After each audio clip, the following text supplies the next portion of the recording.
PKA 759. Guest had a family emergency at the last minute. Taylor? This episode of PKA is brought to you by Lock and Load, our wonderful merchandise, and of course, Blue Chew. Talk more about them later. Something we didn't talk about last week that we probably should have because it was more relevant, but I think he's still teeing off online, is the Liver King wanting to kill Joe Rogan. Yeah. After he had him on his show. He didn't have him on his show. Oh, I thought that he had him on his show a while ago. Of course not, no. Well, no, because he wasn't always this crazy. Well, he was always this crazy, but he wasn't this unhinged. I thought Joe ruined his career. So, like, last two and a half years, he's been skewing. Wait, Joe ruined it? To me, his career got ruined. Y'all don't know the Liver King story. Let me tell the Liver King story. I would love for you to fill me in, Kyle. Yeah. So, the Liver King obviously rose to prominence, being gigantic, bearded, jacked man, and talking about the 9 tenets of life that he follows, these spiritual fucking tenets. He like suns his asshole. He like gets in downward facing dog nude and like gets the sun right up in That's normal. His butthole. He's solar powered man. And I do that too. My neighbors hate it. And he was claiming that that's how he got so jacked. And also eating raw meat, doing these like torturous workout programs, clearly pounded tons of HGH. That bubble gut there is disgusting. Fake abs. Those are real. Abs. No way. Those are flexed abs, and he's not flexing. I think that's what he looks like. I think that is a suit of armor right underneath his skin. I would bet the other way, but because I just think he's like a steroid freak. But that was his thing. He always claimed that he was natty, and of course the internet is like, I don't know about that. What do you think, Derek? And Derek goes on Joe Rogan's show, and they expose him together. They tear him apart. They rip him a new one, and then he also, I think, someone else exposed maybe some drug tests or something. And then the Liver King has to come out and be like, yeah, I lied, but the tenets are still real. You definitely need to sun your asshole. It wasn't always the steroids. Mm-hmm. So they absolutely ruined his career. He had like a serious income stream coming from hawking his 9 tenets of douchebaggery, whatever the fucking bullshit program was called. Leave this pickup stick. And so he's lost his mind over the last couple of years. And he did like 2.5 hours worth of like videos, like a little bit at a time on social media. And the first one I saw wasn't that bad. He's like, Joe Rogan, I'm challenging you to a fight. You should destroy me. I don't have any combat experience. I don't know anything. You're a black belt. I challenge you, Joe Rogan. Or please just let me come on your show to tell my story. Like he's like begging at first. One or the other. Either way. A duel both. Or, promote me on the largest platform on earth. And like I went through the reels and I'm listening to it, and then finally, and he's very manic. That's one thing to keep in mind. If you've ever known anyone who's got bipolar disorder or anything that sends them into those manic personality situations where you don't really know who you're talking to until you stop. You'll meet this guy, but it'll take you 30 seconds to figure out which version of him you're dealing with. Mm-hmm. And there's a scary version to these people, unfortunately. You can tell in his videos. Scary version in every video. And at first it's little challenges, little jabs. I'm coming to get you, Joe Rogan. It's almost WWE kind of funny. Then he's got one where he's got, I'm going to call it looks like a humidor, like a cigar box, that type thing. And he's like, what I got in this box for Joe Rogan? Oh, I can't even show you. And the box has like Joe Rogan's face sticker on the top and some other nonsense, maybe a tool and a pill bottle or something, just junk. It's clearly been put there for the cameras, for our benefit. And he's like, all right, I'll give you a peek. And he like flicks the box open and closes it real quick. And I mean, God damn it, it's a video camera, dude. You're not gonna be like, I missed it. Whoops, I can't rewind back and pause. It's a pistol. He's got his pistol in the box for Joe Rogan, and he's like, I'm coming to Austin to get you with my pistol. And then he does. He travels to Austin. And then there's more videos where he's just saying he drops all pretense at this point and all like silliness. He's like, I'm gonna kill Joe Rogan. It's like, whoa, you was kind of cute at first, like the challenges, the picking on it. You should have made fun of his height, like maybe got a little internet drama. I thought Liver King was short too. For yourself, yeah, but nobody knows that. I didn't. But no, instead he threatened Joe Rogan's life with a deadly weapon, traveled to his city of where he lives. And of course, Joe Rogan called the cops, and they locked him up. So I don't know. He's I think they charged him with like terroristic threats and some other stuff. Those Did charges. you see the dog video? Dog video? No. I saw a Liver King short on Twitter where it was him probably a little while ago when he was really going through this phase of wanting to kill Joe Rogan. And he had his Rottweilers in the back of his car, and he's like out in public somewhere. And he's like, Joe, I know you've got a beautiful family.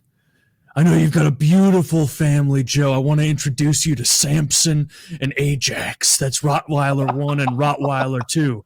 And Joe, I just need my family to meet yours. Oh, I want my family to meet your family, Joe. And then it would just ended the video, and he's just two Rottweilers in the back of a trunk, and he's like, just saying like, I want my Rottweilers to attack you and your wife and your children or whatever the fuck. Yeah, he's a lunatic. And look at this picture. I asked Zach to keep it up for a reason. His pupils are remarkably different sizes. Yes.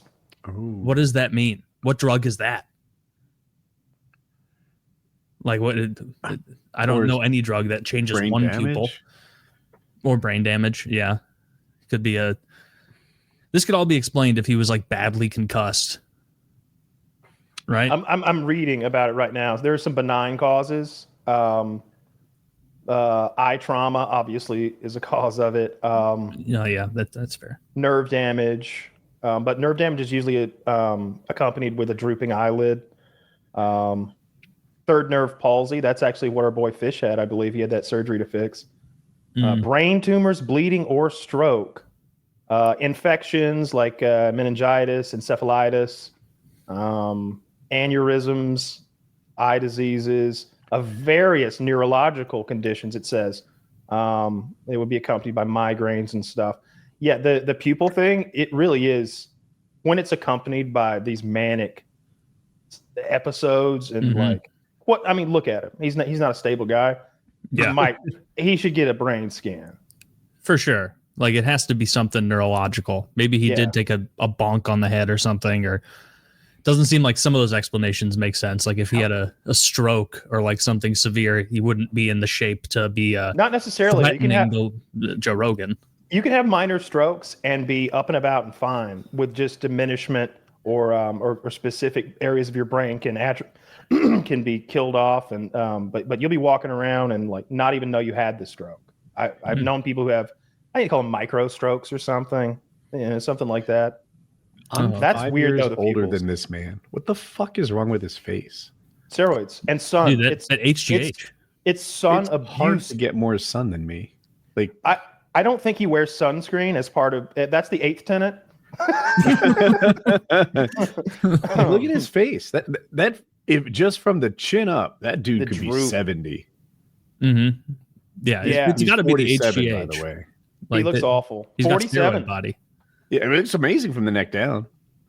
No, he looks 20 years older than you facially. Like, but you also look very young for 52. He's disgusting. His body's disgusting. Like his face is disgusting. Like there's nothing about him that I would want. Like that is so far from ideal. And like on top of that, like he's not built well. Like his structure, his bone structure, his height and everything. Like he looks like an orc or something. What a gross. How tall is he? Putrid human. Taylor says he's short, so I'm going with it. Oh, okay.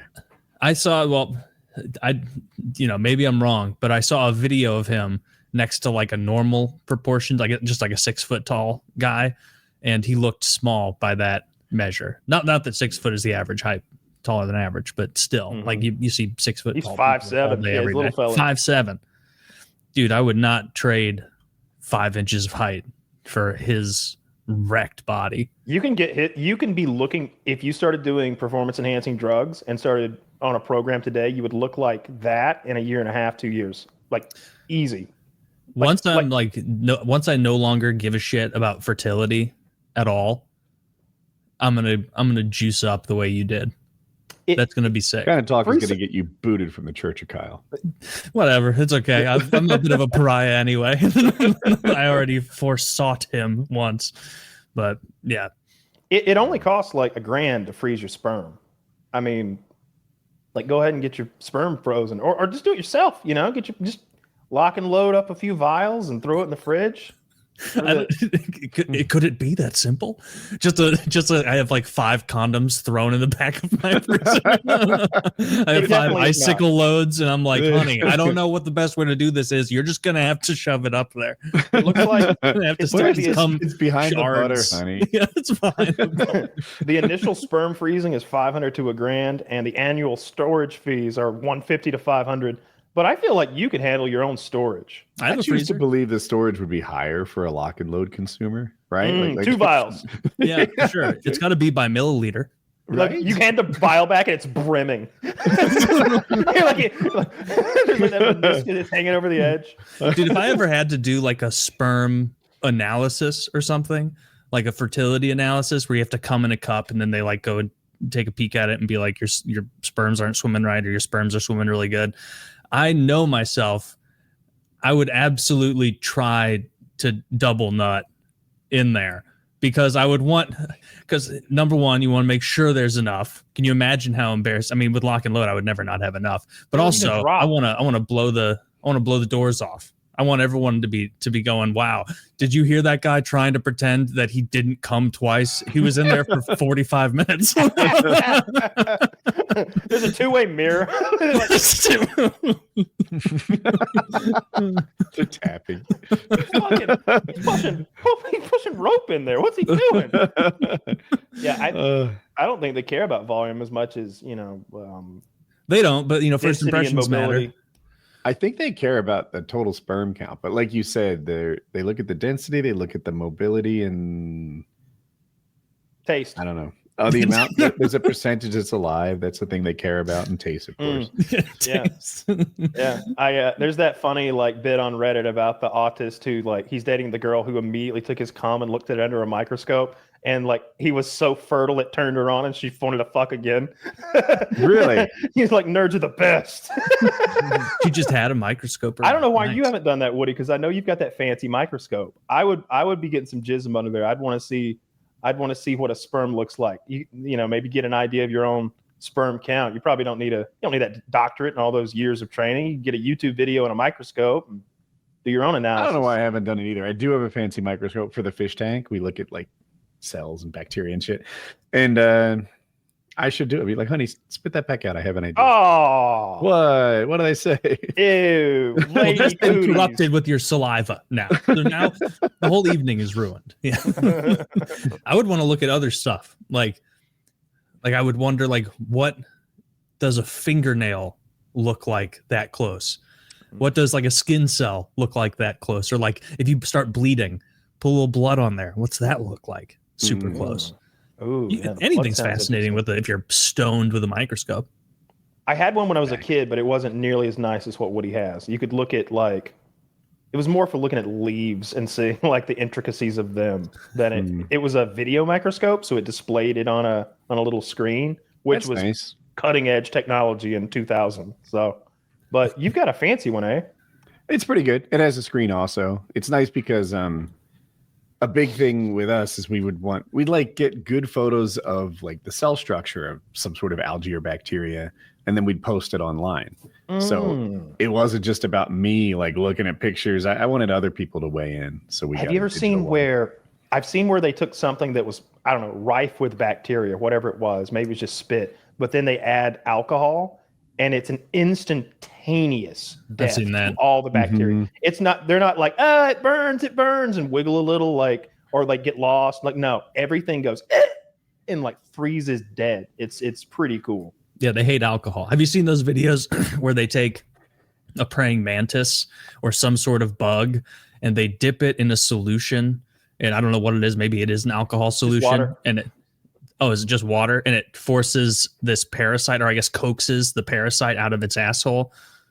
It's crazy. Yeah, it's so huge. The parasite it looks like a long fat spaghetti, or maybe a thicker than double thick hair, but it's 8 inches, 9 inches long, and it's been coiled up inside of those bugs. It's so gross. Yeah, it's longer than the mantis. I feel so sorry for the fucking praying mantis. It's what did that feel like in there? Can you imagine how good he felt afterward, though? Oh! He was like, oh my Lord. I've only been getting 5% of these flies I've been munching on. That thing's maybe it's alcohol. I don't think it's alcohol because I would imagine the alcohol would just kill the praying mantis. Yeah. Ooh, That's look like at that. Poor that's even guy. a different video than what I saw. Maybe this is like a mantis specific parasite because I've only ever seen them with big green mantises doing it. And they Same. save the mantis when they get that out? Well, the mantis is alive afterwards. I don't know if he's going to live a long life, but like he survives the procedure. Yeah, I think over time this would kill the mantis because like it wouldn't be able to feed itself enough calories because this is the one I saw. That's insane. How It's hellish. multiple. That's like multiple, I think. That I was going to ask that. I can't tell if that's. It looks like several parasites. Yeah, it's disgusting. Parasites are so horrific. Mhm.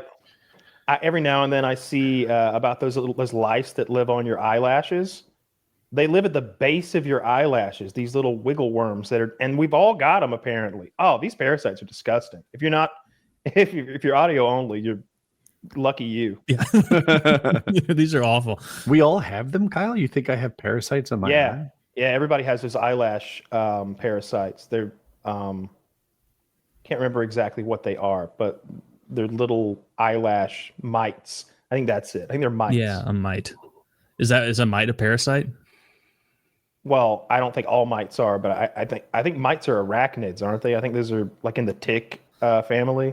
Oh, that's horrible. I don't want a bunch of ticks living in my eyes. I think Not even one. no one does. I don't want any fucking ticks. I think we've all got them. Ticks are for the next time we do a conspiracy episode, I found one that I'd never heard, and then I did no follow-up due diligence. So it was literally just like some schizo potentially online. But he was like, oh, dude, Lyme disease came out of nowhere because it was a bioweapon that they, or a bio experiment that they put in ticks in Lyme, Connecticut, and then it spread. And I was like, fascinating, interesting. Never heard this one before, and it's rare when you hear one you haven't heard before because like even if it's silly, like flat earth, everybody's heard of that nonsense. You've heard of it, but I was like, oh, I got to look into this. I got to see what's up. Maybe there's at least enough truth to spread it into a whole thing. You know the Stanley Kubrick Eyes Wide Shut conspiracy that he was murdered and then the film was re-edited because he revealed too much about secret societies and their like demonic pagan sex cult practices. Wait, is it Kubrick? He was murdered? He died mysteriously. I think he had a stroke or something. I can't remember exactly what killed him, but that's the conspiracy theory that's you know he got Epsteined by the elite because the movie edit isn't a conspiracy. Like they did apparently like they did chop a lot off from the version Kubrick wanted presented. I don't know about that. The death part, even the imagery in the film itself, it's very suggestive and like there's lots of like demon sex cult with the higher up and elites, right? And some Moloch worship, like that bull-headed like effigy with the open hands, where they would like sacrifice the babies. They drop them on the hot hands of Moloch, and the babies would spin into the fires. Yeah, pretty ghoulish. Yeah. Gotta get that adrenochrome. Is that what it is? That's what Alex Jones would say. Yeah. That's from the book. They need their adrenochrome. Babies for blenders or babies in blender babies? What? Yeah, let me make sure let me get the book. Babies for blenders? So they something want like it? That. Right? I would think that babies would be against blenders in this situation. Yeah. Blender babies. It's called blender babies. Yeah, blender babies is I think it's in a future where essentially people are killing babies and you drinking their blood. They've figured out some way to essentially get adrenochrome out of them. It's basically that, but it's an entire future where that's a common occurrence and everyone is doing it. They're eating the young. Oh, that sounds like a downer of a book. I mean, I like downers of books. I like to go on a dark little journey. That's why I sent you that Blood Meridian. Blood Meridian. It's not a downer. It's exciting so far. You haven't finished it then. I haven't finished it. It's still fun. There, the kid is, he found another gang to be a member of. Maybe he'll make a friend. I don't think he's gonna make friends. But the judge, he's entertaining. He's so much more, especially the way it's written. He is so much more articulate than every other character by orders of magnitude. Like it's like you're reading, it's like when he speaks, you're reading a different language almost than how everyone else speaks. And he's so clearly in control. Yeah. When you read it with the idea that the judge is Satan himself, like not the embodiment, like he is Lucifer on earth. And so, of course, he's incredibly articulate. He's well-read. He's funny. He's talented at anything and everything he'll ever do. He can play the fiddle. He can dance a jig. He can tell you a story. He can quote Shakespeare. And he's impervious to damage. He's clear. I mean, he's 7 foot tall, albino, hairless giant in the middle of the West. Why hasn't he gotten sunburned yet? They don't even mention it. No. And being 7 foot tall in like 1840 or whatever, that's 8'2" today. That's David and Goliath type stuff. Yeah, for sure. No, it's a good dark book. That Blender Baby book is my next read. I ordered it a couple days ago. I've been watching those YouTube videos that like break down demonology books and like canceled books too. Books that you're not supposed to read or whatever. Some of it's just fucking propaganda and nonsense, but sometimes it's a fun, dark, like there's that Stephen King book that's about school shootings, you know, that was written way before. Yeah, you're not supposed to. I think it's called Rage. Interesting. I've never heard of it. There's a banned Stephen King book. Search Stephen King school shooting book. I think it's called Rage, but you're right. It is. Okay. Yeah, it was written well before Columbine and all that. I believe. 77. Yeah, you're right. So when you like bring it into, when you read it with a contemporary mindset and viewpoint, you're like, whoa, this is dangerous stuff. This isn't good. Let's not encourage them. Well, they shouldn't be. They shouldn't be banning any books. That's silly. Yeah, they should. You love banning books. You're like the book banning guy on the show. I am. Yeah. How so? Nazi. I feel like we've had this debate like half a dozen times, and it's always like, you don't understand the books that are in the schools. Yeah. I think there's definitely a difference between making something unavailable for purchase and forcing kids through. School. I see. Yeah, there is forcing kids through curriculum to read a blowjob book, some ghoulish, pervert nonsense. So yeah, I don't think that's conflicting at all. Should that be required reading or not? I think it's pretty gross. I don't think you should be teaching kids that. Okay, you're gonna deal with the toothy population if that's what you want. Well, I'll have to sleep in the bed that I've made of a bunch of kids not being taught how to have safe anal sex at 9. If we were killing it in reading and mathematics or something, if we were the envy of Far East Asia, if they how can we learn math like American? If that was happening, then I'd be like, hey, slip in some fucking rim job books. These kids have earned it. But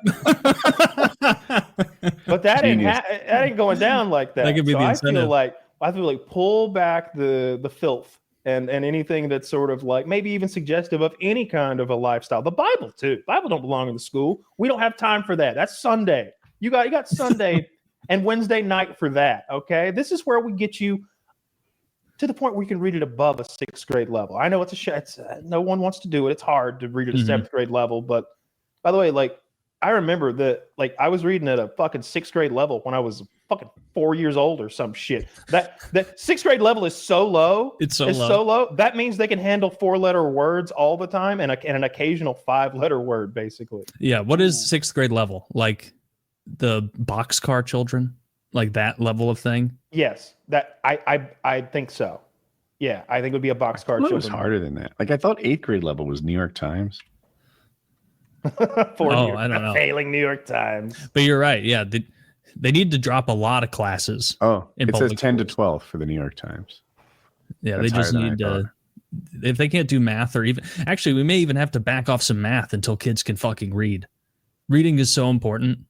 And like what you sent me something that was like just baffling amounts of kids cannot read English and adults, like because these kids grow up. You know what? A new Trump thing.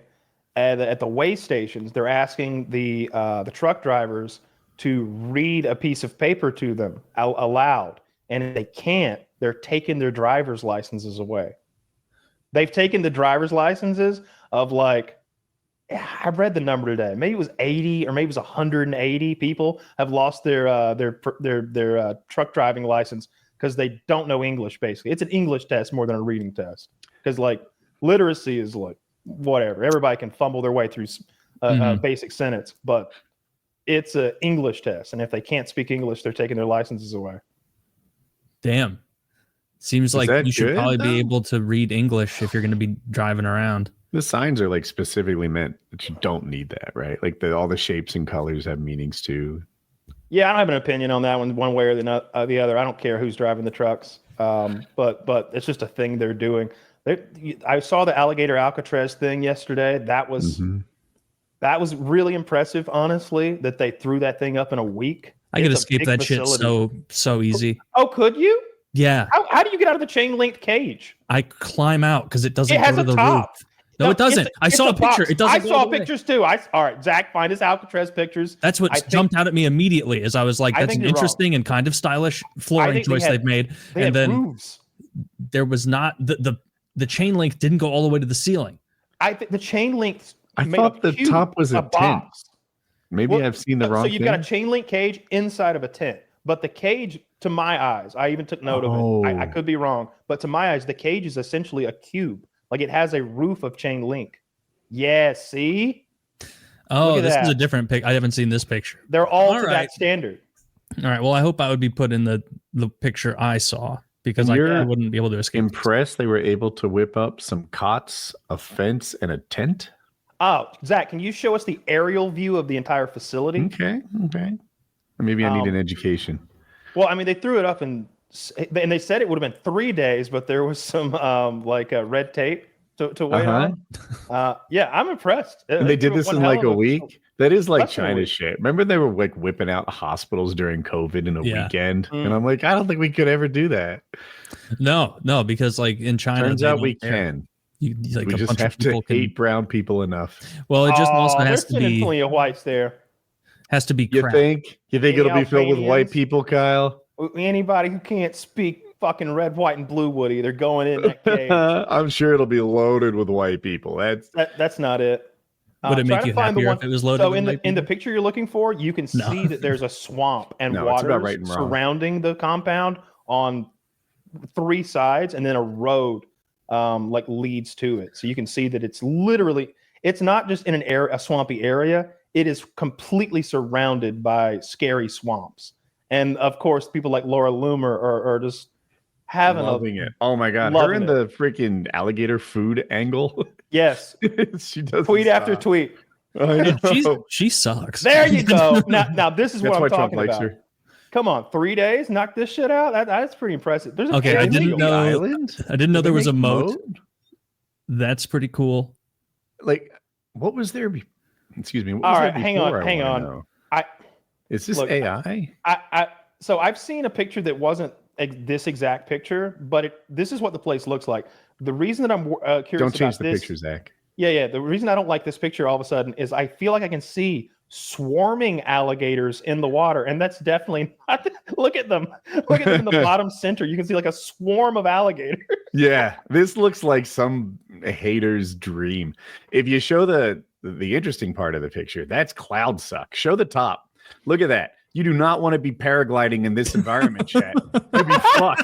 You're going to go to 32. You can't even paramotor out. You don't want to be paramotoring here. Do you see that vertically rising air? The clouds in the background, they look like tornadoes almost. There's anvil. That's cloud suck. That anvil, that tells me, look at the top center one. You see how it's flat? Oh, yeah. The wind goes straight up. You can't get down. And then the high winds aloft are smearing that across the That's cloud suck. Now that's sinister.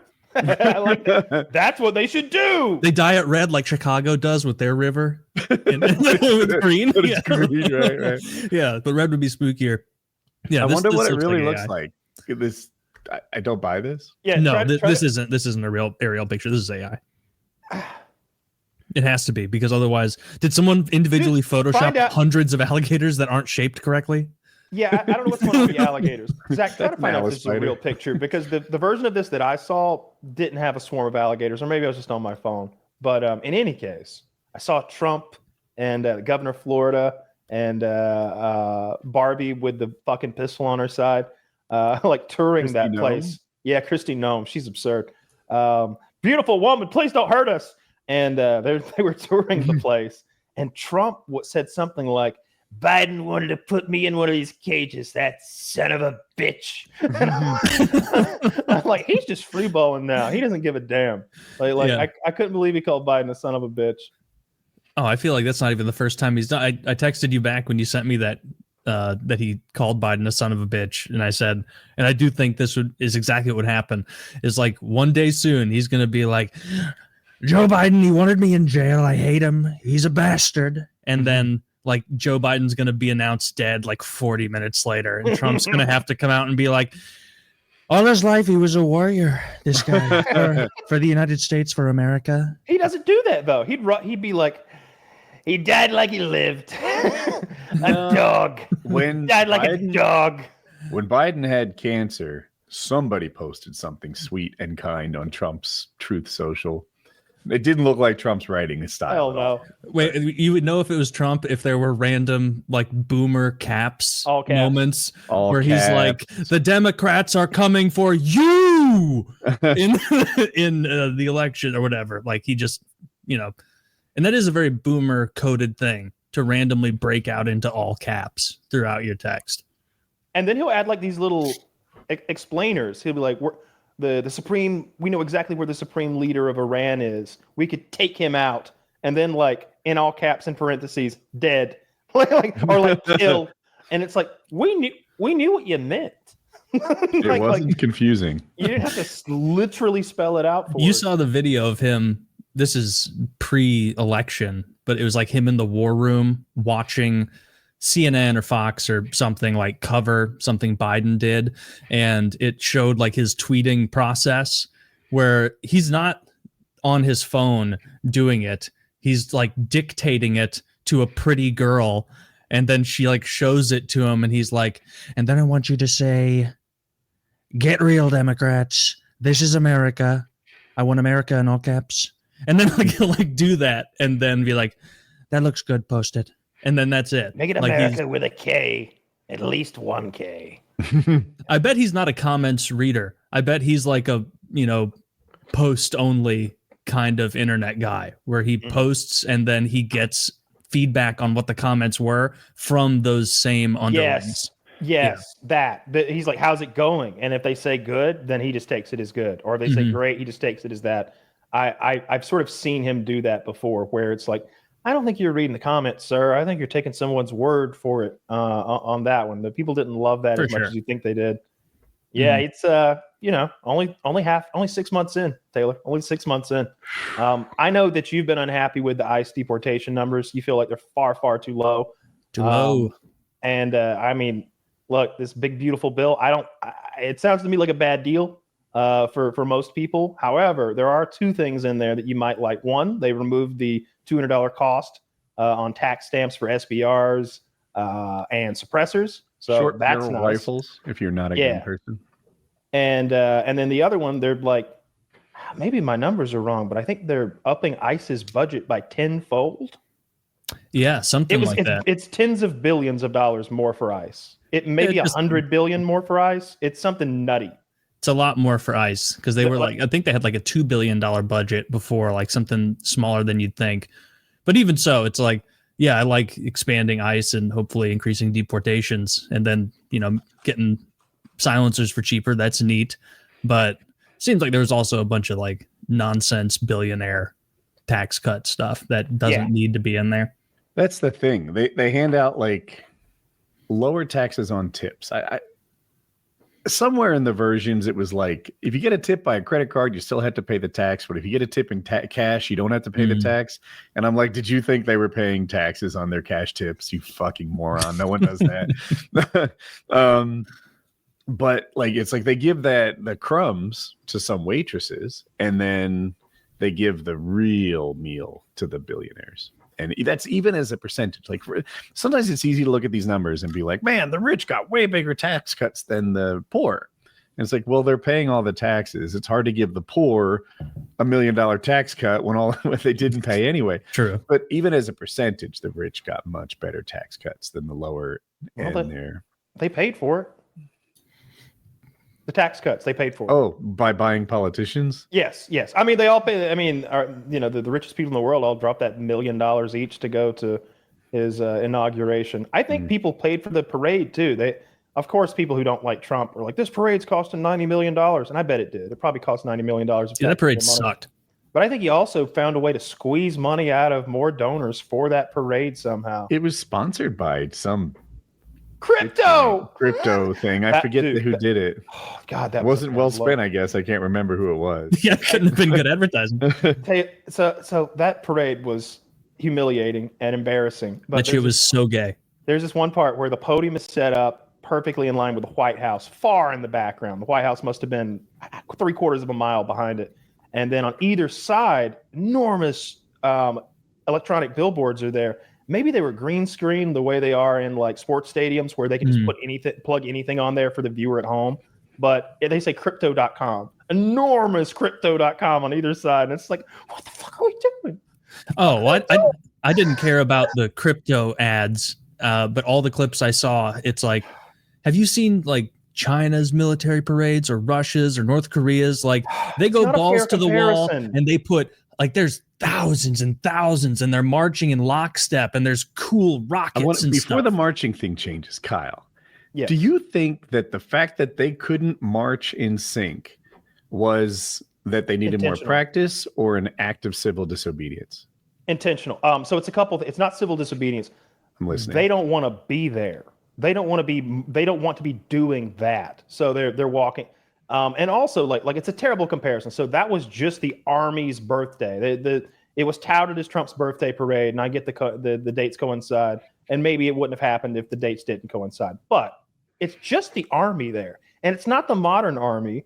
They did the American Army through history. So they started out with a bunch of fucking guys with muzzle loaders, like they stormed Bunker Hill and showed the redcoats what for. And it's like, okay, well, this is like a tiny rinky-dink like history parade. You should have said that. You should have made it clear, because the North Koreans are like, look at the shitty ass American military. And there's like donkeys pulling a fucking like 8-inch gun through the streets. And it's like, squeaky World War II tanks looked bad to me. They should have greased them bitches up. There's no reason for that Sherman. They rolled by in a Sherman Easy 8 or whatever. And that thing's like, I've been in one of those before. Creaking. It's going, It did. It repetitive creaking. Kyle did a good job. Yeah, dude, you can't do that. You need, and I saw the little contingents of the, armies throughout history, and it's like 40 guys. It's like if parades don't look cool unless number one, you're actually marching correctly, and number two, you need a shit ton of guys.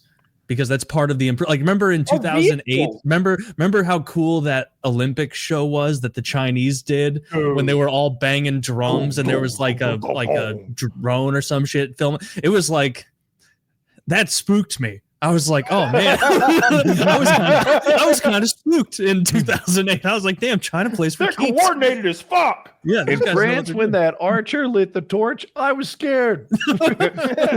That's a longbow of mass destruction. Here's why it's not fair to compare those two, because like the marches they have in Russia, North Korea, and China, which is where I think of like the craziest, coolest looking parades. Those are propaganda parades. Those are also the armies that almost never go to war. I don't think China's ever sent those guys. Those guys don't fight. Those guys march for a living. Like I feel like those guys, their entire job is to practice that drum routine for months on end. And when they're marching in those parades, same thing. It's like, this is what that guy does. Whereas we got a bunch of good old boys who are, I don't know, soldiers. And they're like, all right, get to marching. I'm sure you're going to, like, it's probably a bunch of fruity artistic types marching in that Chinese parade. We don't know. And in the North Korean parade, for sure. Like, if they walked out a step in North Korea, Ohio State's band, right? Those fuckers would be amazing. They'd be out there doing like video game battles, like like Pac-Man stuff. That'd be great. You see like the first half of an awesome parade, and then it's like, oh, tight, like rah-rah music, and then those guys come through in the middle. The greatest band in the land comes out and Pac-Man goes after ghosts. Yeah, that was disappointing. Like, why even have a military parade unless you're going to go balls to the wall? The whole point of a military parade is propaganda. It's meant to be intimidating to other countries. Well, like, maybe that's a Trump will have another birthday next year.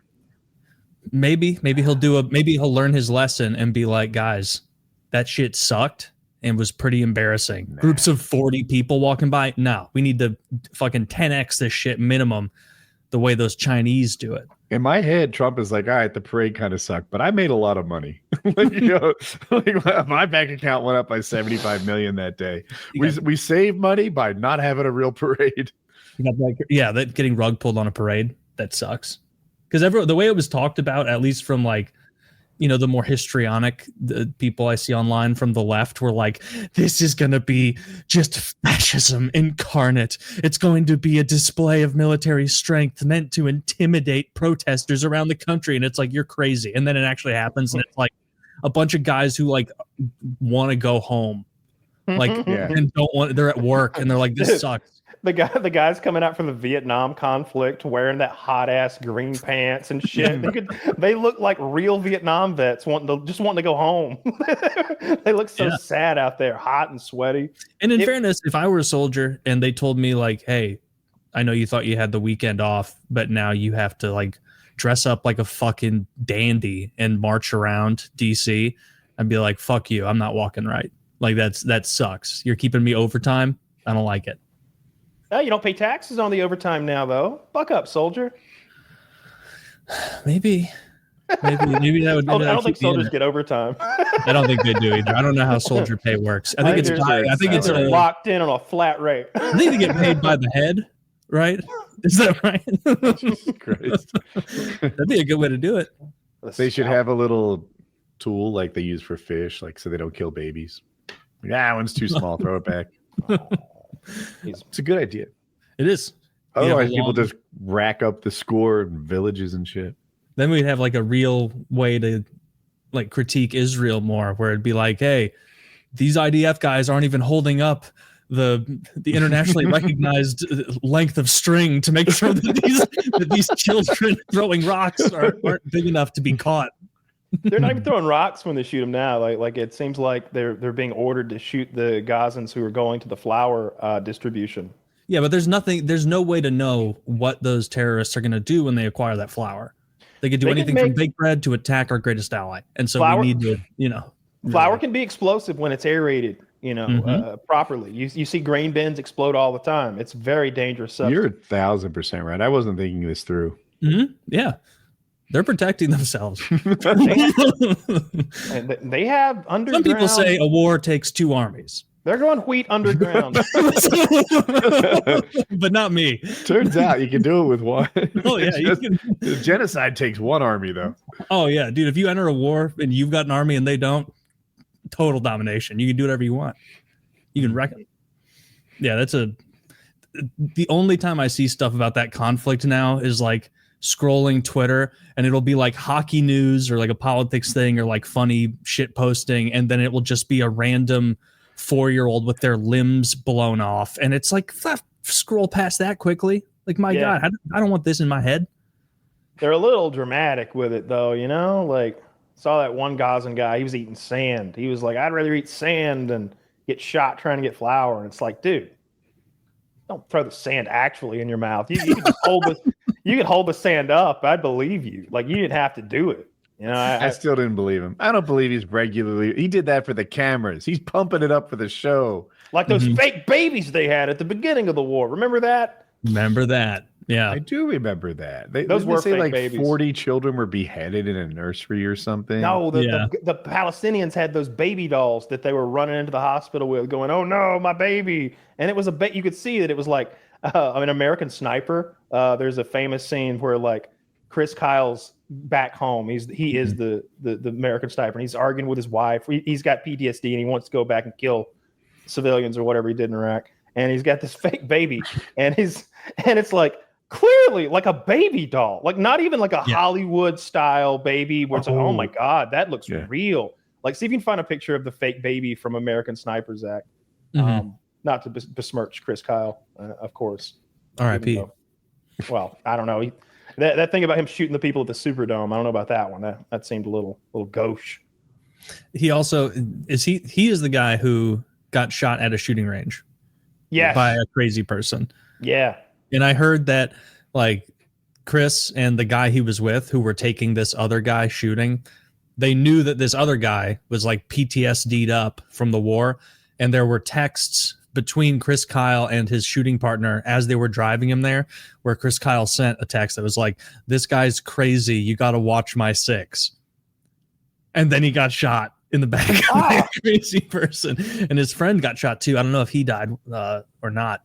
That's a fake ass baby right there. I cried when I watched the movie. It is kind of a bummer. I was also in a room with a bunch of veterans, and you could see all of them getting a little misty eyed. So I think that affected me too. But it definitely wasn't the time to start picking apart Chris Kyle's career. It was like, I don't know. It was like watching Lincoln with Lincoln's family or something. Well, Andy lied on Jesse Ventura, who we all love. Oh, the body?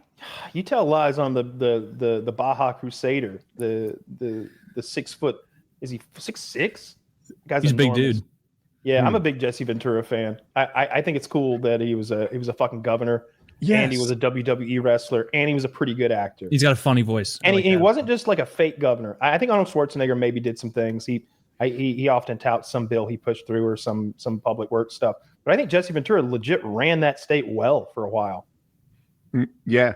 And I'm short on details, but I always got the impression he did the best job he could, right? And I have a high level of respect for people who might not agree with me, but who are trying to do the right thing, even if I think it's the wrong thing. If they're trying to do the right thing, that's great.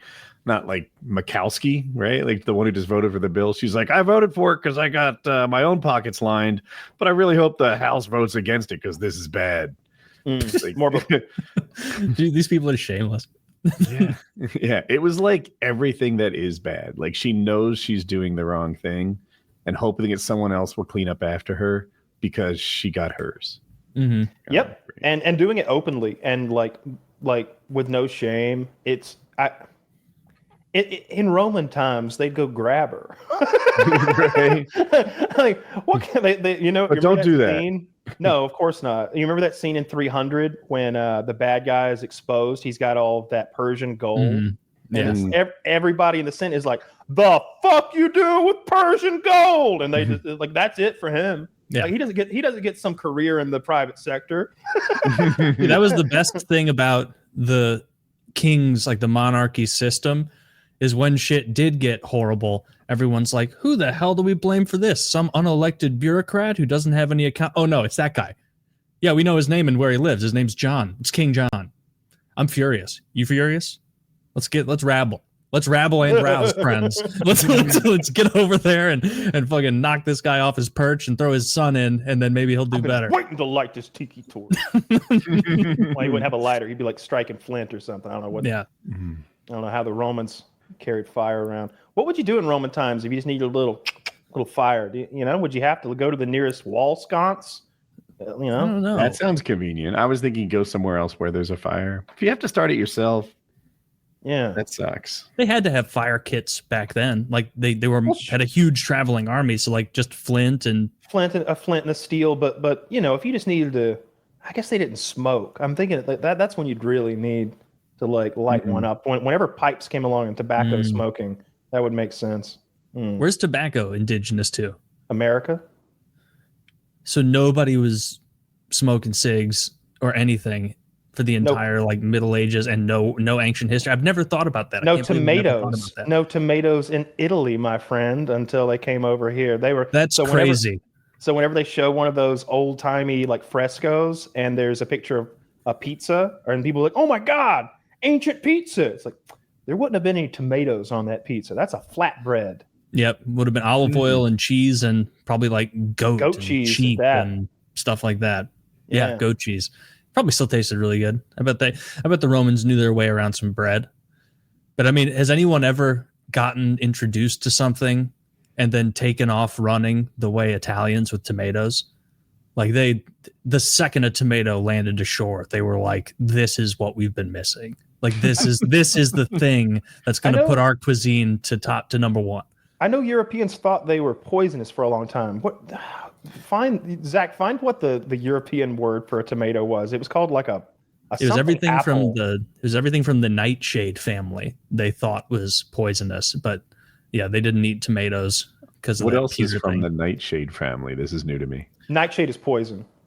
Yeah, I don't know what else is edible. Maybe most of it is totally inedible, but they got spooked by tomatoes because they're like, this comes from like the same shit that killed Ted when he ate a bunch of it. Or is that famous story about the guy who's like sat in the town square and ate a bucket of tomatoes in front of everybody to prove that they don't kill you? Yeah, probably a tomato importer. that was like YouTube back then. It's like, what are you doing today? I'm gonna go watch this guy from a new place called Plymouth eat a bunch of tomatoes in front of us. What about that? I don't know. Play it by ear. See how the day. Old-timey scientists got to really like do some cool. The guy who figured out that ulcers are caused by bacterial infection. Mm-hmm. No one believed him, and finally he was like, "All right, I'll just infect myself." So he infects himself, and then immediately cures his ulcer with antibiotics. And still, people didn't believe. Good for him. Putting your money where your mouth is like that. I like it. Yeah, wish RFK would do that. I hear that RFK doesn't believe in. Give myself every injection and vaccine again, so that you can see how retarded it makes me. Someone said RFK doesn't believe in germ theory. That he believes in fucking miasmas. I read that. He believes in terrain cautious. theory, does he? Isn't that the alternative? There's a lot of hate. hate. Watch this. I don't know what's true, but I saw that as well.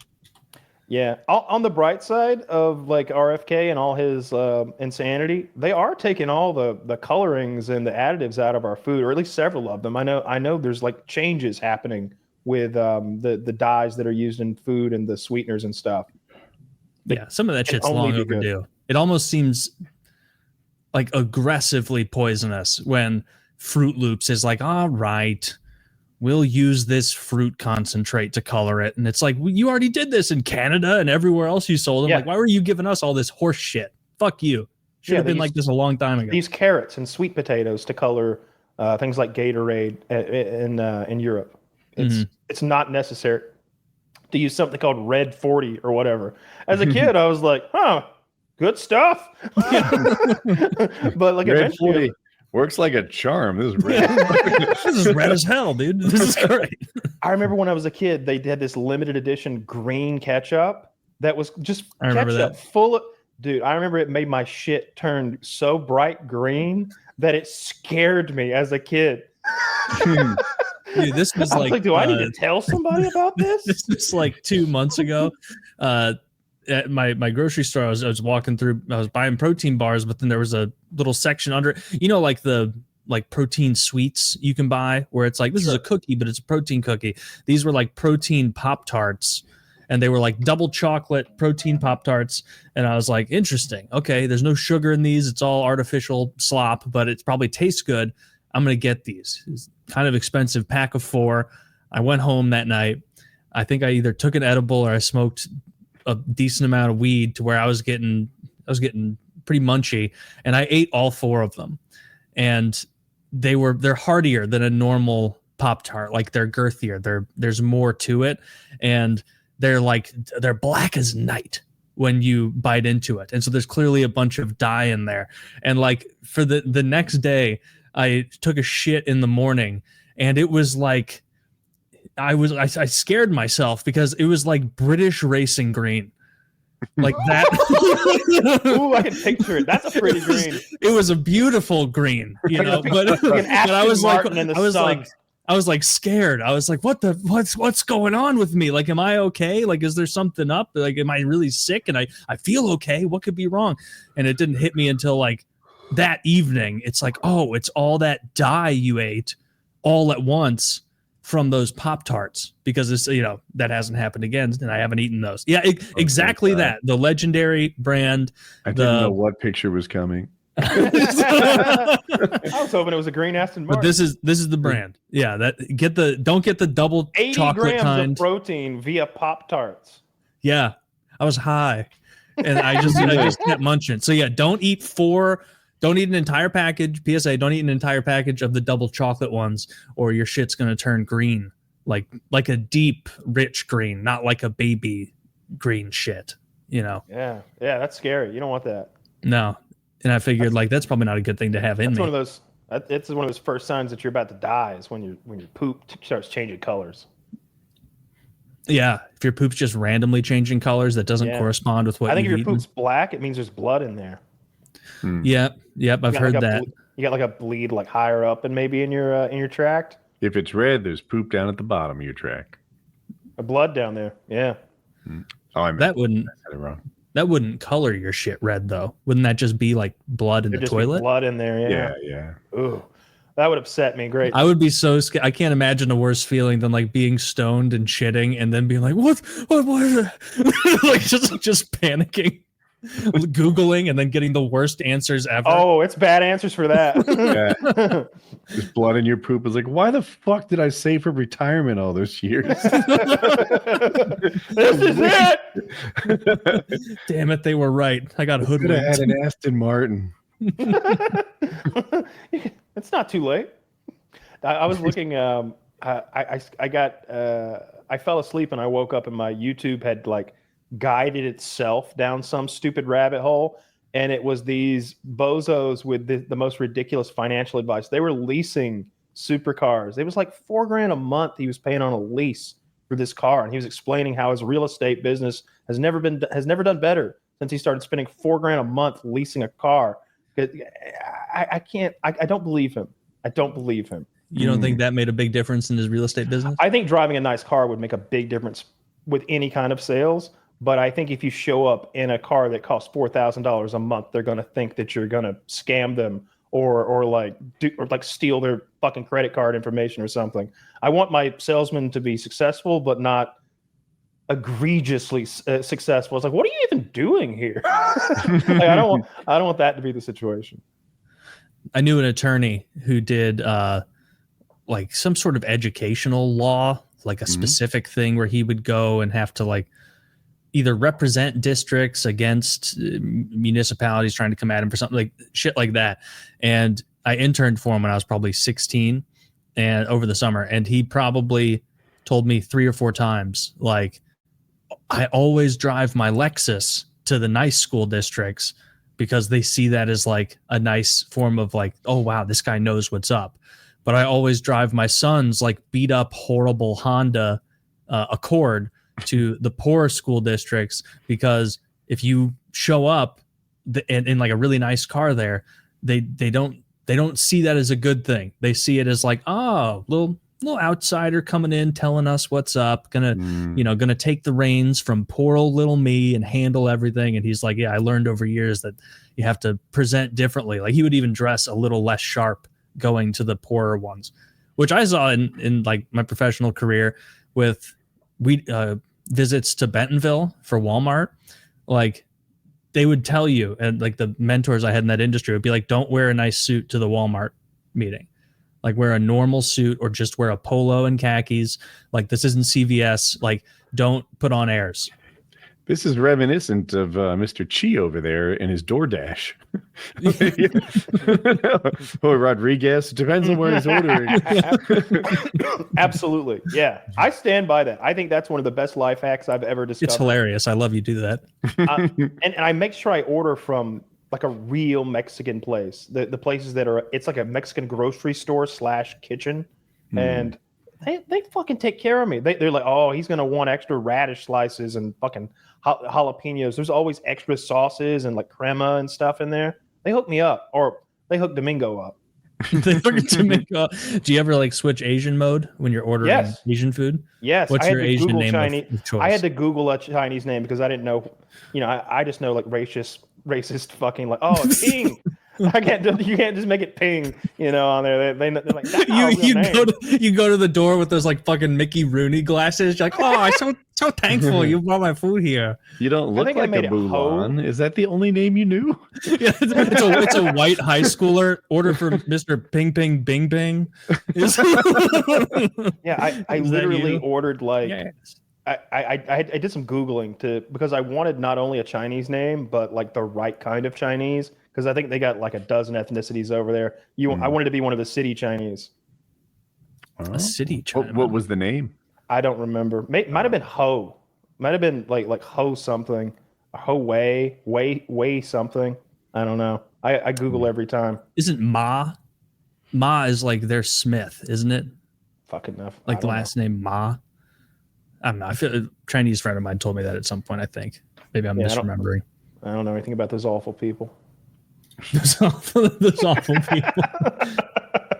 I wonder what it would be like if we let all the Chinese, or if China let all their people on our internet. Like, it would immediately make it unrecognizable. No, they've got the Great Firewall. They're on their own socials. They're not hanging out on Instagram and Twitter and stuff for the most part. I can go to YouTube though. Like maybe I don't understand like the architecture of the internet and how the restrictions work. I just assume that if you're in China, you could go anywhere I could go on the internet. Oh, I thought they had a ton of shit blocked. Like even their TikTok is different. Like our TikTok is like nonsense and slop and propaganda, and theirs is like probably math formulas or the things Asians like. There was a conversation inside Cisco who built the original Great Firewall. I don't know if they're still the people that do that. It was like, are we like the bad guys? Like, are we allowing the Chinese to suppress their population and prevent free speech? Like, should Cisco support this? And I guess the higher ups decided yes, they pay properly. Yep, the decision was made. But that is like what it is, right, Woody? Seems like you know more. Like, yeah, they just filter the internet that goes into China. And then some of the other stuff you're talking about, like TikTok having its own algorithm, is different than the firewall. But yeah, they filter the traffic going into China so you can't see stuff. I thought that their TikTok wasn't just a separate algorithm, but a separate app called Redbook or something. I'm not sure. Maybe I have maybe heard of Redbook. Because Redbook refers to Mao's fucking communist, the little red communist manifesto book or whatever. They have a do-it-all app. That's like where you shop, where you bank, where you do your social media, I think. Yeah, their propaganda, whenever their propaganda gets to me, it works. I see these 21st century cities that are clean and organized and like beautiful. And it's like, that's an enormous city. It looks like Tokyo. Their cities look like Tokyo. They look like Seoul. And they look like the nice part of New York. That's the only place in South Korea. That's the only part. They look huge, and like they do that thing where they'll have 40 fucking giant skyscrapers that are all putting on a light show inexplicably of like magenta and like I don't know, like a psychedelic light show on the buildings. Their cities look like they're from the future. They do. They look amazing. Everything's new, so it looks nice. You said Seoul, and I couldn't get my head off of our son, which is also named Seoul, but spelled differently. Yeah. I was like, he can't mean that. Yes, he's on the sun, I hit him. No, but yeah, there's a YouTuber who he travels to China and shows you what's going on there. And it's like every step of the way, I'm like, fuck. He's like, here's the trains in China.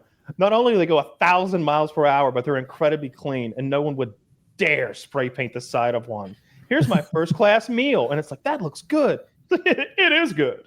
And then it gets to the hotel, like every step of the way on his journey to like a major Chinese city, it's like, I don't think I've ever seen anything that nice in my country. Like their airport, it was like, my God.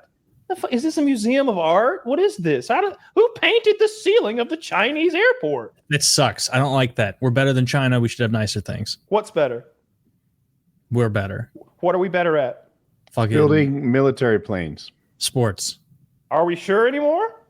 That new plane they've got, it's got like 3 fucking engines and 2 pilots. We're better at being tall. They added an extra of everything.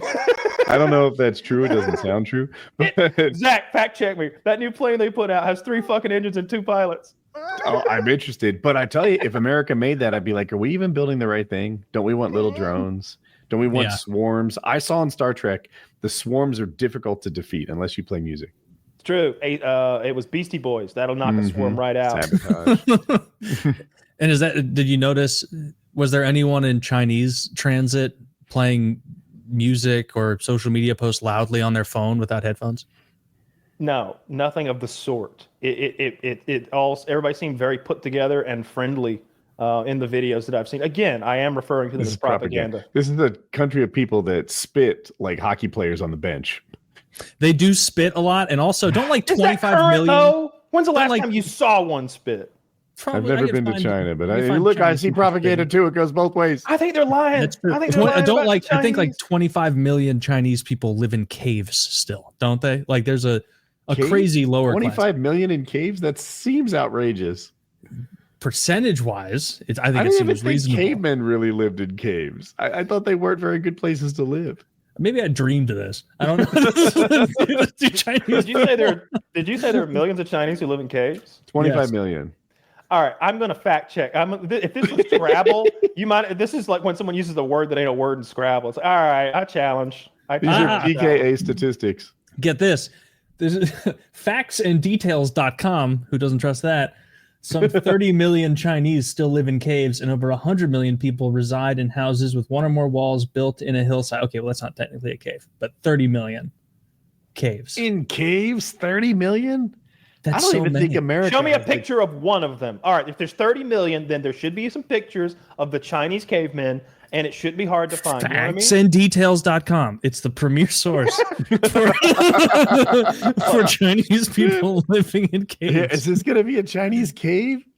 What is it? The Anasazi? For those who are audio only, they're showing us what looks like a southwestern American like where they've carved dwellings into a hillside. But look, clearly no one lives there. That's an artifact. I know. Zach, show the one that I linked.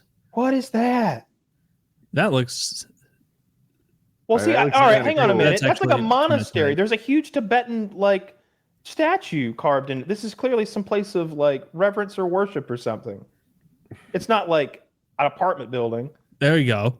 See, there's a cave, This- and they live in it. That could be a mine. Look, all I'm saying is just if there are as many people Call in it a China living mine. as caves as the populations of every major American city, basically, then there should be photos of them. There's what are there in New York? 10 million in the major city and another 5. That's on a the cave. I outside? love with a Kyle's Chinese dispute. person Like, in it. okay, Taylor, first of all, there are no Chinese in caves. Other fact, there are 30 million in mines.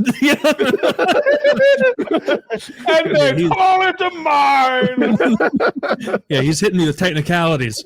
I proved it. These people fucking live in caves. They're dwarves, man. This looks like a motel Did set they up dig too deep? outside Did of a they get too mountain. greedy? They did. They delved too greedily and too deep, and they unearthed, demons. I heard there are no Chinese women. Oh, some say there are no Chinese women. And they spring out of caves in the wall. I mean, like that's a mine to me because this is a man-made. Okay, structure. well, You can this see is way you can see the better. roof.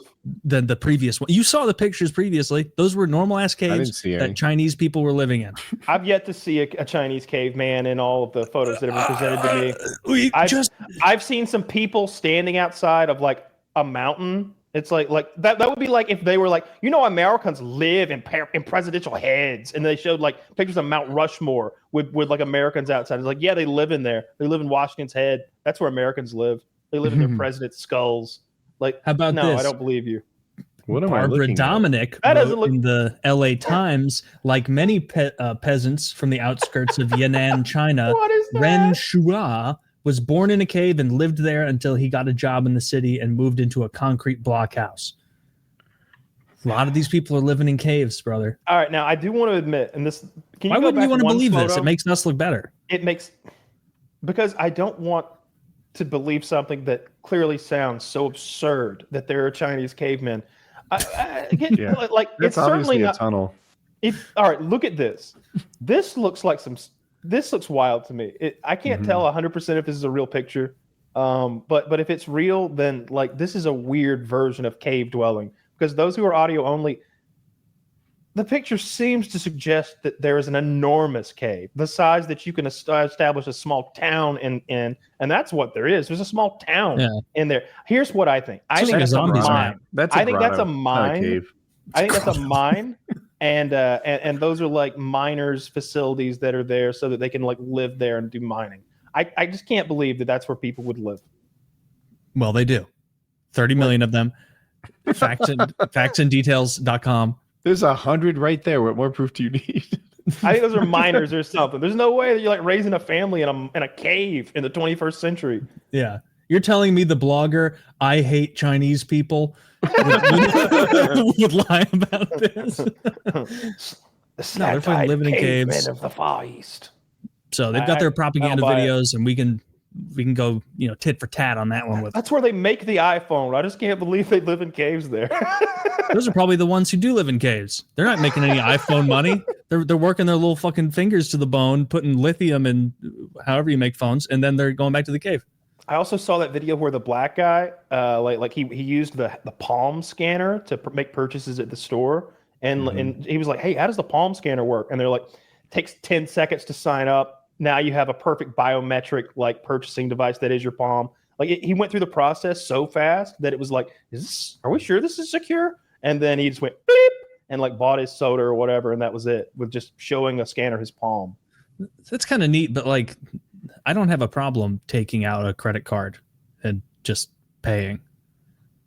It doesn't solve a problem that I am presented with. When do we get the mark of the beast? I don't want to carry around credit cards. I just want to pay with a mark on my wrist or something. Help me with the mark of the beast lore. Anyone know? Yeah, you'll have to wear the mark of the beast to make purchases, essentially. Yeah, you'll be tracked and all that. I don't know all the lore surrounding it, but it does seem like he'll come from the east. If you're into that sort of thing, is there anything more mark of the beastie than a chip in your hand? That is what it would seem like it would be. Now, I am sure of that I think in the scripture it says the Antichrist comes from the east to conquer the west. I'm almost positive about that. But yeah, I would like some biometric shit. Every night I saw where some trashy chick took her a debit card and they removed the chip. They left. They've only got the chip, and then she acryliced it into her fingernail. I saw that. That's so now her nail stupid. is a scan thing, and it's I kind of like the utilitarianness of that. I would like something like that. If you could, I would do an implant or something. Just put my fucking credit card in there, and I could just put my finger against your scanner and buy my gas or whatever. It would have to give me a better benefit to get implanted. Oh, there'd be a savings Hear me program. out, Taylor. You have a belly button flashlight, and if you leave it on, it burns your body fat. That's its power source. Oh, it runs off body fat. Mm-hmm. Now you're cooking with gas. Oh, here. I'd be a spotlight all the time. That's you're like a Steve Jobs level inventor, where you're like a billionaire who's like, guys, a flashlight that burns fat, get on it. Figure it out. Do it.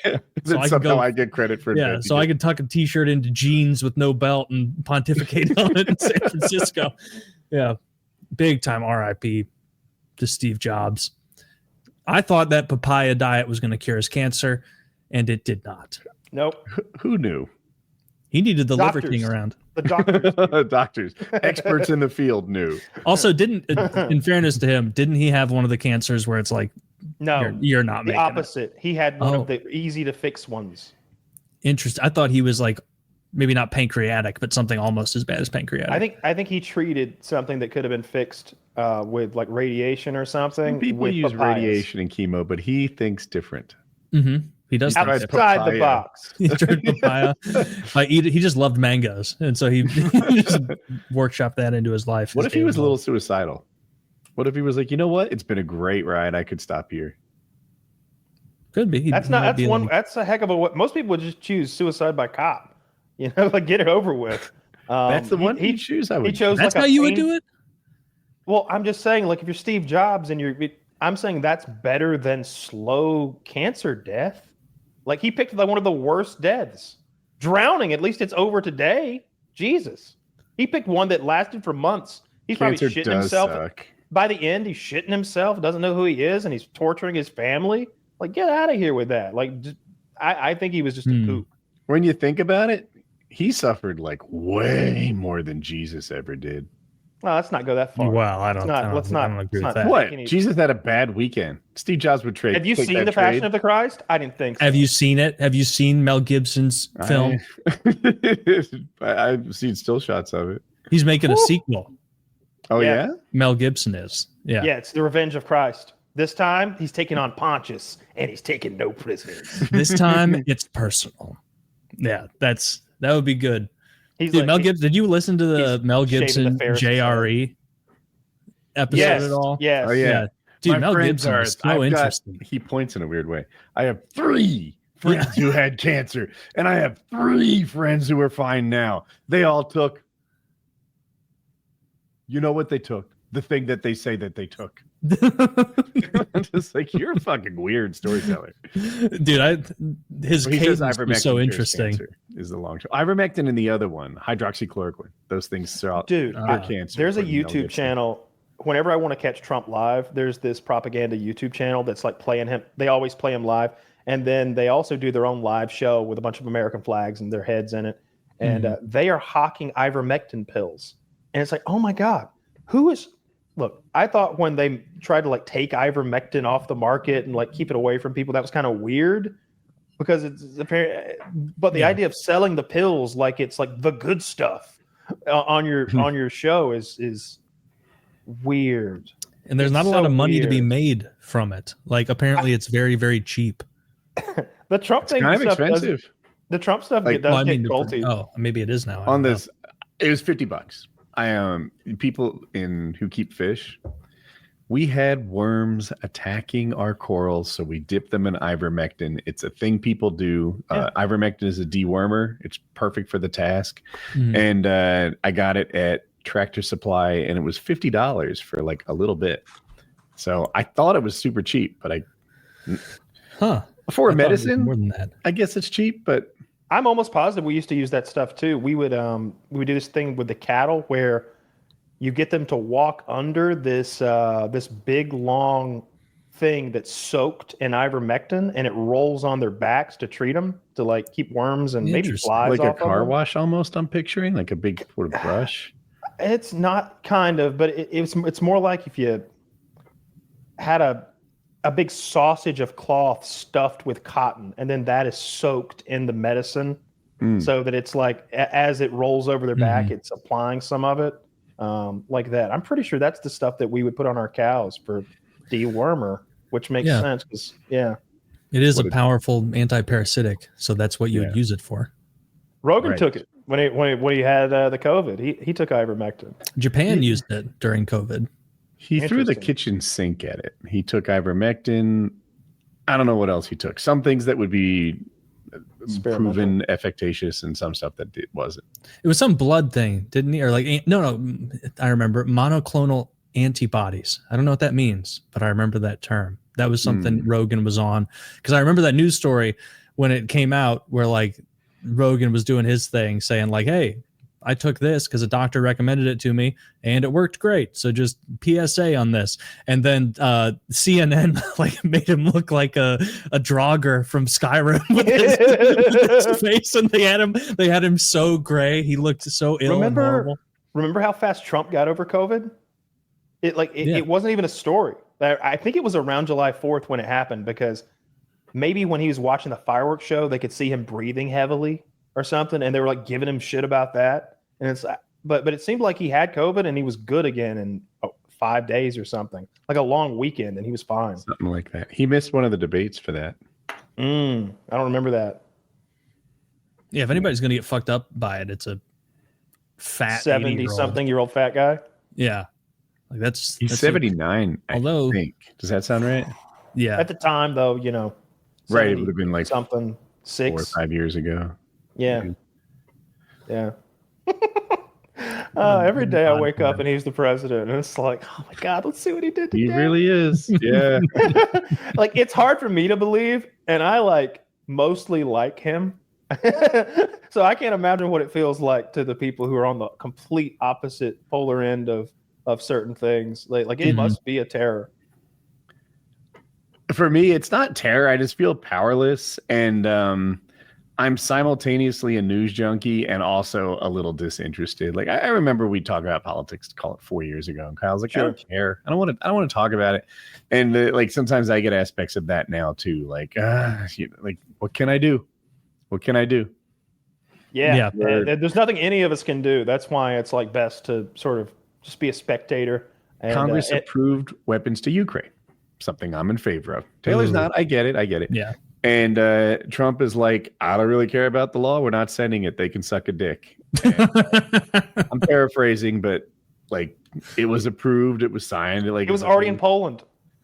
I didn't know that part. Yeah. Okay. Now and they he's get to just not. No, the Israelis get it.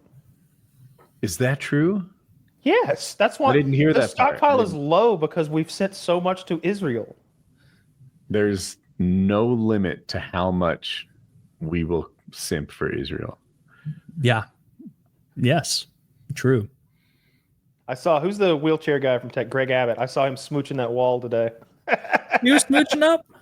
He was tongue kissing that wall. That's so embarrassing. Why do they all have to do that? Two round stones and gotten his tongue between them. Like he was, I swear to God, he was neck deep in that fucking wall. Some guy in a way too hot outfit for the Middle East rolled him up there. And was like, kiss the wall. Someone's got to fuck that wall and just show how much they love Israel. Now kiss. Yeah, that's all those presidents going over there. It's like, why do they have to do this little song Taylor? and dance? Taylor, if you were there, you wouldn't kiss the wall? No. Why would I kiss the wall? So you could be blessed and get the magic of the wall all over you. And what sort of magic? What sort of buffs? I'm pretty sure that you'll be blessed with many fishes and loaves in your life going forward. Leprosy immunity. That's a big plus. Immunity plus 50% disease resistance. Is that what you're telling me? Only leprosy. Only leprosy. Oh, well, that sucks. That's not a very good one. Only biblical diseases, no modern stuff. Like it can't fight off polio or the cold or anything. I wouldn't do that then. That's not worth the juice is not worth the squeeze there. First, I need to buy a flight to Israel because I don't. Although if I were Jewish, I definitely I would have taken that vacation there for sure. That's sick. Yeah. Getting a free vacation to a different country. I've even got my name is often a Jewish name, and it's like, I wish I could blend, but I've done the DNA test. I'm not, I wish I was a secret Jew and they knew I was one of them. And we're all good on, I wish I get some of that. I joined the IDF. They I can go do some cool stuff, but they won't take me. I'm a Gentile. You can do some really cool stuff. You could do FPS Israel videos where you're like, we are going to blow the head off that hungry child.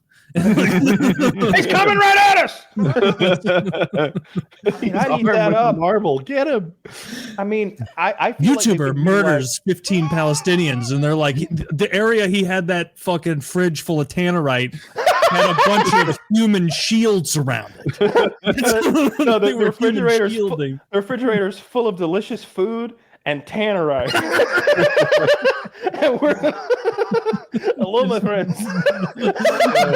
Blow them up.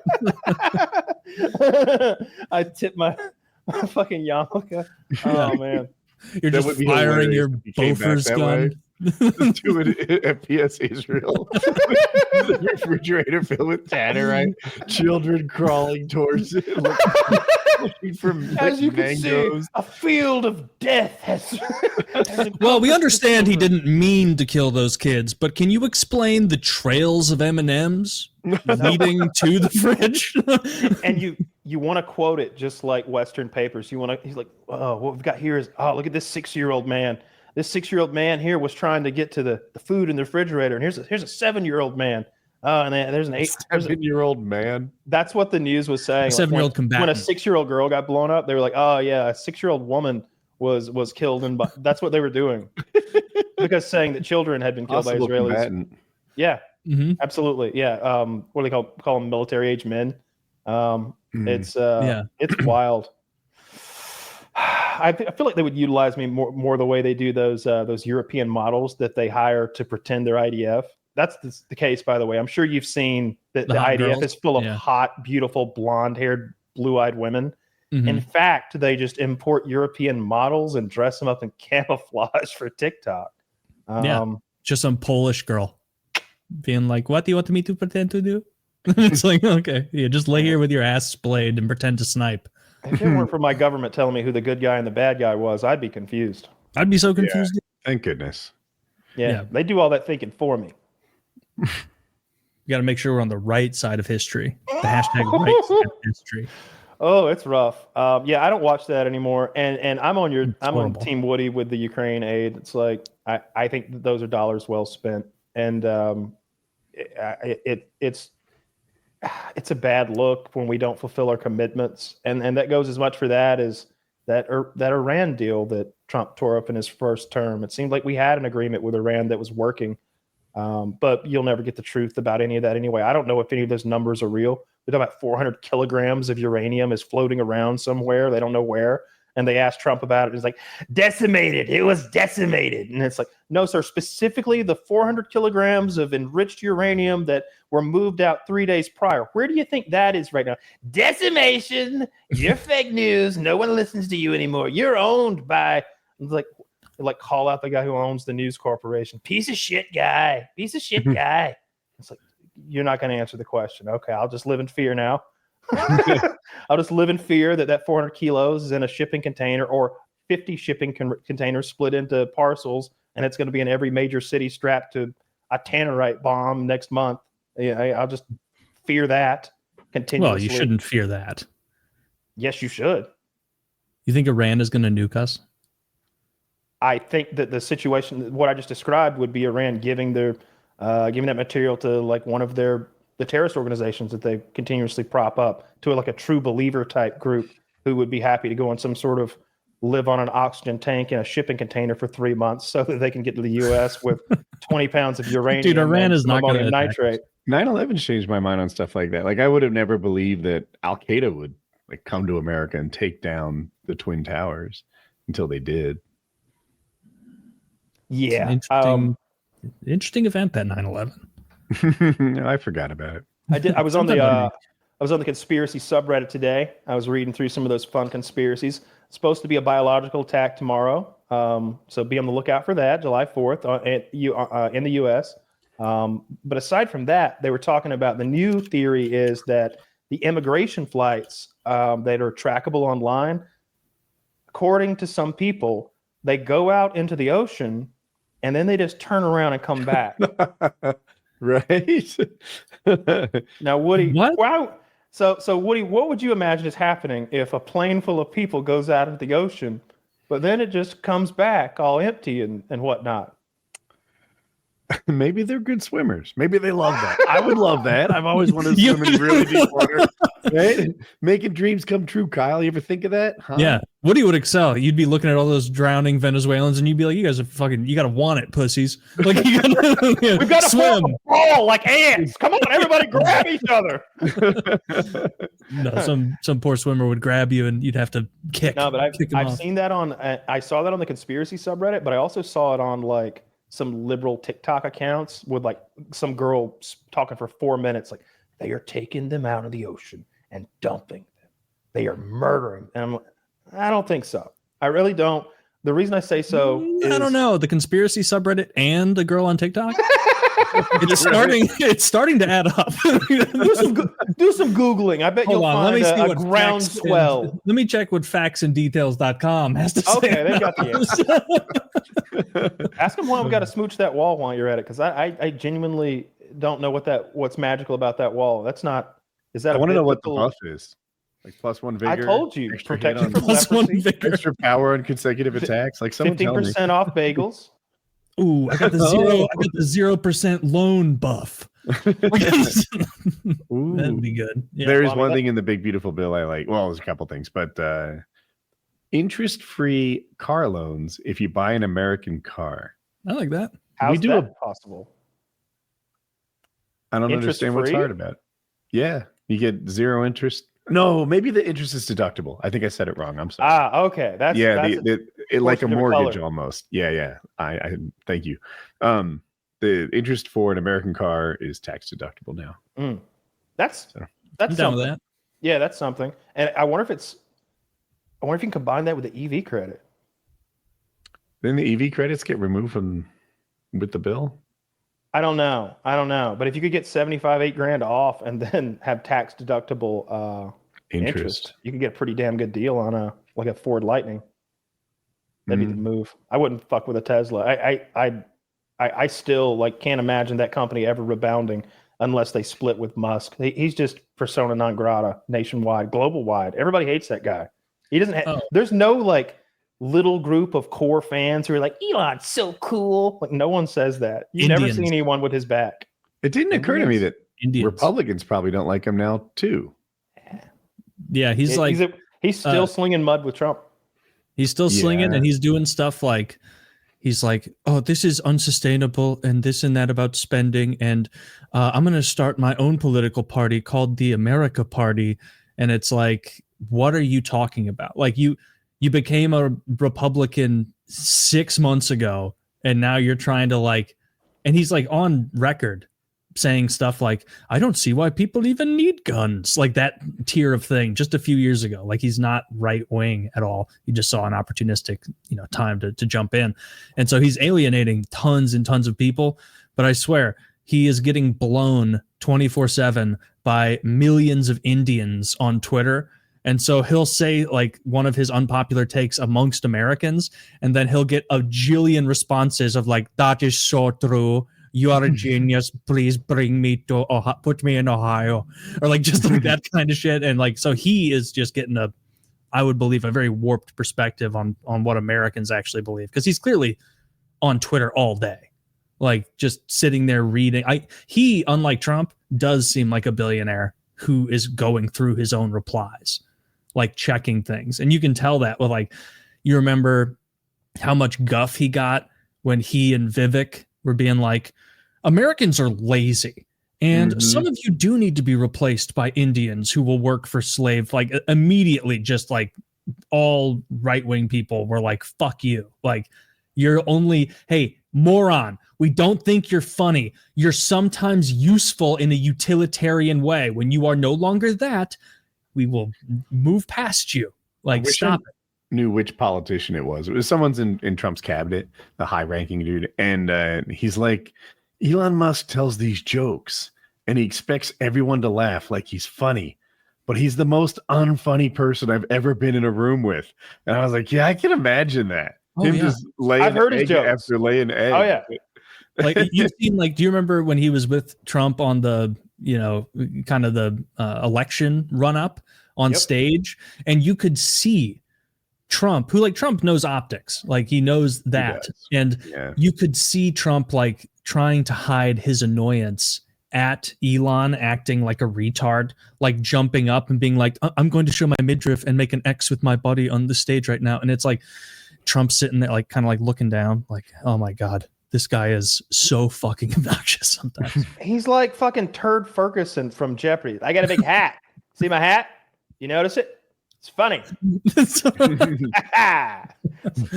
No, it's not. I remember when they clearly they were in Wisconsin or somewhere up there and that way, and he had that cheesehead hat on.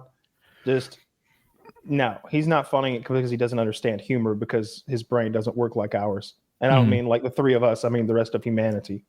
He's clearly a bug-brained person. He's very Aspergery. Yeah, very Aspergery. He's on another level. And I mean, look, it makes him great at a number of things, obviously.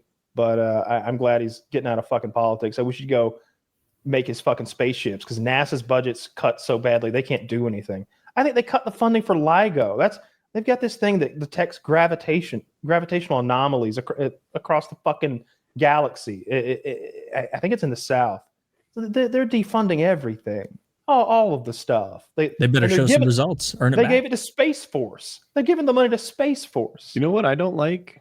They're selling all that. Well, not all. Who knows how much will get sold? But the BLM land, I love BLM land. Oh, they went back. I think they removed that from the bill. Oh, I hope you're right. Maybe I'm out of date then. But I am too. I thought that they waffled on that, and it lost. It got pulled out in the Senate. Like I heard the same thing, because it was like an across the aisle thing of like, what the fuck is wrong with you? Like, don't sell this to billionaire investors and foreigners. Like, it seemed like this was America's property, right? Something that we all kind of collectively owned. And every once in a while, I even go out west and enjoy it on a motorcycle or something. And it's blast, and it will permanently get undone. There'll be fences and private property signs, and it's never going to get repurchased by America. It only gets worse. It doesn't get better in this regard. Yeah, you're 100% right. That BLM land, we all own that. And if you're listening to this and you've never taken advantage of it, and you like to hike or off road or camp, man, the West is there's countries worth of just free land out there to go out and recreate on. It's a wonderful thing. I don't know if that's true in other places of the world. I just know that the BLM land is probably larger than the country of France. There's land out there untouched by humans seemingly. I've been there, and it looks like Mars. You know, it looks more like the surface of Mars than the surface of Earth. And I'm like, it's amazing that this exists, and I hope they don't sell it to the highest bidder. I agree 100%. It's short-term gains. The economy's not doing great, but it's not doing bad either. I wish they would refill the strategic oil reserve, but they'll never do that. It's because some president will have to eat that. It'll fuck up the gas prices. Like, when is that thing ever going to get filled? They should be doing it gradually. I thought they did it all the time. You say they're not. No, but they asked the press secretary, pretty blonde girl, the other day when it was like, all right, gas prices are. All you do is lie about how low gas prices are. So since they're so low, are we going to refill the strategic oil reserve? And it's like, I don't know. They're just like mealy mouthed. They're like, you'll have to ask the president or whatever bullshit. I do enjoy her. I don't dislike her. I like how mean she is. I hate like how much the she lies. Oh, just they all do, I guess, though, right? No, it's not the same. Like it. She told me tariffs were a tax cut. Fuck off, you lying whore. Yeah. If you say tariffs are a tax cut and you don't like continue that and explain that the tariffs are paid by us, but the goal is that eventually, like we'll get a tax cut because of more business or more exports or higher. If you broke it down and explained it, maybe, but no, it's a tax cut for all. There's no way that a sales tax is a tax cut. It's true. It's just. But I was of the opinion early on that we would never actually get to the point of doing the tariffs, that we would be threatening the tariffs, and that alone would allow the deals to be struck. I also never thought that Garcia guy would be brought back to the U.S. I was wrong about that. I was emphatic. I was like, he will never come back. I think I was quoting her because that's how I remember how she said it. Yeah, she never come back. Like, it was like she's a villain in a Spider-Man movie or something. And then they put all those charges against him, and I was like, whoa, like I've never had 150 felonies on me. And sorry, Kyle, didn't think that through. And 40 and I might be exaggerating with him as well, but I was like, dude, if even 1/10 of this is true, then wow. And my understanding is like almost all of it's getting dropped. It's totally just made up. There's no evidence for any of it. Double hearsay, by the way. And like they don't have any proof that this is a bad guy. He says he was psychologically tortured in prison down there in El Salvador. The end result is he's going right back. Like, the end result is they'll try him for all these crimes, or like he'll go to all these like court hearings and they'll say that he's done nothing wrong. And then immigration will just lock him up and send him probably to Alligator Alcatraz. They asked Trump, will Abreu Garcia be the first inmate here at Alligator Alcatraz? And he didn't answer that one. That looks like a temporary holding facility to me. It has to be. Like, it doesn't look robust enough to be long term, like years and years. Oh, or they have to build it up. It's a processing facility. Yeah, for sure. Yeah. There are 56,000 people in current ICE custody being held right now. 56,000. So this is just another facility. They're being held in jails and prisons and federal facilities across the country. Was it just most convenient to put them around alligators? Or do you think that was a stylistic choice? The way that cruelty is the point, but also it's near an airport, which does make it like logistically. And Florida, he's got DeSantis, and I bet it was as simple as them just shit talking on fucking Twitter or whatever DMs, and DeSantis be like, you can lock him up here, we'll call it Alligator Alcatraz. And someone was like, oh, Trump loves that. He loves alliteration. Hang on a second. He loves alliteration. And then she's just like, the big beautiful bill. The big beautiful, that's true. Yeah, assonance, alliteration, he can't get enough. Yeah, and it just rolled from there, because you may remember he was briefly talking about bringing the OG Alcatraz back into the fold and storing immigrants there. But I'm sure he eventually got a cost-benefit analysis, and it's like, holy shit, there's a reason they closed this place down. This is expensive to maintain an island fortress. That was also probably a cool idea when they initially built Alcatraz, where just one guy was like, bro, we could build a prison there. And all the funders and, government people were like, this doesn't make any sense. And he's like, picture it. And they're like, you're right. It's pretty sick. Like that's like a prison island. That's all cool. right. Well, let's pretend like that render of Alligator Alcatraz was real, and compare that. Zach, can you find a picture of the real Alcatraz? Maybe one that displays the San Francisco Bay Area, the bridge a little bit in the distance or something, to give us a scope of the dangers of the area. Real Alcatraz is a lot cooler. Let's be real. I'm more concerned with the escapability. Like, which would you prefer to try to escape? Oh. Now let's go ahead and give you the benefit of the doubt. You've made it outside the walls. Am I pretending Alligator Alcatraz has a moat full of alligators? Not a moat, but like there are just so many alligators. You're definitely going to be coming across them. Because the picture had it. The render, I'll say. Let's ignore the swarm of alligators and just assume the standard amount of alligators in a Florida swamp. Okay. The couple living in your pool. Zach, could you find out per capita how many alligators per acre in that part of Florida? What's the distance there from shore to shore if you were swimming? Do you know? It won't be a straight shot because of the current. That's the thing. Alcatraz swim distance. Because I know people did escape. 1.5 miles. However, and it's exactly what it said. It's approximately 1.5 in a straight shot. However, due to the currents and the tidal drift, the actual distance covered by swimmers ranges from 1.7 to 1.9. And you probably know this. It's probably common knowledge. But if you don't make the swim, if you get exhausted and you just tread water, you will be sucked out into the ocean. Yeah. That's where that water is going. You got to keep moving. And Woody, you would know this. Like, could like someone at your level of swim expertise, you could swim the equivalent of 1.9 miles, no problem, or that would be like a strenuous thing. I could do that. Yeah, a good swim time for the mile is like 16 minutes. I bet I'd do 20 now, and I could swim for 40 minutes. Okay. So then this isn't at all an impossibility, and no alligators. And I would imagine not a lot of sharks. The water is going to be, in the winter, it's going to be 50 degrees, and in the summer, it's going to be 62. 62 is almost perfect, and 50 is cold. It's really cold. Like it's pretty cold. Yeah. 50 is very, very cold. I would always jump in the pool too early in the season. And I'll acclimate. It's coming. I know any second now. Yeah. When we opened the beaches, it was probably in the low 60s in the springtime. I'm going to be honest. I could never survive the Alcatraz swim. The guys who supposedly did, they made these inflatable rafts out of inner tubes or some whatnot. That would help me a lot. But even if I'm just kicking and I've got a boogie board, actually a boogie board, I get there. Give me a boogie board. I think I especially with some flippers. A boogie board. Oh, boogie board and flippers. Like that's a fun day. Especially I've been training for this. I've been doing my squats in my cell. Yeah, you're in prison shape, dude. Been doing my leg extensions with like bags of laundry or whatever. Why did you say allegedly escaped? I thought there were like confirmed people. They don't know if they made it or not. They were never found.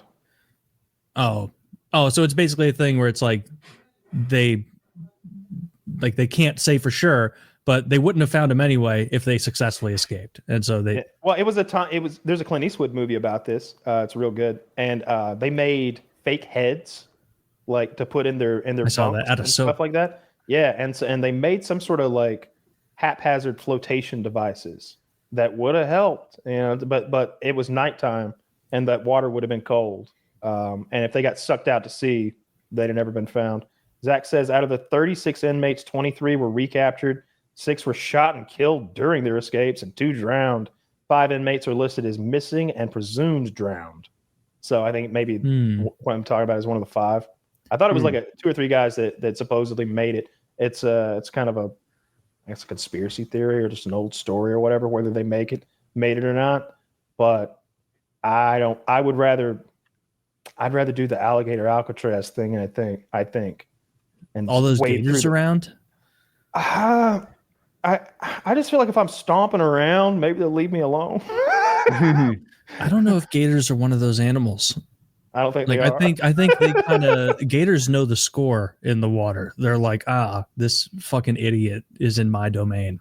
I'm gonna bite him, and then I'm gonna give him the worst death imaginable as I twist him apart in a fucking quagmire of disgusting swamp. So that's how I always thought of gators. But then Steve Irwin seemed to have a way to talk to him. And he's with crocodiles. But both, no? Am I wrong? He was. I mean, come on. He was talking to everything.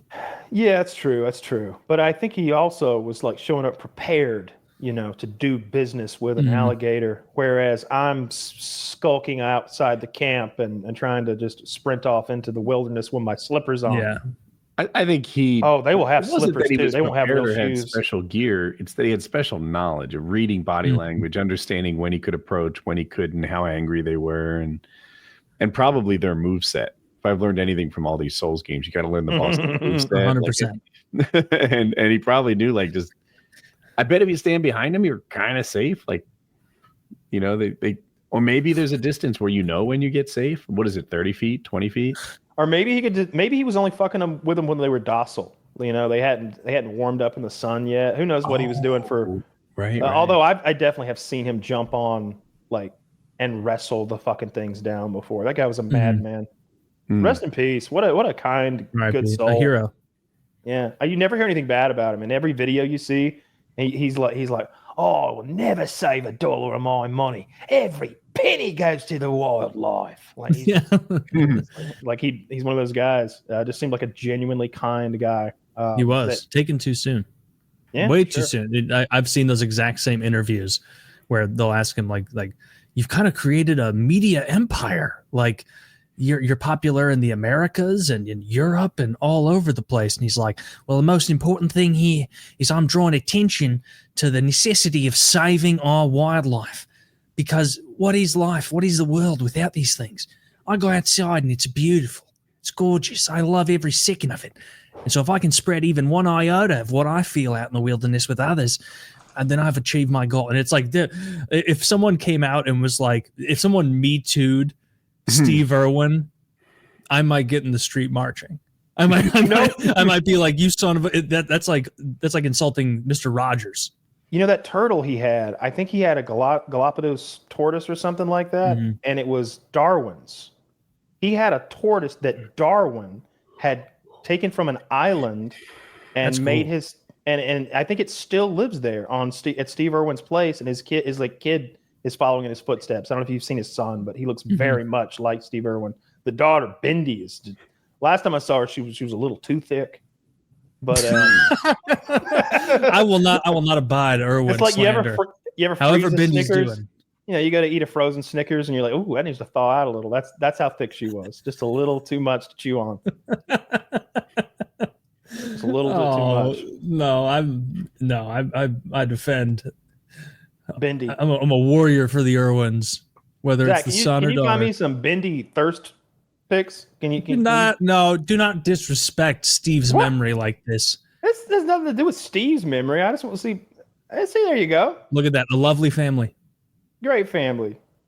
Man, that kid looks a lot like him. Is that the mom on the right? Or yes.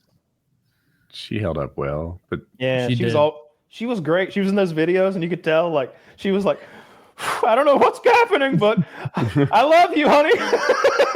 She was. Oh yeah. That's why she was great. She was a ride or die bitch. She was like, "What are we doing today, sweetheart? Oh, you're tackling crocodiles. I'm gonna be there.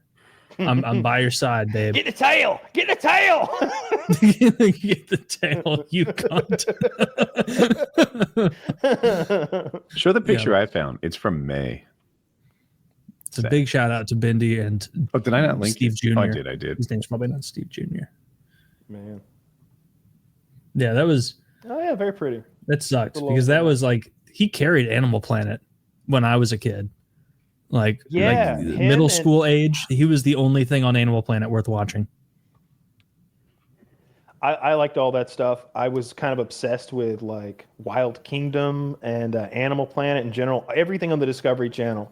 There was a show called Wild Kingdom. I can remember how it starts with a lion roaring or and then like fast drum music. Yeah. quick cuts of like Serengeti and the bottom of the ocean, and I'm sitting there like, woo, we're gonna learn tonight. Yeah. Like I love that. Is it my grandma every Christmas I would get like a box set of VHSs of like the entire last season of Wild Kingdom. I fucking one after the other watch them things like, oh dude, Wild Kingdom ruled. Yeah, I have a love Bindi that update for Kyle. My advice, and this is from the biggest fat hater you know, hold your fire. She just had some sort of stomach surgery. We don't know how much of that is Lipo? swelling. No, it's related Damn. to the reproductive system, like endometritis correction or something like that. So you don't know what swelling problems like. It Endometritis. happened in May. She said Happened she's in gonna be all like. scarred up. I don't want her now. I I wouldn't hate have said this. something like that. She's a beautiful woman inside and out. That's dark, Woody. A beautiful family carrying Not the bad, I torch, guess. carrying the torch for Steve and his legacy. Man, it's a Better than shame that that like beach a pic. different celebrity couldn't have died by stingray accident instead Let's of. pick I'd have one. traded Who would Shaq. it be? I'd trade Shaq. Shaq. Oh, dude, I've Look, got look, nothing. you I've got can't just nothing. give to you can't give I'm any old- trading him. Look, Yeah. you have to come up with an equivalent celebrity. It can't be Will someone Smith. you dislike. Ooh, that's good. I would trade Will Smith for Steve Irwin for sure. Well, hang on. What year did Steve Irwin die? Let me see that. Year I would Steve- trade. I would have traded Brad Pitt for Steve Irwin. Whoa. Okay, get out of here with that. Get out of here with that. No, we're keeping Brad Pitt. Brad Pitt, because we lose him from 2006 onward. We lose all those great films. No. Look, Brad Pitt's a great actor. I enjoy him There tremendously. has to be a better one to give up. He abandoned his kids. I mean, all right, you're winning me over. Yeah, he knows how to look out for number one. That's my kind of guy. How about Clooney? Would you trade Clooney for Irwin? Fuck yeah, dude. I do that? genuinely find Clooney's one of those actors. He's so much of a movie star that I can never see his characters. I see George Clooney, and I'm like, why is he robbing a casino? He's rich as fuck. Get out of there, dude. Well, I mean, Brad Pitt was in that movie too, and all he did was eat. Yeah, he eats in Someone all else his could have movies. eaten on screen, and we could he's still famous. have Wild Kingdom. He's famous for his on-film eating. He's very good at it. He's one of the best eaters. Wow. Who's the crazy guy from like- News it's like the Radio? way I Tom- think he's an alcoholic. Andy Dick. Yeah, I'd give him up, but I feel Oh, like yeah. I'm not paying enough for Steve. I think You need like Andy 8 Dick is Andy too, Dicks. he's too much lower on the scale of, at least to me, importance than Right. Irwin. It's like, or Screech. Like, no, you can't do that. You have Screech to is give dead. up. R.I.P. to Screech. Yeah. yeah. He did a porno. He had a big dick. Did he? What? Yeah, Screech hung dong. Go Screech. Is that what killed him? Yeah, he was Right, wasn't that- right. he got fat hard night. and his heart stopped. Cranial His- blood loss. It's awful. I'm trying to think of a celebrity I wouldn't trade for Irwin, like a modern celebrity. Oh, there's a lot that I Who's- wouldn't trade. I think Shaq's a good one because I enjoy Shaq. I think he's funny. I think he's big. If you're going by like pounds of celebrity, then I'm in the plus column.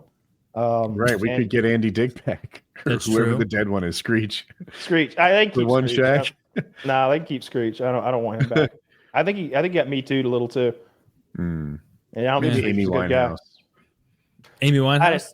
I didn't Yeah. enjoy her very much. Let's get the Joker back. What's his name? Heath Joaquin Ledger. Phoenix. Heath Ledger. Oh, Heath Ledger.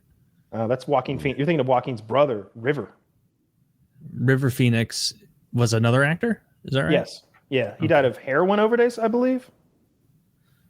I think so. He did it River before it was cool. Way before it was cool. Yeah. He's a trendsetter. Yeah, I don't know. I would like to have Irwin back over.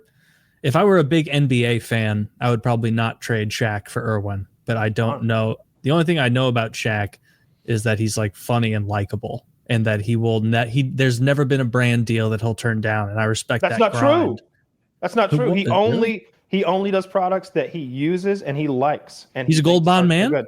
Yes, he's a gold bond man. He's icy hot guy. He's he's general 1-800 general now.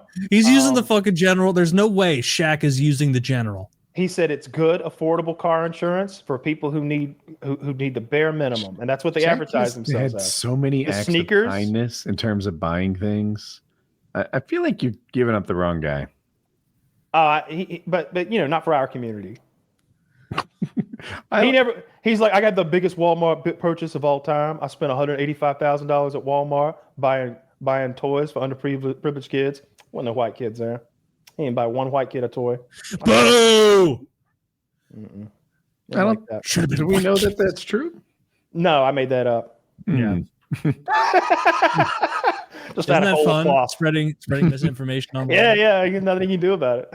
It's so fun. Is the purchasing at Walmart part true? Yeah, it is true. Yeah, because he had that partnership with Walmart for his shoes. I know that. Yeah, he also some lady came to him and complained. She's like, "Your shoes are too expensive for these poor ass kids. My kid can't get your whatever she said, shaming him, Poor-ass kids. shaming him like my poor ass kid can't afford your goddamn shoes. My fucking loser kid. Those LeBrons are $185. I can't. 8-year-old can't keep a job. Just a fucking lazy They bum. yearn for the mines, and so he made those Walmart shoes, and I think they're like $35 a pair or something for Shaq's. You think I would look silly if I bought Shaq's and Walmart? It was kind of an act of kindness and kind of a shrewd business decision. Like, the Jordan spot was already taken, right? So, Kobe's trying to compete with Jordan. Everyone's trying to compete at the high end for these $200 shoes, and he makes $35 shoes, and there's no one competing against him there. Aren't you glad you don't give a fuck about your shoes, Taylor? I can't imagine caring. Like, I genuinely, it's in the same category as cars for me. Like, I don't care about cars. I don't care about shoes. If they're functional and they don't look ridiculous, I'm good. What's I've been your wearing the most same commonly tennis worn shoes for years. shoe? I have. Shit, I've worn these for 2 years. They're either Nike or Adidas. I think they're Nikes, maybe, and they're just regular ass tennis shoes. Mine Super are Adidas. comfortable. You know how I chose them? Valvetti said these would be the bullseye of stylish, but not like trying to be someone you're not. You wear these, and I have had compliments on them for like the first couple of years. I was like, Valvetti did me right, dude. Like, All right. He's a high IQ guy. He gave me a link. He is. Oh my god, he's one of them. And but yeah, anyway, he picked out my shoes for me. I've been wearing them ever since. Nice. Yeah, I think we're all of similar opinion on our shoes. I'm not a big sandals guy unless I'm at the All beach. day, every day. I don't I told you the other day. I don't remember the last time I put shoes on. You don't even wear socks. They're slides. Yeah, you don't wear socks with these. No, I wasn't meaning with that. I was meaning like even around your house when you're like if you're at home, I'm always wearing socks because it's soft and it's comfy, a little bit warmer. No, I never wear socks unless I have to wear shoes. I do have a steam.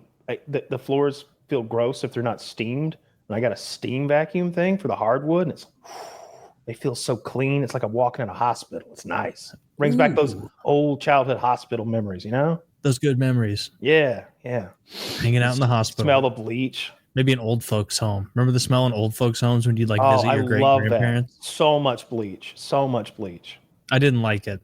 I've said this before, but I remember going to visit my great grandfather when I was very young at an old folks home, and my mom had to tell me to stop doing this because I kept lifting my shirt. I kept lifting my shirt to cover my nose, and my mom was like, "Taylor, you are being so rude." And I'm like, "It smells like death. It smells like dead people in here." And she was like, "Just go in there and hang out with your great grandfather and talk to him about the Cardinals," because that's all he did in his later life. Like, because his wife was dead and he didn't. He's sitting there keeping the box score. He was obsessed with the Cardinals, which if you're going to be an old person obsessed with a sport, baseball is the one to be obsessed with just because of the density of content constantly. There's no other professional sport that will play like 4 games in 3 days sometimes. So Taylor, fast forward to when you're a great grandfather in an old folks home. Ooh. What will you talk about? I'll probably be like, I don't know. What do they talk about? Like racism? I don't know. I'm going to be giving Elden Ring builds or something like, if you want lightning damage, you got to level up Dex. It's not intuitive. I'll be talking. I'll be giving. I'll be like, you got to, they say to put, and I'll be Biden also. You got to put 6 on sheep and then 4 on wood. to get your build order for Age of Empires 2, and that's where you got to play. And they're like, Grandpa, I'm barely even seeing you because I have implants in my eyes and I'm gaming right now. God, Grandpa's such a homo. He doesn't get it. Yeah, I don't know what I would do. This game was old when he played it. Yeah, this game was old. Yeah, technically it's from 95 years ago, but that's okay. It's still a good game. I don't know what I would talk about. Like hockey, hopefully regaling them with stories that are funny and not insufferable. Not to say my great grandfather was giving me insufferable stories. That one time the Blues won this cup. The one time the Blues won the cup. 3, 2. By that point I'd be like talking to my 8-year-old like grandchild or whatever, and I'm old as shit, and I just would be telling the fun stories from life. I'd be like, they tell you not to do cocaine, but I'll tell you, give me a few fun nights. You have a good time. Still does sometimes. I would say, you do you, Susan. You have a good time. I think your 80s is when you bring the cocaine back in full force. I think around your 40s you're gonna definitely want to be more health conscious, right? Like make sure that you make it into your 60s and you're ambulatory and your knees aren't blown out or anything. But like once you get to 80, it's time to bring the coke back on board. I don't think uppers are what I would want at 80. I feel like if I were going to get woefully addicted to something in my 80s, it would need to be prescription pills, because there's no way those things aren't incredible given how many people's lives have been destroyed by them. Like they're probably fucking sick. Good metric. Can you imagine? Like I don't think they're that good. They make me sick. I took a Percocet once, and that was for pain. My mom gave it to me when my eardrum was about to burst. But other than that, and I didn't like it. It made me itchy. So maybe I'm not the right. Oh, you just get over it? I thought some people just always got itchy from heroin and all those adjacent drugs. I know. My experience is at first it would make me itchy, but after like a week of using it, I didn't even mind the itchiness anymore, and it wasn't as bad. And look, let me just say this: you're just vibing. You're high, you're itchy, and then you get your girlfriend to give you scritches, and it's like the best thing in the world. Like it's amazing. Like you're like, I'm so glad I'm itchy. Having a girlfriend. Kyle's not a gamer. Kyle's not a real gamer. I mean, your bro. You get your bro to come in and give you some scritches. Now we're like, hey man, I'm all itchy. Hit me up. I wouldn't want that. That does seem like the kind of drug to get addicted to in your 80s. Prescription pills, just cash out with like an Oxy 80 in your system. I would want to be hitting that Cialis up and taking my cocaine and then banging them old ladies. I hear the STD numbers at retirement homes are crazy because they're all just fucking. Yeah, at that point, it's like, who gives a fuck? You've got gonorrhea. Why even cure it? You're gonna die imminently, like in the near future. Oh, you've got syphilis. When you pee, it always does. When I've got tagged with chlamydia, it never got to the point of burning when I peed. I just had to go and take some pills at the. When he got tagged with chlamydia, like someone ran up behind him and slapped him in the back with some chlamydia. That's what happened, brother. And then I had to go to the Mizzou Health Center, and they said, "You have chlamydia. Take these pills." And I was like, "Okay." And they were like, "Call every partner you've had in the past, whatever." And I was like, "Definitely, I'm doctor." Let me tell you, seriously, I'm on my phone now. Do you notice? That's what I'm doing. Hey, doctor, I totally know her name. Yeah. I'm definitely sending out texts. Trust me. When I had syphilis, I know I've told this before, but it was so awkward because I took my online STD test, clicked all the boxes, said I had it. And but really I ordered the thing online. You take the test at home, you mail it in, and they email you and tell you got syphilis. And but nothing else. That's always nice because you got to scroll through like 30 things, and you're like, oh, negative. Okay, all right, we're good. All right, because there's some scary shit down toward the bottom. It gets rough. And it's like you don't have AIDS, but it's also like I am taking a test, and it can only go one of two ways.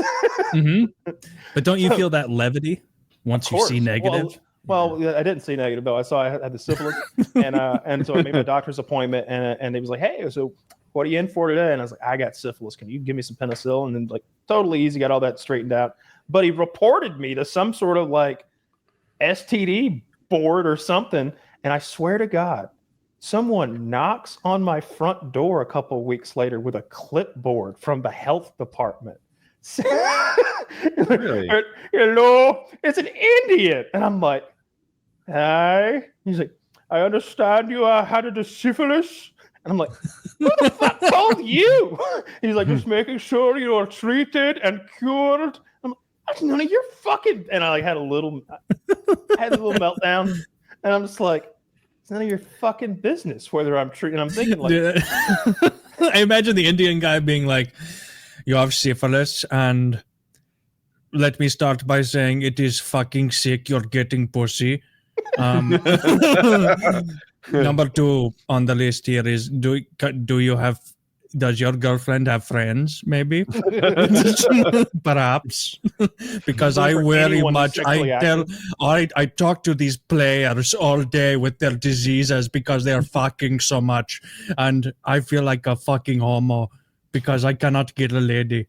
First of all, I was like, man, I can't believe my doctor just ratted me out to like some governmental agency nearby and told him I had the syphilis. What a scumbag. Because like that seems like a huge breach of privacy. And that's the only way it could have happened. I think that's what he told me happened.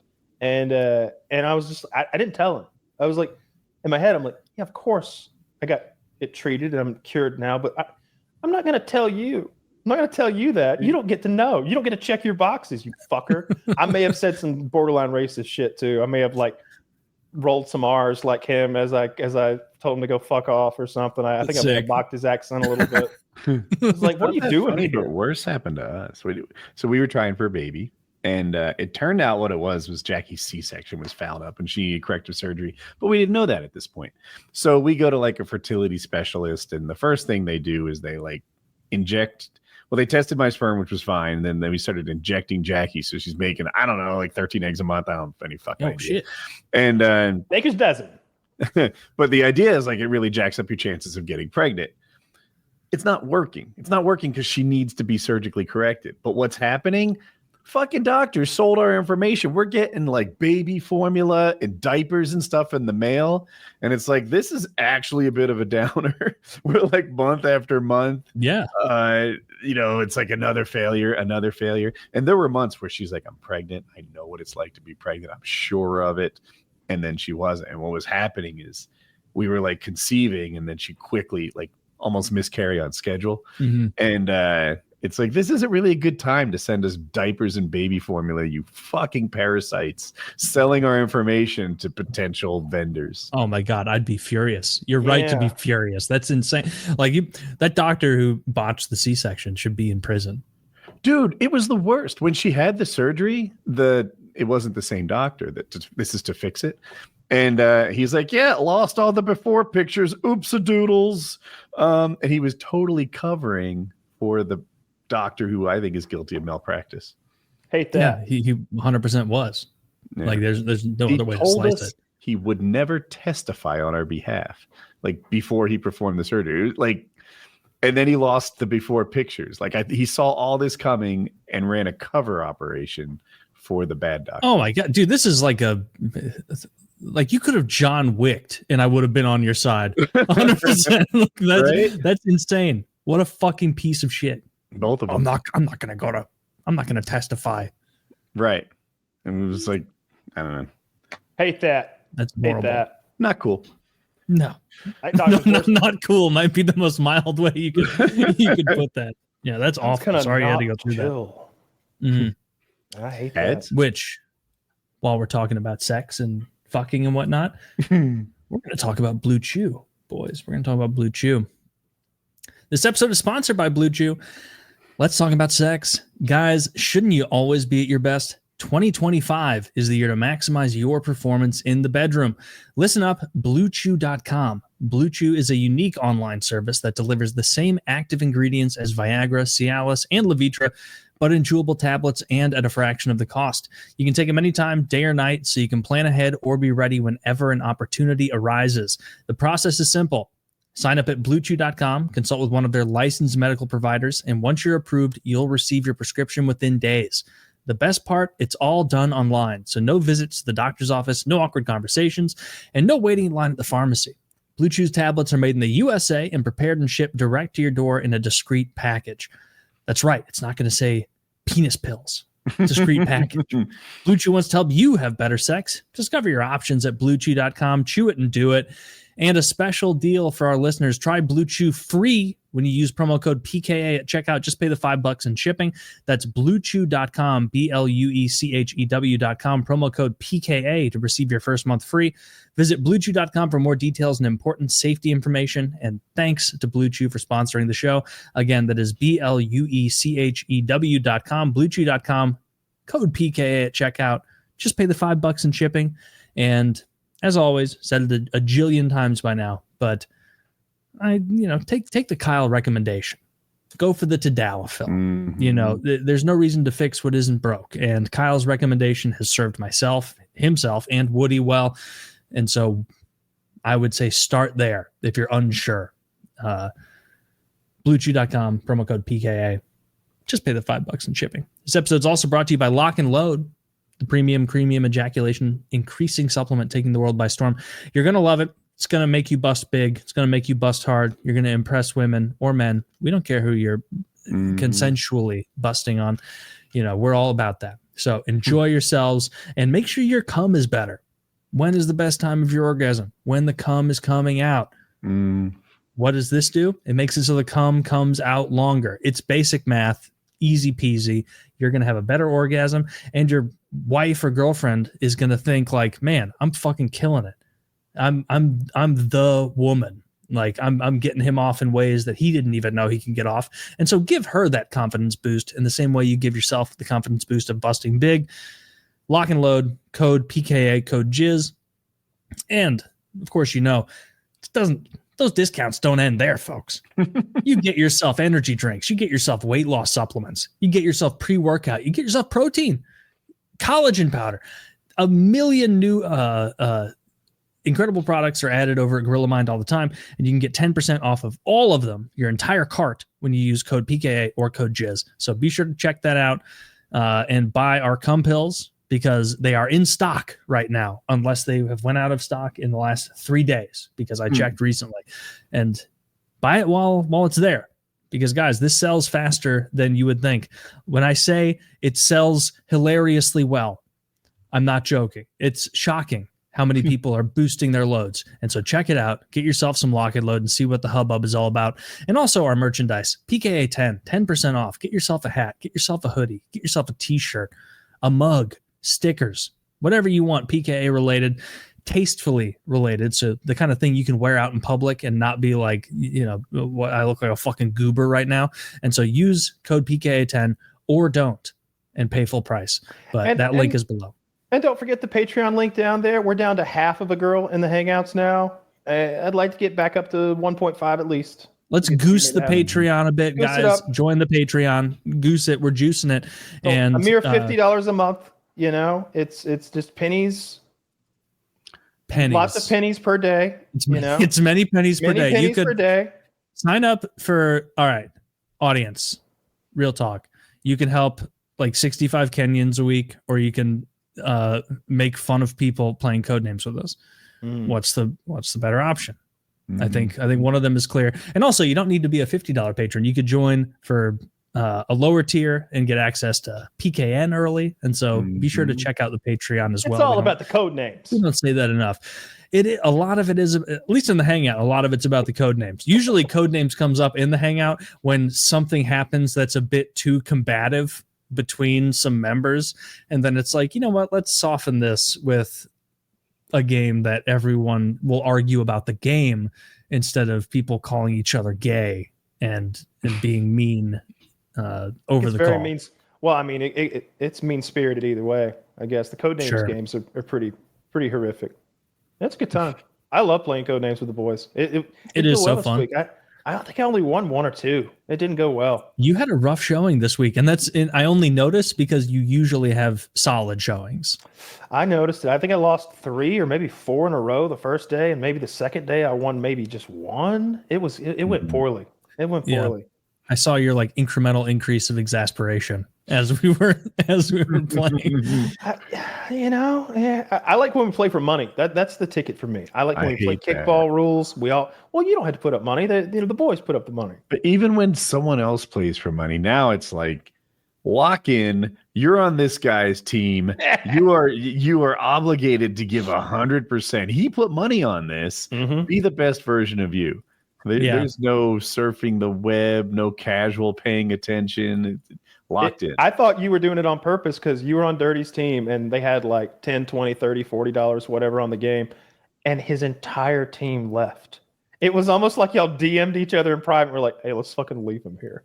He's just like, is it just you? It was like, I don't know who it was, some random. You're the only one here? Like your chair was empty. All the chairs were empty. I don't know what we're talking about. I left?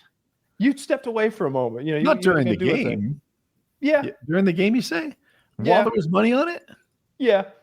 I was confused then because no big deal. It's Dirty's money. I think of myself as locking the heck in when they have money on it and keeping everyone on my team anyway, serious about winning. But I guess I fouled up. We take it very seriously. So if you want to come play some hardcore code names with us, it's the highlight of my month as far as the fans go and the show goes. Mhm. I love when we play that game. I wish there was a way to actually I hate cheaters. Like we even had somebody try to cheat in the last game. They're like DMing one of the codemasters for the words. Shameful. I wish there was a way to play like competitively in some way, or even live stream playing competitively, but there's not because the cheating factor. Yeah. Well, we've tried the draft solution where you have the spy masters join in and then they draft their team. But I also don't like that because, there are new people, matriculating in all the time. And so it's like I don't want people to feel left out or bullied by a selection process. I was the first overall draft pick. You were? I'm like, I'm not that good. Why did you want me above everyone else here? Yeah. But that is how it goes every time there's a draft. Like first 3 picks are usually the 3 of us, and then it starts going. And it's like, well, host on the team. Yeah. And I don't. We do play more than anyone else because we're at every single hangout playing the game, and we're smarter than the average bear, I would say. So we're kind of a dream team.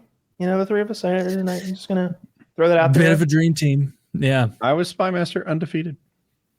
Yeah, Woody had an excellent showing to combat Kyle's rough showing on the most recent hangouts. Good enough. I got my win. Indeed. So yeah, it's just such a satisfying game to win when it's close. It's a rough game because, if people have no idea what Codenames is, it's this word association game. So if sailboat and water is out there, but also dolphin, sure. I need to give you a word where you think of water and sailboat, but I didn't mean dolphin, right? Mm-hmm.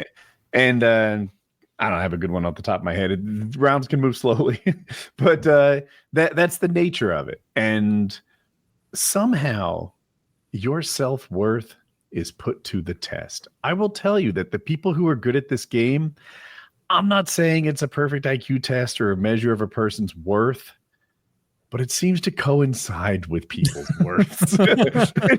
There seems to be a correlation between how smart I've observed you are over the past year or two and how well you do in this game. And everyone knows it. Everyone knows it. And if you're up there giving clues with 1 or 2 words, then, or maybe you didn't see an association, right? Mm-hmm. I say mammal and dolphins on the board, but that's the other team's word. That says something about me, right? Yep. And there's also the case where you might give a clue, but your teammates don't know that particular vocabulary word. That's oh my God. That's brutal.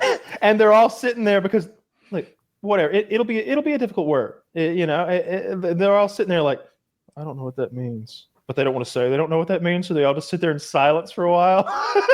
Yeah. They'll be like, boys, the word is precipice and cliff is out there and no one has clicked it yet. What are we doing? In this last time, Scum tried to convince the other team that Manny Pacquiao had nerve damage on his face from his career. And that would have impacted like what maybe the spy master was inferring with his words. And I'm like, I didn't fully catch whether or not he's lying. Like he's trying to be believed. And That was seems fibbery. plausible, right? Mm-hmm. So later in the game, I was like, all right, now it's our turn. Scum, tell me a truth. Was that real or not? He's like, that was a lie. And the trolling is so much fun too. Oh. Like fucking with people and trying to get them to guess the wrong thing. I like that. But you have to do it tactfully. Well, you also have to gauge your level of tact in the trolling with who your opponents are. Because if you think they'll latch onto something a little more overt, you go with that. But you spend the first 5 minutes of the game giving them good, solid advice that they should follow, that they would have followed anyway. You're not helping. Yep. And then 10 minutes in, you're like, you know what? He said bird. He might have meant flying fish. He didn't. That's why he said bird. That never works on me. If someone on the other team gives me good advice, I'm like, that is good advice. I see your point. Like they don't know. They can't see the answers. That's why I love that game. I just wish there was a way to eliminate the cheating, and then we could play at a very high level. How much cheating is happening? I know we had that. I don't think there's any cheating happening. But the thing is, we've played. I think one time we played Trivial Pursuit for money, and we split off into teams, and a few of us are like really into history and like really into trivia. So we had strong teams on either side, and one guy answered a question, and it was like, you don't know that. You don't know you don't know that deep. You don't know who the 14th emperor of the Roman Empire is. Yeah. You don't know his nickname, dude. You do not know the nickname of the 14th Roman emperor. How do you know that? And it's like, dude's Googling the fucking answers over there and cheating at Trivial Pursuit, where we're trying to play for money. And I remember who it was, I think. It's just infuriating. You can't play games like that. Never, ever cheated. I have spell checked. Like in Barris. No one knows how to spell that. If Taylor tells you he does, many he's R's lying. and S's. R's and S's, there's dozens of them. It's up in the air. Different people spell it different ways, so I might spell check it. That's the French spelling of imperative. I don't even know how he got an umlaut in that word. Copy and tape. So I don't cheat sheet, but I have done that before. Can Crusher's fucking dyslexic. And every now and then, everybody be like, come on, Can Crusher, you be the spy master. And I'm just like, pulling my hair out over here. They let the guy with a reading disability like be in charge of the word association game. I love Dude, it. he killed it this past hangout. The Can Crusher had an excellent showing. Yeah, he was on my team a couple times and was very, very helpful.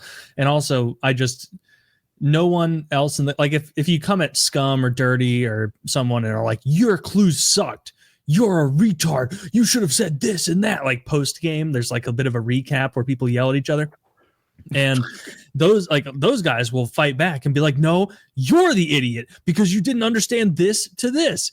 Can Crusher will give sometimes the worst imaginable clue, and then everyone will be like, you're a retard, and he's just sitting there like stone faced, dude, doing drugs on his he couldn't care. To the deepest center of his core, he has no fucks. He doesn't care. Doesn't care at all about what you think of his clues. That he doesn't. Most people can't stop themselves from getting a little bit of self-worth or evaluation from this game. Can Crusher's not one of those guys. No, and he'll even say stuff like Dirty will be ripping on him, and Can Crusher will like let Dirty go off for 90 seconds and then just respond like, Dirty, if you and I were in the same room, I could tear you in half. And it's like, fair. Yeah, he just doesn't care. I love that. Human being. Yeah, big strong guy. Naturally just strong. Like I don't think he does train, but when he didn't train, he would just like he'd be that guy that shows up and lifts 400 pounds just because he's born that way. Wasn't he doing like overhead presses during one hangout at one point with absurd weight? I think that was him. Someone was doing that. Dips. He does dips with crazy weight too. Have you seen the guy? I can't pronounce the guy's last name. I think he's the world arm wrestling champion. His name is Lavon Davalishvili or some crazy shit. He was on Juji Movies videos. He's a mutant. He has a video curling 400 pounds. What? That's not even possible. Yeah, it is. Yeah, it is. Look at here's the video. He is an absolute mutant, and I went down a rabbit hole on him, and I think pretty sure it was Derek talking about him. He's like, this guy is fucking transformed. He became a different thing. He's left the realm of humanity. We're all behind him in the dust, and he is an ab-human. He used to weigh, it's like 180 pounds, and now he's like 350 pounds or something. Like he gained like 220 pounds or something to become the world's greatest arm wrestler. And he trained, like he's broken a lot of people's arms, I understand. Like he's a mutant. Look at him. All right, Monster. Not strict then. that is. I don't even know if I give him credit for curling that. No, There was a lot of is in altitude. there's a lot of back leaning, and he got it up. It's 400 pounds. Yeah, I'll give him a little bit of break there. 400. Most people can't bench that. Like, and he's Correct. curling it. That's Almost no one can bench that. almost no one. That's true. Most people really undersold the difficulty of that weight. Most in any people lift. can't Most people can't squat 400 pounds. Yeah, that's a deadlift number. That's like just a mountain of a man. That God damn. That guy's enormous. But that wasn't a curl. That was. Why is it taped on like that? To keep them from spinning and rotating. Really? I think that's just a grip increase, right? No, Like, he's got tape on the The plates. plates have tape on them, and it. Oh, I'm sorry. Okay. I think maybe he doesn't want them to rotate, or he wants them to do or he doesn't want them to rotate out of sync or something. Oh, no. Look at the sides of the bar. They're taped on because the bar is not meant to hold that many plates. There's no room. There's no room for the collar. Yeah. He needs special plates. Although, like at this point, like what a gigantic person. I'd like to know his measurements. I don't know how big. You can never tell. Like that guy could be 5'8". He does need special plates. You guys probably know, but like, you ever see the competition plates? They're curiously thin. Like They mill them out of a solid piece. I saw somebody one time selling. He had a set of like the Arnold Mr. Olympia plates. They're like may have had Arnold's face like engraved into them or something. They were it was the Garage Gym Review guy. He had a setup. That's what it was. That guy's great. If you're ever buying one of the like gym YouTubers he competes in powerlifting, and he said that the skinny plates work well in his mind. Like he trains with bumper plates all the time. Mhm. And then when he goes to competitions and the plates are so small, it's like, I can do this. These are tiny. Mm-hmm. Yeah. Same weight he trains with. No, it makes sense. Yeah. It does make sense. Back when I was trying to lift heavier and heavier, like at the different times in my life, a lot of my like plateau breakthroughs came from math errors.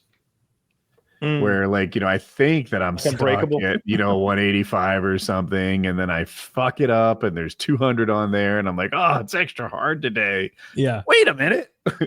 I made a mistake.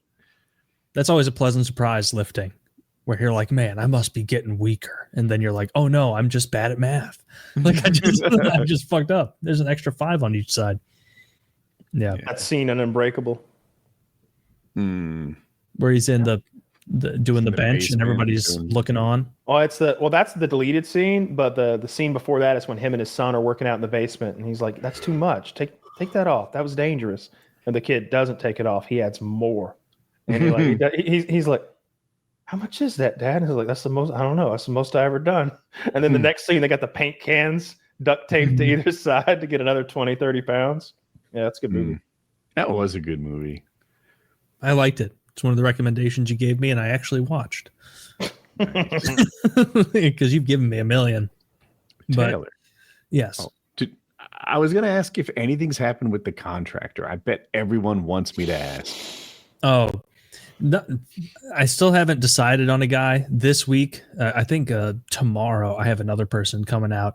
I'm just pricing out right now the basement egress and the rough in For the nursery.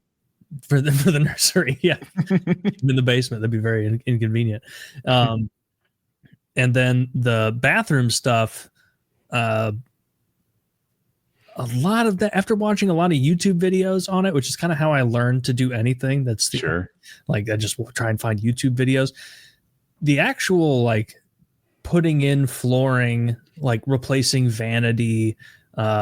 One of my bathrooms I'm not changing. Like I'll have to change the shower head because I want a new nice one, but like I'm not changing any plumbing stuff. Like I can do a lot of that myself. And so I'm just going to be doing that. Like I'm going to do a lot of the flooring myself, a lot of the walls and stuff. Painting's not hard. Like it just, the price a lot of these guys want for bathroom remodels in particular is fucking insane. It's crazy. They're like, we'll do it top to bottom, and it'll take us a week, and it's going to run you. Yeah, exactly. It's going to run you, I'll say 65, and it's like, wow, okay, well, I'm not doing that because that's insane. I don't think I'm going to gain 65. You got to support local businesses. All right, these are American workers, Taylor. These are not those. We got all the illegals out. No more of that. Don't worry. These are American dollars for American workers. The Mexicans come in phase 2. They're sending a white guy in there to plumb. Okay, you gotta nickel and dime him, Christopher.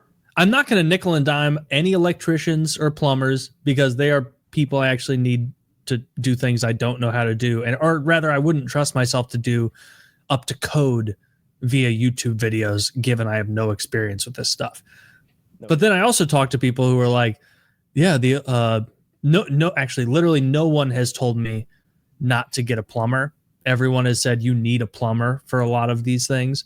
A lot of people have told me like, you don't need a real deal electrician for the basement wiring. Like you just go to your box, which is over there in that corner of your storage, and you run wires out and do it over here. And I'm like being polite, listening. I'm like, yeah.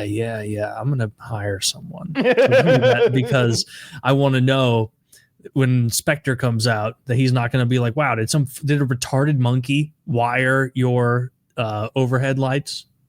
Like, what did you do this? And I'll have to be like, yeah. I botched it pretty good, didn't I? There's a lot of needless wires, but yeah, I'm excited to get it moving. But a lot of extra wires, just huge amounts of extra wires. I knew a couple would work. It's not that hard. I think you could do it too. There's some little things you want some guidance. Scums around. You can ask him. You don't want to put Romex and conduit and shit like that. But wear shoes. But by and large, I think electrical work isn't that hard. I do have a tip. Here's my tip for you. If you end up doing a lot of your own work and someone says, Taylor, that looks great, you did a good job, do not pull a Woody and say, it's not good. You just didn't notice these flaws here, and here. Don't do that. They didn't notice the flaws. You don't need to be the guy that tells them. I will not. And I'll don't do your own wiring. I'm not going to do my own wiring. Wiring is like the thing that I don't fuck with that. I'll do plumbing. I'm super comfortable with almost always. Like what's the worst thing that could happen? Like plumbing doesn't kill you when you mess up. Wiring kills you when you mess up. I'm not going to dig into my own foundation to put a rough in. That's crazy. Come on. You don't dig, you blast.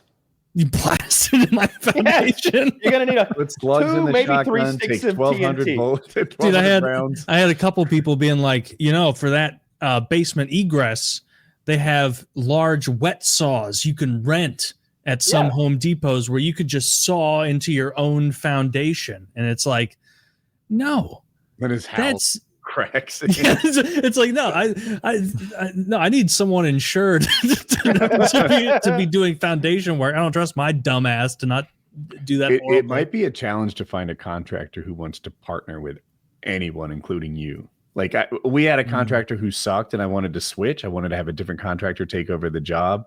Nobody would touch it. They didn't want anything to do with this half-finished job. Damn. Well, I think once I get the rough in and the egress set up, if you have a rough in, it's not hard to do the remaining plumbing because you're just hooking the toilet up to that and getting it moving. But the framing, I'm not intimidated at all by framing stuff and drywall. Like that's just measuring and cutting. That's pretty cut and dry, not too much wiggle room there. You do it right or you don't. Flooring, especially the kind of flooring I'm looking at, like it's going to take a huge amount of physical work, but it's what I'm more worried about is getting to a point like what you've said about video games, Woody. Like, I don't want to get to a point in a project where I'm like, I don't know what to do. Like, I don't know what the next thing is. I don't know how to remedy this problem I've inadvertently created. Like, I don't want that. But stuff like flooring and demolition, like, that's kind of self-explanatory. Like, it takes a lot, but it's doable. And if it saves me tens of thousands of dollars, like, that just seems like the smart move to me. And it seems like you've got a ton of experience doing this stuff. Oh, you talking to me? Yeah. I've done things. I'm not great at everything, but I could do things. Did you ever redo bathrooms and whatnot? Bathrooms? No. I redid a bedroom into an office once, floored it and did a little bit of framing to put like a cabinet inside the wall, stuff like that. I've done my stable. I did all the electric work in that, which is pretty straightforward.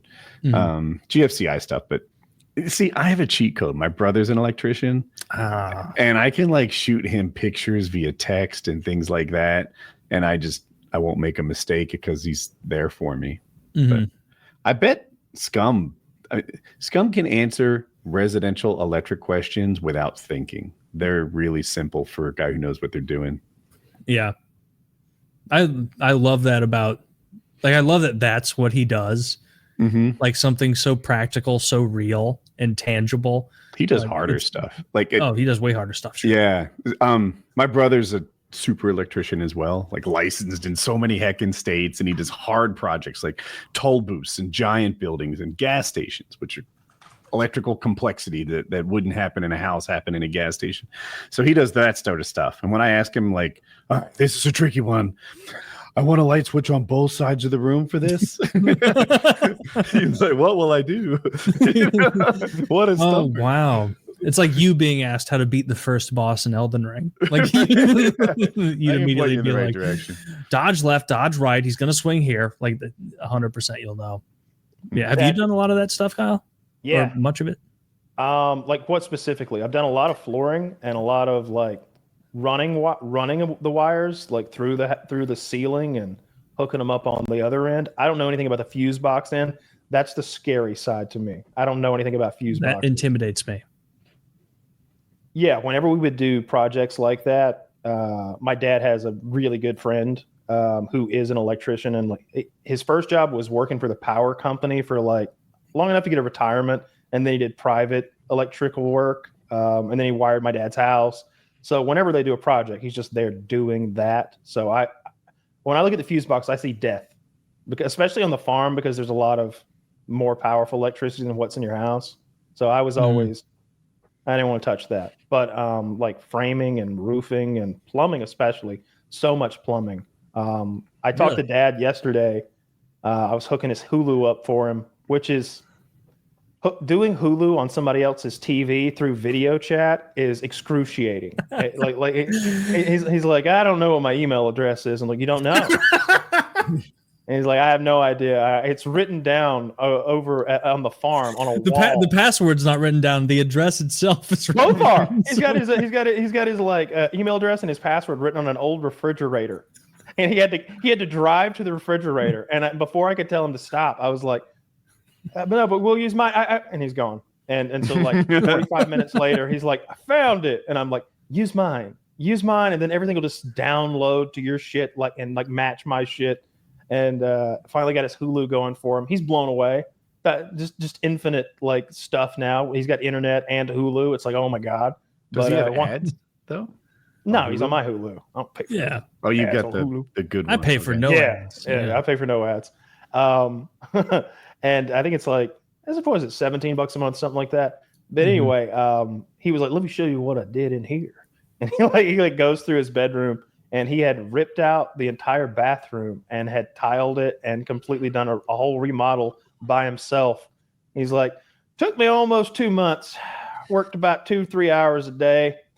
And my knees aren't so good anymore, but I got in there. And it's like, I'm looking for flaws. And it's like, because like getting tile and grout right is so hard. It's like, fuck, he nailed it. He nailed it. It looks great. Like he made himself an enormous shower, and he ripped out all the like the sink and the countertops and the mirror and all the cabinetry and stuff, and he's redone all that. He did a good job. That's impressive. He's in his 70s, right? Yeah. Wow. He's 72. That's an impressive task for a 72-year-old. That's terrific. He gets after it. You use it or you lose it, and he stays pretty active. He's in his pool every day swimming. He loves the summer. He's like, well, I think we'll wait on Netflix till another day. I'm gonna go hop in the pool. Hulu was such an ordeal. I think we'll push Netflix. What were the big holdups other than him just not having the requisite information? Was it like, do you see a code on your TV? Does it say to open it on your phone or laptop in order to enter this code? Oh, that would have been way too much. I'm doing it all via my phone. I'm on my end, like I'm giving him logins and passwords. All he has to do is enter a login and password. Oh, Lord. But using a Roku remote. So it's like, there's a 30-minute thing. Yeah, a 72-year-old with a Roku remote. And yeah. I'm like, all right, pan to the right, pan to the left, and like I can't tell that certain menus are highlighted or not. And I'm like, I don't know why we're in a loop where he's like continuing, but it's going back to entering the password, continue, go back to enter the password. And we've entered the password 4 times. And I'm like, You're not doing something right. It's not your fault, but I just can't see move the cursor down. Now click continue. Yeah, you were just entering the password box over and over. That's why we kept going back there. So click continue. He's like, there's not a continue button. I'm like, no. Go on the screen, that continue, click that. And he was trying to put numbers into he's like, the Roku, there's no letters or numbers on this. It's just, a Roku remote is just like up, down, left, right, okay, and off. We got him going though. He's and the best part is I can burn notice. Burn notice isn't half bad. I was like, as he was like scrolling through and I was showing him the menus of infinite content compared to what he's had before. I'm like, that's a good movie. That Prey movie, that's The Predator, but it's fighting Native American Indians in the 1800s. That's pretty cool. And this show's pretty good. And then I got on last night. I was watching The Bear, and I was like, look what Dad's watching. Burn Notice, season 1, episode 1. All right, he started at the right part. That's good on him because I could totally see him. I gave him DVDs one time of The Sopranos, and he still like botched that somehow and like started in season 2 or some shit. Oh no. That's good. You're there for your dad to hook him up with modern entertainment. Favorite story. It must be 10 years old, and it's Taylor's, who had trouble following Game of Thrones because he listened to an audiobook on shuffle. He's like, man, this is really tough to see what's happening. That was brutal. It was like my freshman or sophomore year of college, and I was doing an internship, and on lunch I would go get food and then sit in my car. And I just remember, like, because it doesn't go chapter 6. It just says Arya, because it's going to be an Arya perspective one. And I remember just listening and being like, I'm an idiot. I can't track this story and they at all. don't lead into one another, so you would never know. Yeah. It's like mini anthologies that build into a story. And so I listened to most of either the first or second book on shuffle, and the whole thing. And it wasn't until I heard something where like, okay, Arya is now talking about something that happened 3 days ago during lunch. So this can't possibly be the right thing. I can't believe I did that. That was embarrassing. Did you get the discs? No. I had it on my phone at the time.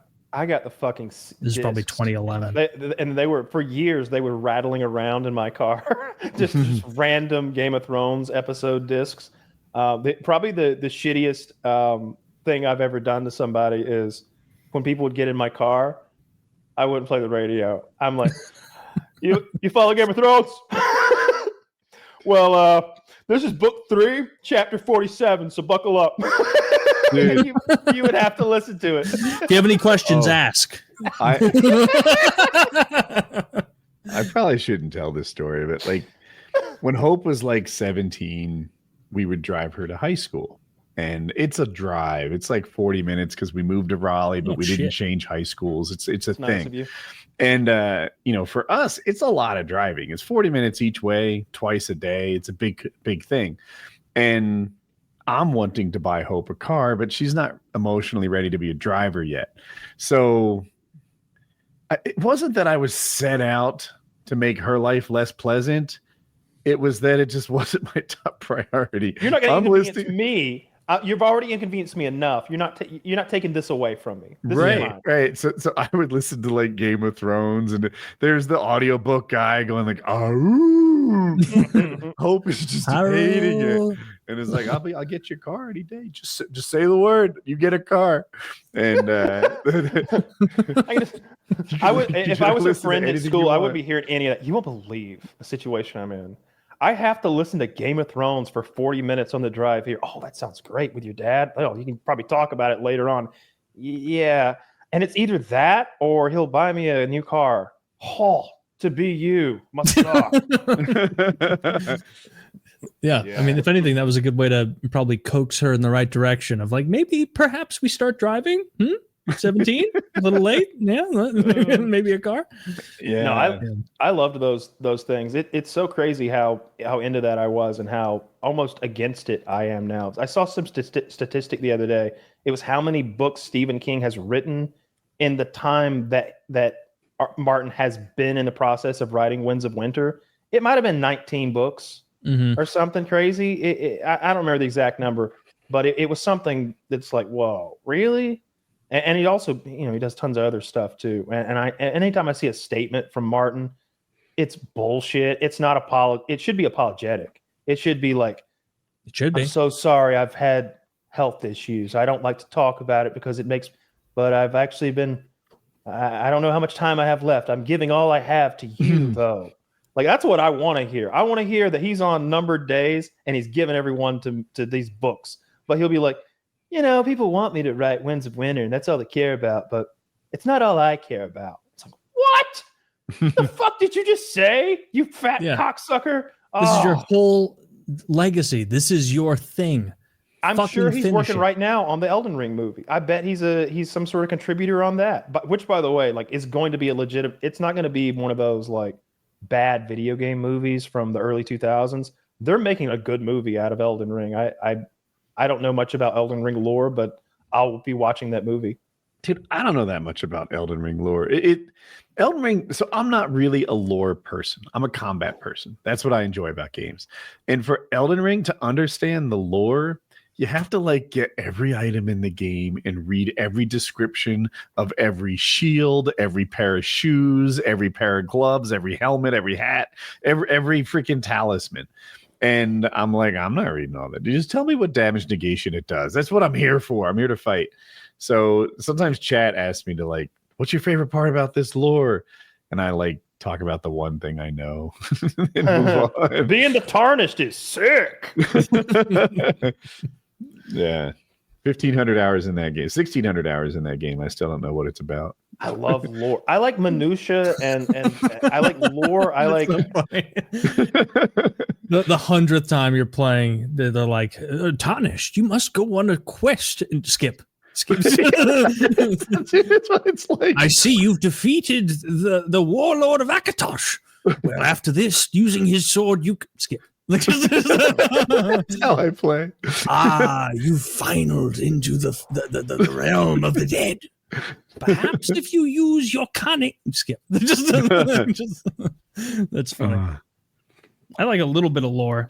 Like I want to know at least what's happening, but I'm not as into it as Kyle, where I'm gonna independently outside of a game be like, oh, what the hell is the history of Oblivion?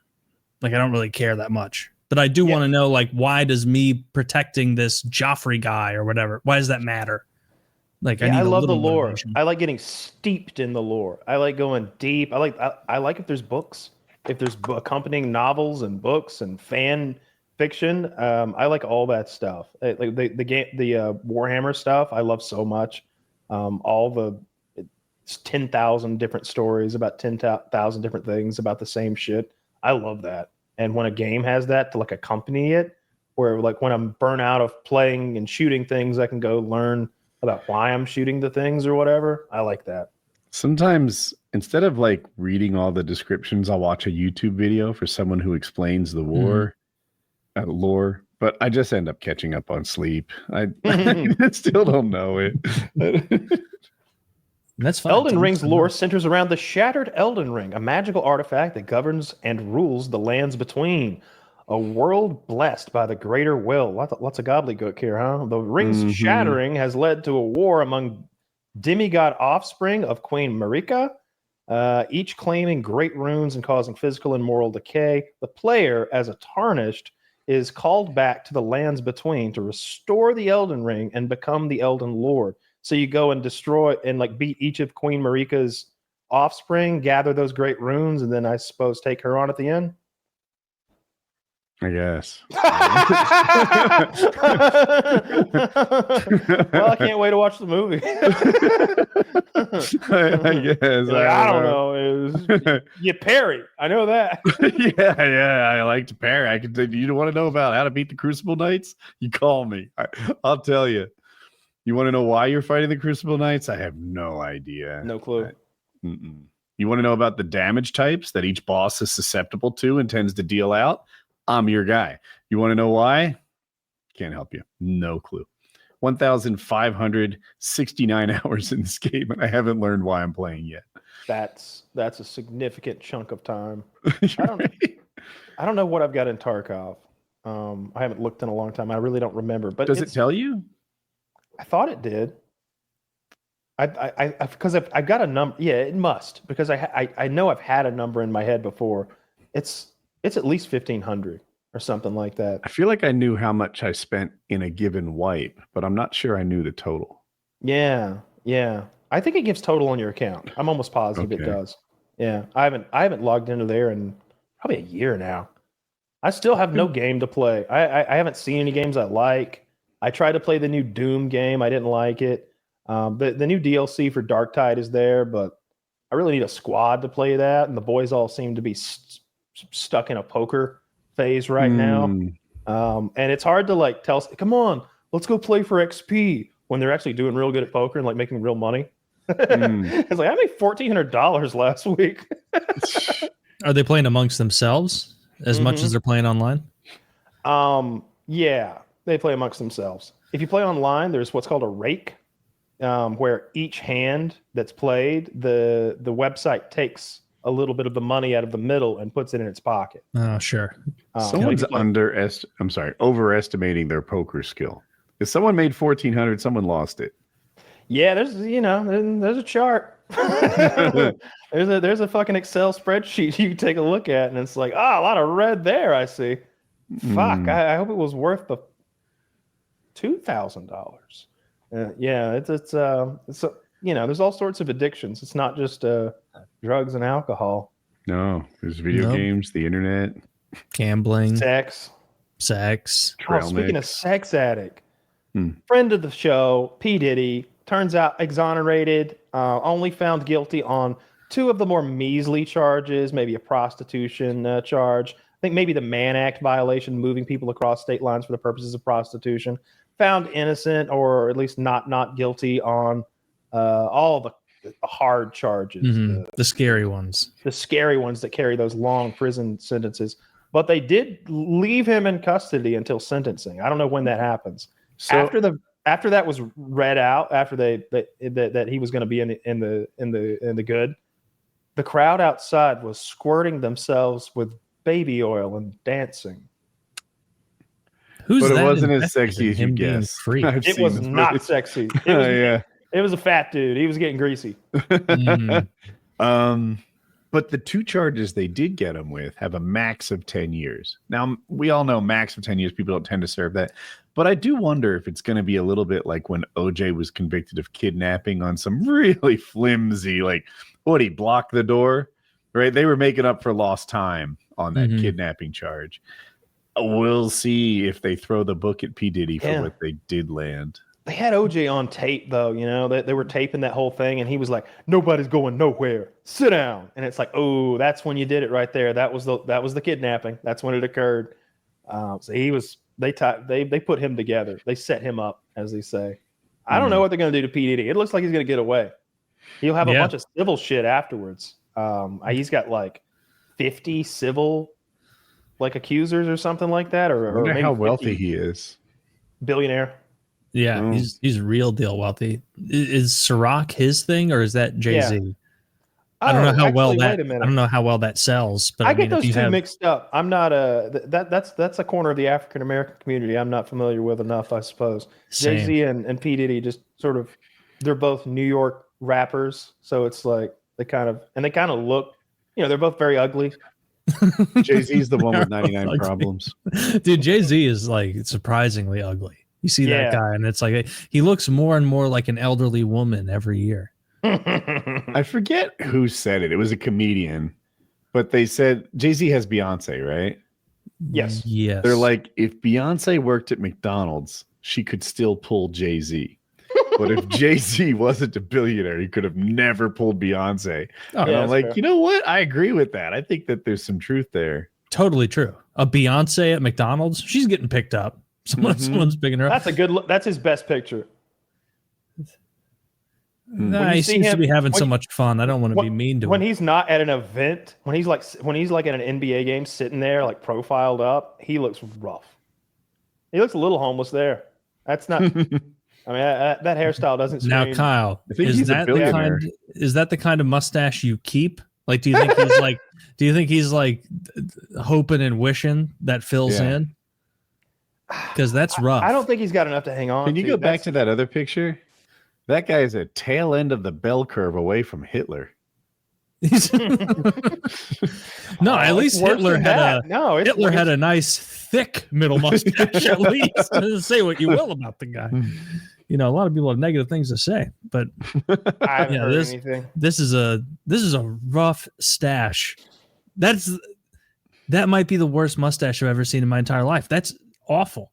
Look at it's like not incongruent sprigs of hair. Like it's not It even looks like his first uniform. mustache. It looks like a 14-year-old's first attempt, and his someone has to be like, hey, not yet. You're not there yet. Give it a couple more years. give I it love another it year. when like high-level hockey players can't grow a beard for shit. Yeah. They make a deep playoff run and it looks like they just started. Yeah, it's like a Now show me Beyonce Sidney dressed as a Crosby cowgirl. always just has like a goatee setup with like a soul patch because that's all he can grow. Who's And so this?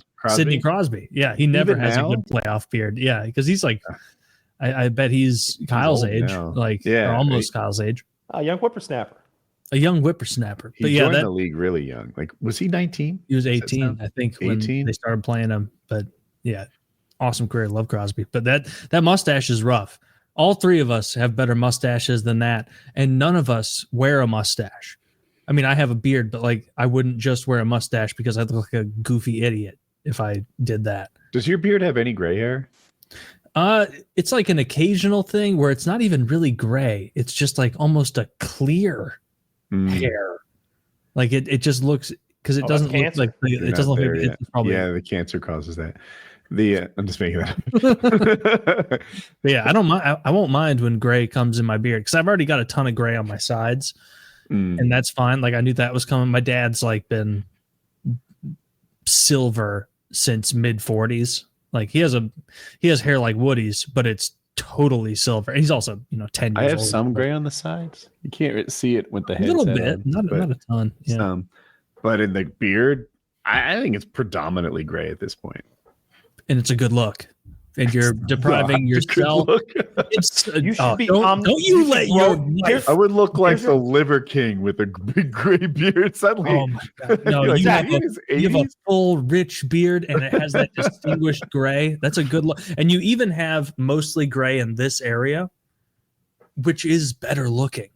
Like you're spitting in God's face every day. You don't every day you don't grow out your sick ass beard. You should do the Omni Man beard. That's what you could do for Halloween. Even he's got like the Oh. front dyed black, but Let he me leaves look at all like the that. button chops and the whole side white. Kyle would be a beard boy if he wasn't, denying his mustache. He says that there's no hair in the middle. I can see hair on your upper lip right in the middle right now. It I can doesn't- see it. No, it's just on the verge. It's just a bit on the verge. my frenulum is hairless. Yes. It's would hope. supposed to be. What about your perineum? Because mine is very hairy. He means I like philtrum, tricking Jack. people. Yeah, I like tricking people into thinking that the like mixing up philtrum and frenulum and like hoping that they carry that on into their lives.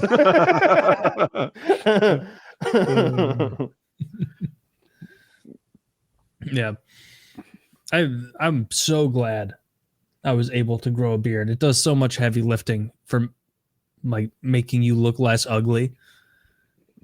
Like it's a big deal for. You ever for think the of doing boys. anything like, I don't know, like you're kind I feel like you're just going with the beard, you know, you're not It's really got a doing anything Midwest to it. look. You ever It's pretty, thought it's about pretty overgrown right now. I need to trim it.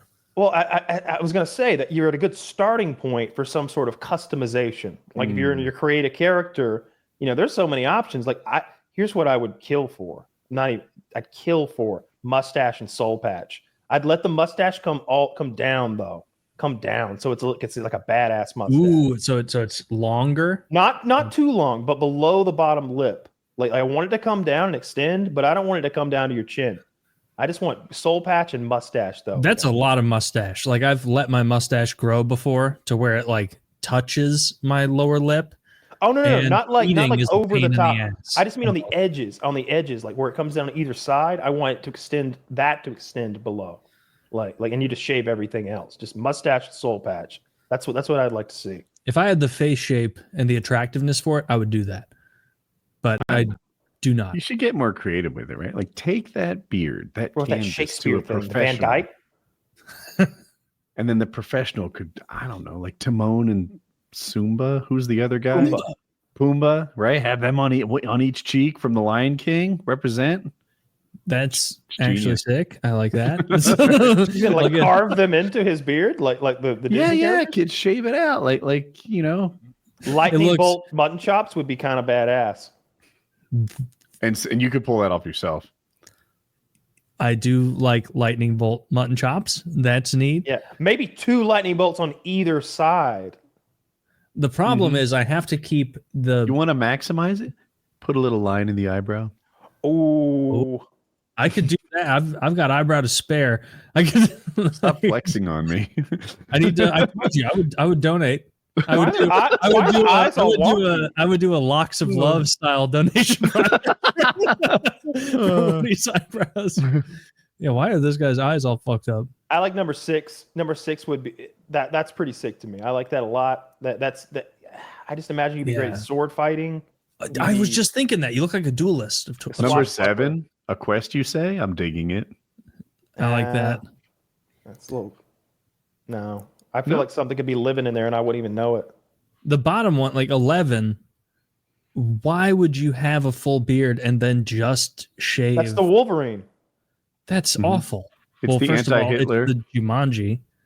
That's the Wolverine. That's a good look. I like Is that. this AI? What the fuck is this? Like, why are their eyes all wonky? The eyes are terrifying. What happened to the eyes in these pictures? Why did they do it this way? This AI knew how to do facial hair, but not how human eyes work. Or 3, but then even 3, for some reason, there's no connector between the mustache and the beard. He's twirled them up, waxed them. He's waxed the ends there. Yeah, but there should still be like hair growing in that area. Like in the middle? That connects your mustache area to your beard area. Because if you don't have that, it you looks ever see a at the little mall goofy. when they thread people? No, Threading? what is that? I think maybe it's Indian or Arabic culture, but they have this apparatus. It's 2 strings basically that are wrapped around each other, and they pull back and forth to make them like spin, and they use it to like pluck your facial hair and like perfectly manicure it. Like it's when you watch them do the work. First of all, it's incredibly painful. The people who are like taking it are there like, like they're getting their teeth drilled with anesthetic. But when they're done, they do like really immaculate work. They do eyebrows too. And that's just a method of trimming it and styling it? Yes. They it's called threading. Where they yank, they don't shave. The way they operate the strings, they're like grabbing the hairs and plucking them rapidly, but with precision that you can only get from like a taut string. They're able to like make these perfectly straight lines. It's they use a little lasso and they just sort of tighten it, pluck, and loosen it, tighten, pluck. Interesting. I wouldn't like too straight of a beard. I would look like I would look very like I was LARPing as an Arab. You look like you went to a black barber. I would, yeah. Yeah. If I went to a black barber, I would also look silly. What is this? Is this a... Also, you saying I look silly? No. Oh shit! This is a really weird way to remove hair. I guess it lasts longer when you pluck it. For sure. Not worth it though. It's incredibly painful, and it'd also be like perfectly smooth. Like you wouldn't get a 5 o'clock shadow, obviously. I do like how perfect this guy's beard is. Like it's so well lined and immaculate, and I get the same thing he does. Like those hairs that grow up like weirdly close to your eyes. Oh, a couple extras. Yeah, the one blade over them bitches. Oh, the one blade is the king. I love the one blade. If we can get a sponsor by any like hygiene product, it'd be Harry's razors. It would be Harry's razors. But that's what I was gonna say. I was gonna say it would be Harry's razors, and then in a best razors, the best razors, and it would one be blade is shit. I make the one blade is only on my counter to be a cuck razor. It has to watch me shave with the one blade.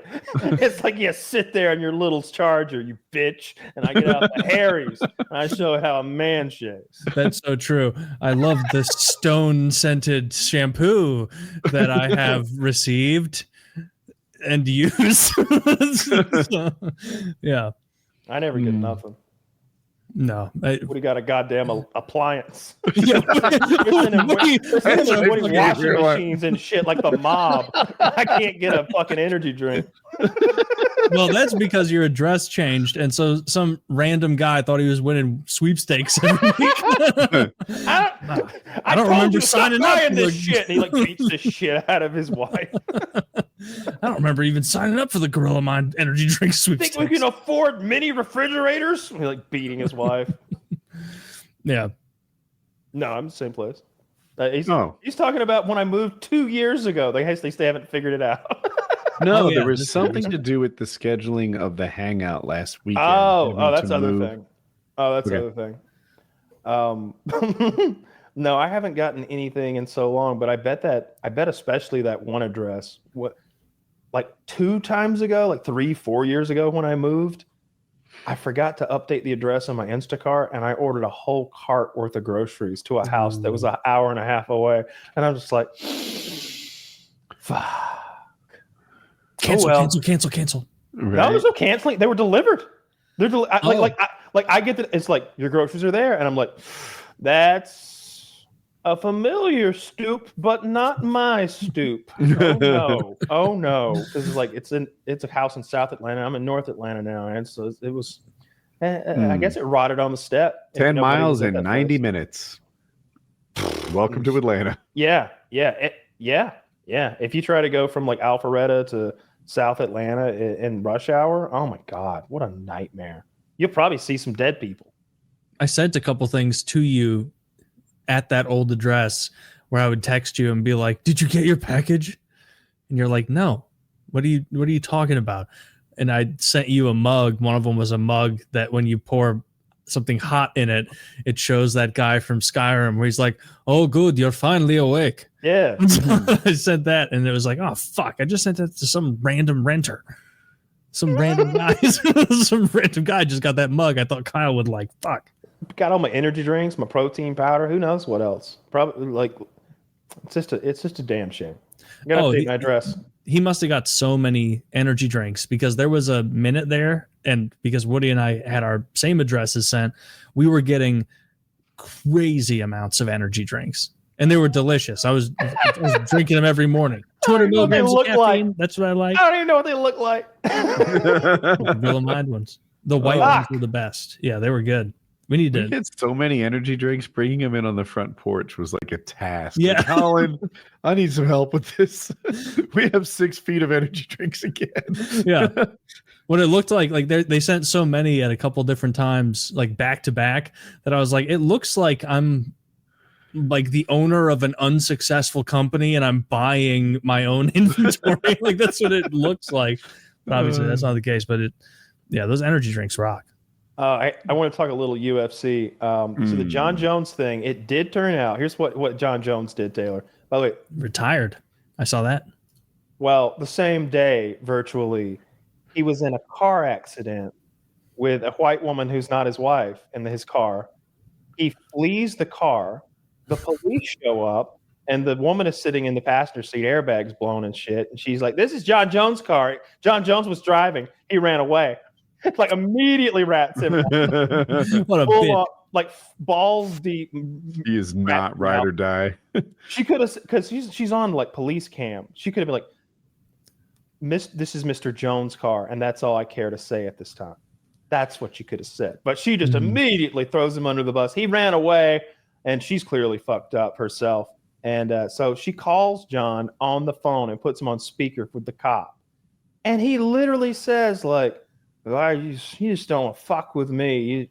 I've had people killed for less, had to cut your throat for less." And it's like he's audibly intoxicated. He's slurring his speech, and he's talking about having a cop killed. He said his For brothers less. do it for him. Oh, but yeah. I don't think he has literal brothers, but I didn't infer that that's what he meant. Oh, I thought he meant his brothers, his like ex-NFL superstar brothers who were giants compared to him. They're bigger than him. It's scary. Really? Yes. What a genetic bloodline. What a bunch of fucking aces. But so he's gonna be in some measure of trouble. For that, I did hear that it was the other driver's fault. So as far as that goes, I never really thought about this, but it makes a lot of sense. If you were driving drunk and you had a car accident, the move seemingly is to flee the scene, because then you're only guilty of leaving the scene of a crash, but they can't get you for DUI because obviously you're not fucking there. And, and maybe in the meantime, you're like, I hit my head. I woke up and I was, 10 blocks away sitting on a bench, like I think he has a loophole for DUIs. I mean, that must be what he did. That's literally smart what he move. did. He fled the scene because he's had trouble like that before. So fuck How him. much damage? Like, was it a big accident? Like, Nobody was, like, another died. car totaled or anything? I didn't see the other car, but it was The a fender airbags bender went for off, him. so it was an accident. Okay, that's a real deal accident then. Yeah, the car is Yeah. disabled and stuff. And then in other UFC news, banger card last week, especially the prelims and the main event. My fucking God, Illia Topuria. I know what this must sound like to you, Taylor. It sounds like every week there's a new GOAT. There's a new, hottest, newest thing. But what's happening is It's exciting. it's like one of those, it's like a speed run game where everybody is getting close. It's like, shit, okay, he's won 18 in a row. I mean, everybody gets close to that precipice of what the GOATs have actually done, and then they fall back down. This Illia Topuria guy was the 145-pound champion of the world.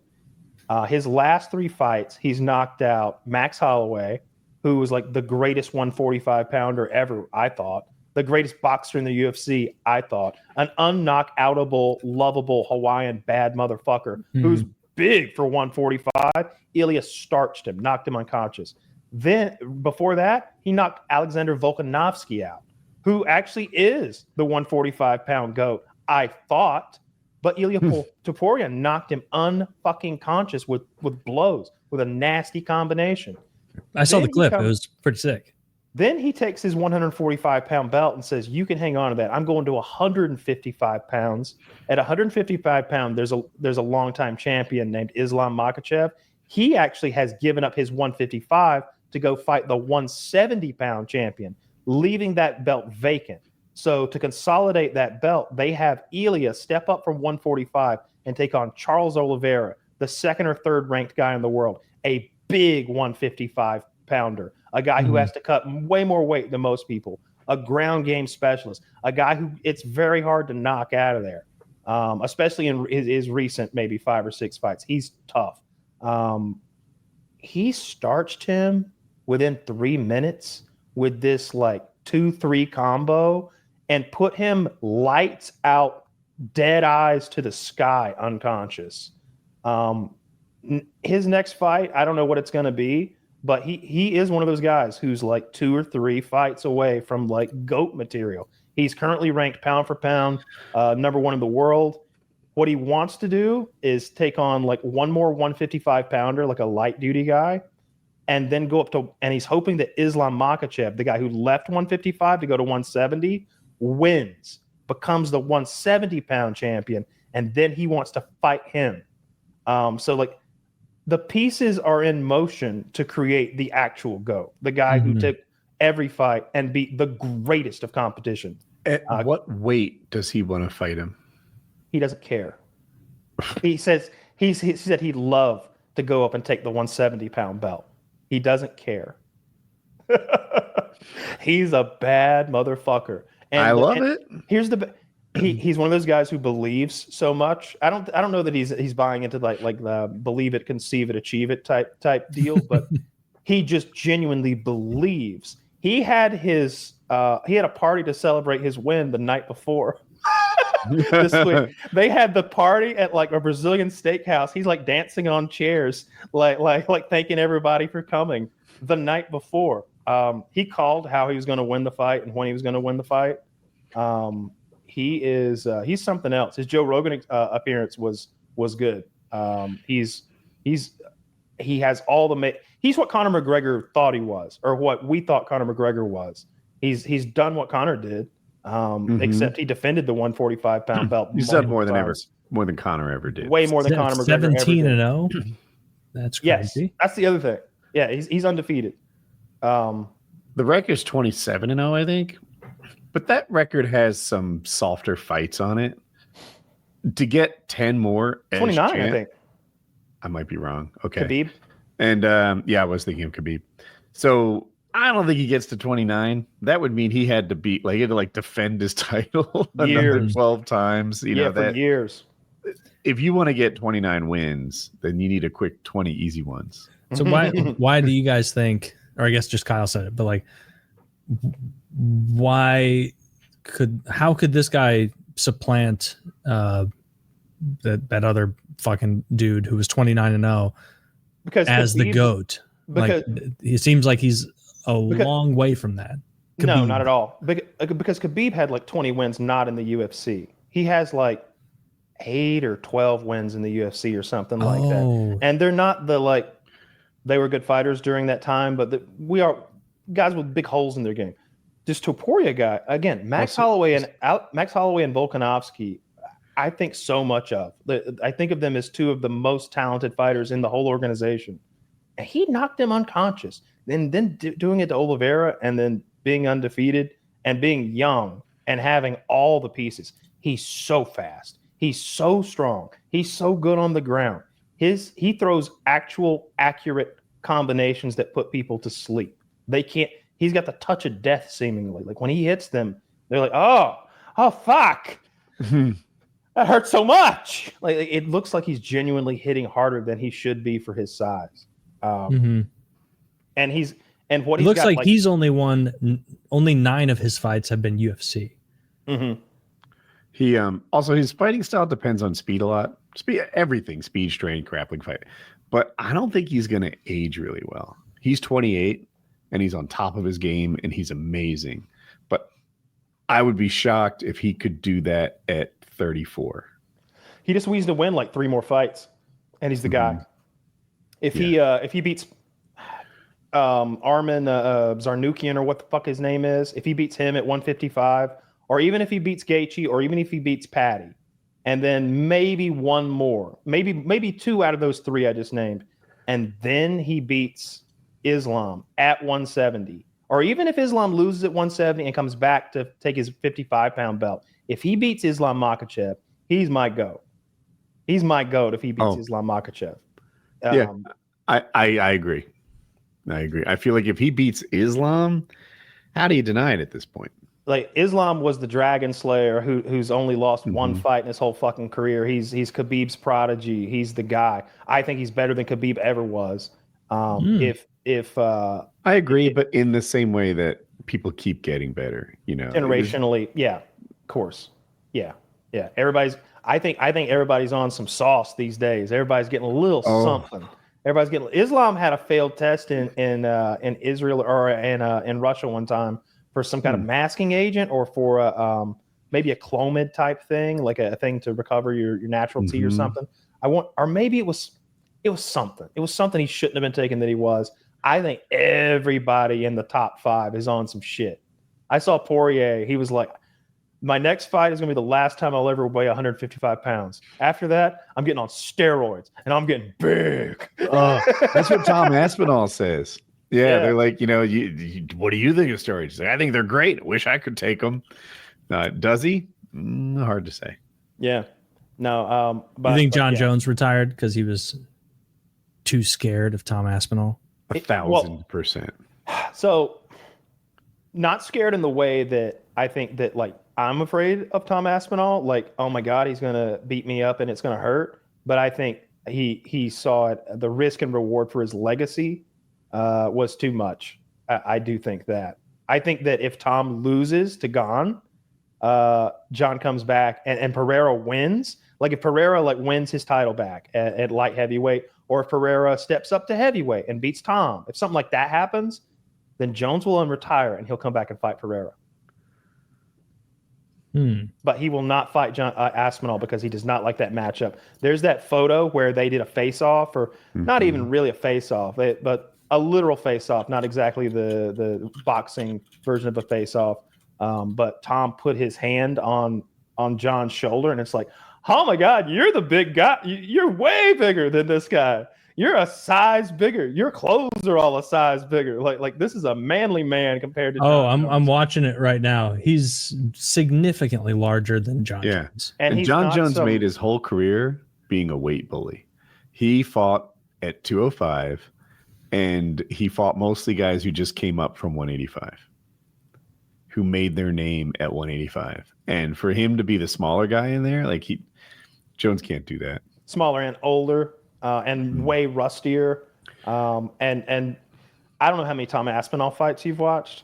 You can get them all. You can watch 5 Tom Aspinall fights in 7 minutes. Really? He beats people that fast? He look up his record, because I'm not great at memorizing the minutia, especially with this current era of stuff. I'm going to say first round knockout in 4 of his last 5. 18-3. I don't think he's gone to the 3rd round. I think he's mostly 1st and 2nd round knockouts, and it's the touch. I talk about Illia having the touch of death. Illia puts combos on people and knocks real quick. He's won every single fight in the 1st round, other than versus Andrei Arlovsky in the 1st round since 2016. Yeah, he knocks everybody out in the 1st. He is just head and shoulders. He's bigger, stronger, faster, and way more talented than everybody he fucks with. That Sergey Spivak fight was crazy. He hits people at one time, and it won't be like this big, perfect, Rocky-looking punch where the form is. He'll jab people and stagger their asses to the ground. He would have beaten Jon Jones. I saw DC say the opposite. I saw DC thinks that if they fight right now, Jon Jones wins. I don't know about that one, man. He looks old and fat to me. And he looks old and fat to me. I saw what he did to Gon, though, and that can't be underestimated. But that's 2 fucking years ago now. That's years ago. If he was going, John's out of shape. If he were to fight, you have to tack on at least half a year. Oh yeah, fuck him with all that bullshit. Fuck, he's English. I thought he was American. If he had fought Aspinall, you'd like him though. If he'd fought Aspinall 4 months after Gon, that's even money at best for Aspinall. But at this point, I think Aspinall beats him. He's just younger, faster, bigger, stronger, all those things. He's got everything except for experience, and I don't think he's going to wither under the lights. I don't think he's like a Jose Aldo type. So I look forward to Tom's reign at heavyweight. I think it's going to be long and illustrious, because if he walks the walk that he's talking, because he's like, I want to be an active heavyweight. It's like, thank God, because the division hasn't done anything but send those fat slobs out for prelims in the last year and a half.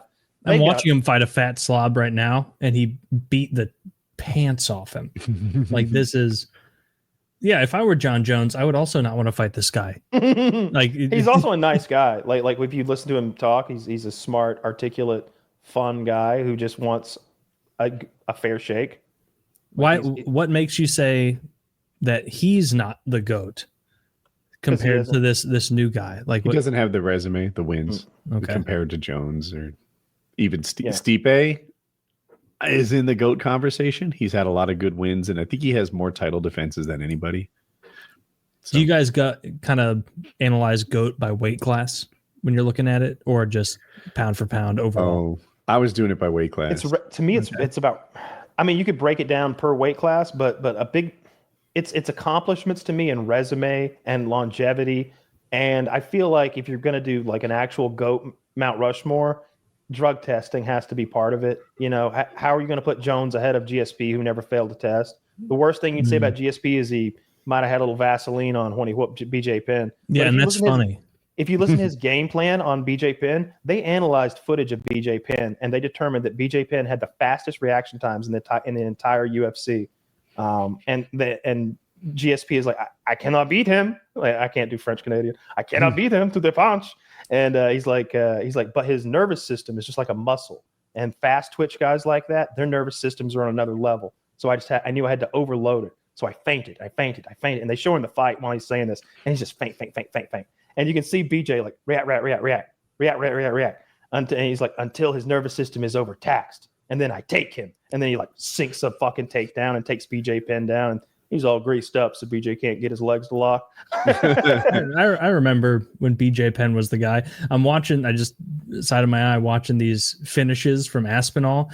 The way these other professional fighters, tough dudes, tough customers, are handling Tom is like the way I fight in a dream. Like where it's just slow and he's punching you 3 times before you can get your hands up. That's another dig against Jones. Jones really didn't finish very many people. He had a lot of decision wins.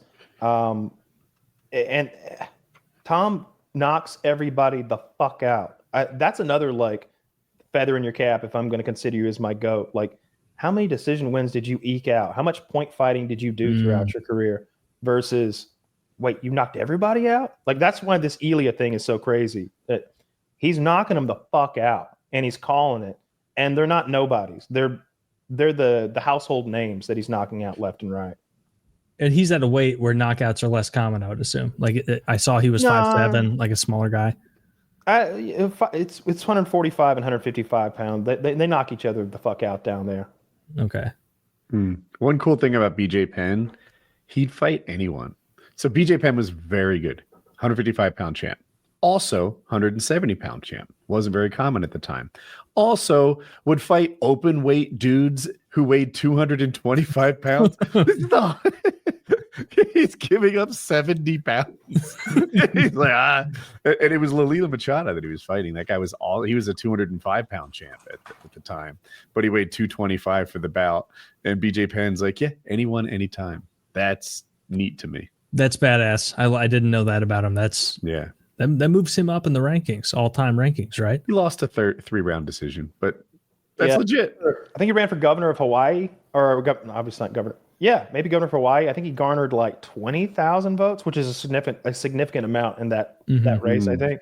More recently, he's gone insane, and he's a paranoid, schizophrenic, delusional. He's CTE'd up. Well, that, and there's clearly mental illness. He believes that his mother and I believe a couple other of his core family members have been replaced by doppelgangers in an effort to steal his fortune. And unfortunately, some people in his orbit are co-signing with him on that. They're like, that's the doppelganger there, BJ. That's her. And it's like, that's his mom. So really that video there is him being taken into custody most recently. I'm not sure what the charges were precisely. Might have just been a health, and I don't know why, but they went into his bedroom there and locked him up and drug him off. Poor fella.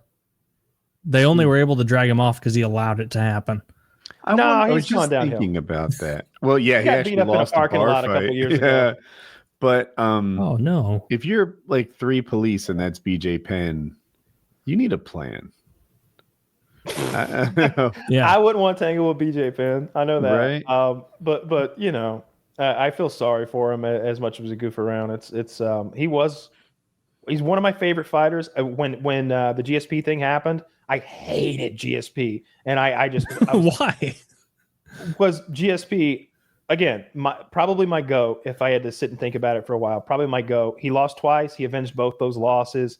One of them was a weird, silly loss to Matt Serra, and he never failed a drug test. He was a 2-division champion, and when the time came when he took a belt that he couldn't hold because of some health problems, he didn't hang on to it so that he would be the champion until they stripped him. He didn't hold up the division. He immediately was like, I'm done. He can have the belt back. Thank you very much. This belt is great. And here it is back to you. And you can go get a new champion because I'm hurt. I've got this. He had some digestive. It's not diverticulitis. It's not that. It's something else he had going on. But I don't know. I got lost. What is I'm watching him. I'm still watching. It's what he did to what BJ Penn did. What happened to BJ Penn? So they fought, huge fight, battle of just two of the greats of the time, and what GSP had done allegedly was go into the sauna and get super hot, and your pores open up, and then they rubbed him down with tons of baby oil, and then your pores absorb it, and then they close back up when your body temperature comes back down and you're not sweating, and you're storing baby oil in your pores. So then when he gets in the ring, even if they wipe him down, he's sweating it out. It's in there, baby. But they're not wiping him down. They're wiping him down with more Vaseline or baby oil or whatever in the ring. They're like, it's leaking out of every orifice you got, but here, have some. They're caking some more on. So were they pretending it was a normal wipe down, but it was really baby oil? A lot of this isn't. They were pretending it was a breathing technique. They were like, oh, that is for a breathing technique. He rubs Vaseline on my back, and like, and they cut to Dana White in the crowd. He's like, that's fucking bullshit. He's in a lot of trouble. They're in a lot. Like, he's calling out the cheating that he's seeing like ringside, and BJ is a jiu-jitsu specialist. And he's on the bottom, and he's trying to get his legs locked behind GSP, and GSP is able to just stand up and break his legs, which I don't think happened to BJ a lot in his career, that someone could just stand up and break his guard or whatever. And it was because of the goo. He would just be able to pull out of things. I need to rewatch the fight. It's been too long. But yeah, me too. That's how I remember it, though. I mean, I watched Tom Aspinall bend someone, like the arm break technique where you kind of get it over your own arm and do that. Yeah. When's the last time, or has it ever happened, where someone's had like a major arm break or leg break from a lock? It happens. Like where Frank Mir did it to Nog. I remember that. Big Nog. I saw it this year. There was somebody that got their arm broken and it was hanging limp this year from just a submission. Ronda Rousey used to do it to people. She'd break arms. You see people, what's funnier is celebration injuries. There's been like half a dozen guys who were celebrating. So before the fight, when they're announcing you're like, Taylor, the head honcho. And you're like stomping or whatever, or slapping your thighs. Maybe you like jump real high up, like show off your vertical. Yeah. The guy lands. Tear my ACL. His right foot, like if this is your right foot, like this is the outside of it. This is the inside of it. He lands and it goes, ugh. It like bends out and you see it bend bad. And the fight's about to start. And he's like, he won the fight. Another guy did the worm, Johnny Walker. The worm after his victory, and like hurt his shoulder so bad, I believe he needed surgery. He was out doing the worm. He's like a year and 4 months. Is that a shoulder intensive maneuver? He began it with a body slam. He dove to the ground, and instead of doing the worm real nice and like that, he just like face and chest planted. Yes. Wait, I'm sorry. What's his name? I want to see this. Johnny Walker. I'm pretty sure Johnny that Walker's was Johnny celebration Walker. fail. That'll get it. Sick name. Another guy was trying to climb the cage, and something went wrong, and like blew his knee out right there. After winning. There's a lot of people that get hurt celebrating after the fight or just flexing before the fight, like doing some sort of macho performance. But yeah, Johnny Walker's is extra embarrassing because he's like weird. He makes Oh. weird googly eyes, and he's like a cringe kind of like. It wasn't the worm. I wish we could show the audience, but I have it here time stamped. I don't know the name of this move. The one where you're on the ground. Maybe it is the worm. Yeah, That's the worm. He fell down like to start it, and then he immediately went like, ah! and then rolled onto his back. He had just flying. The other guy was still drooling from the flying knee, and he hurt himself too. He was really hurt too. Like he's all smiles and such in the interview, but inside he knows he's injured, and it was a while before He's like, again. oh fuck. I really beefed this up. I could have just had a win. I've seen, you see lots of submissions fuck people up and break and dislocate things, but I can't remember who threw the oblique kick that worked. Now, Jon Jones obviously like fucked Santos up with oblique kicks, but he limped around and got through the fight. I saw an oblique kick a while back, and the guy's leg hyperextends and blows out right there. It was like a move. It was like Jean-Claude Van or Steven Seagal oblique kicked him. His knee buckled, went all the way backwards, and the guy dropped to the ground screaming and holding his knee, and that was the fight. Oblique kicks are probably one of the techniques that I would remove if I were the governor of MMA. I don't like the oblique kicks. I hear you. It like you could argue, hey, submissions happen. Why is it okay to break your arm, to break your knee, to do it? But the other guy has an opportunity to tap. The oblique kick is just from 0 to 100. 0 to 100, just like a KO is, and I get that that's part of the fight. Like what? And I've heard Jon Jones justify it that way. He's like, "You're trying to give me CTE, damage my brain. I might not be able to remember where my fucking keys are, what my kids' names are. I think I should be able to give you a limp for the rest of your life." And I'm like, yeah, but I don't like it. Stop kicking people in the kneecaps, you piece of shit. He's the worst person. He's the worst person. He genuinely is. I don't know who Jon Jones fans are. Like, I'm a fan of the fighting, but how can you be a fan of the man? I thought you believed him to be kind of GOAT territory for a while. Yeah, he's right up. Look. If you're gonna throw away drug testing, if you just say everybody's on steroids, if that's your mindset, that okay, Jon Jones failed 3 or 4 tests, but that just means he was bad at taking tests, or he wasn't taking his regimen seriously to get through the test. Maybe you blame it on that and say everybody was on him. He just was the guy who got caught, like Armstrong. The way they say like Lance Armstrong got busted. The next 50 people behind him were all also on drugs.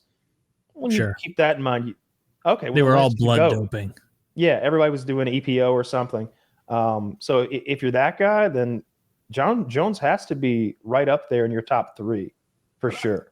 I'm making this up, but I feel like Jones failed tests because he took the T more aggressively. He took it right up to competition date. He didn't stop a few weeks in advance like everyone else had to. He wanted to give himself an advantage that no one else had. I don't remember exactly what he tested positive for. I believe once he tested positive for turinabol, which isn't even a very good steroid. It was like a weird one for him to be on. When you hear that guy from Balco, the guy who did Barry Bonds, The Clear and the Cream, you might have heard of before.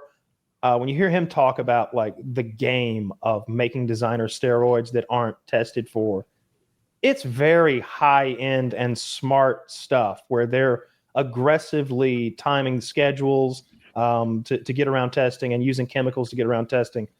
Jon Jones testing for turinabol screams not that. You know what I mean? It's like I'm happy to like investigate Jones and figure out what he was up to, but him testing positive for like the wrong kind of steroid like that is so weird. It doesn't scream to me, oh, he's part of a secret underground program that the elites have access to. Only him and LeBron and like the top 10 athletes in the world use this lab. That's not what Jon Jones was doing. And that, I think you got to give him a little credit for winning all those fights after partying and doing all that cocaine. He wasn't fighting from his best. I have a PED question. Just both of you. For some reason, and I don't know if I can justify it through like a moral lens, in the UFC, I really, really dislike the PEDs. The guys that get caught, it tarnishes their whole legacy, etc. And maybe I'd feel that way about other sports too, but when a guy does it in, I don't know, Combat sport. it's a combat sport. If someone in cycling, it doesn't rub me quite as wrong. Of course. Yeah, I get it. Like, Yeah, a lot of those guys are just each other. protecting their own longevity. with those Basketball. drugs. Yeah. Those dudes, it's hard for me to imagine that they achieve those physiques, especially as you watch them like mature. You know, these skinny guys enter the league at 20 and turn into jacked tall guys, which is a rough combo. Yao Ming got way bigger than his genetics should have allowed for. Like Giannis, like that guy was skinny, maybe skinnier than me. And now, whoa, he's like something anyone would wish to look like. And I just feel like there's roids involved, and I don't care. Basketball players can use roids according to me. I don't care either. If I really don't down care that that court, they should all be on EPO if they're smart, or being in a bariatric chamber. I would, especially if you were like one of those bubble guys. If it's like, man, I made the team this year, I don't want to get cut at the end of the year. Like, oh my God, pump me full of whatever you got. I would be cheating so hard. But like you said, when you're hitting somebody in the head, it just feels.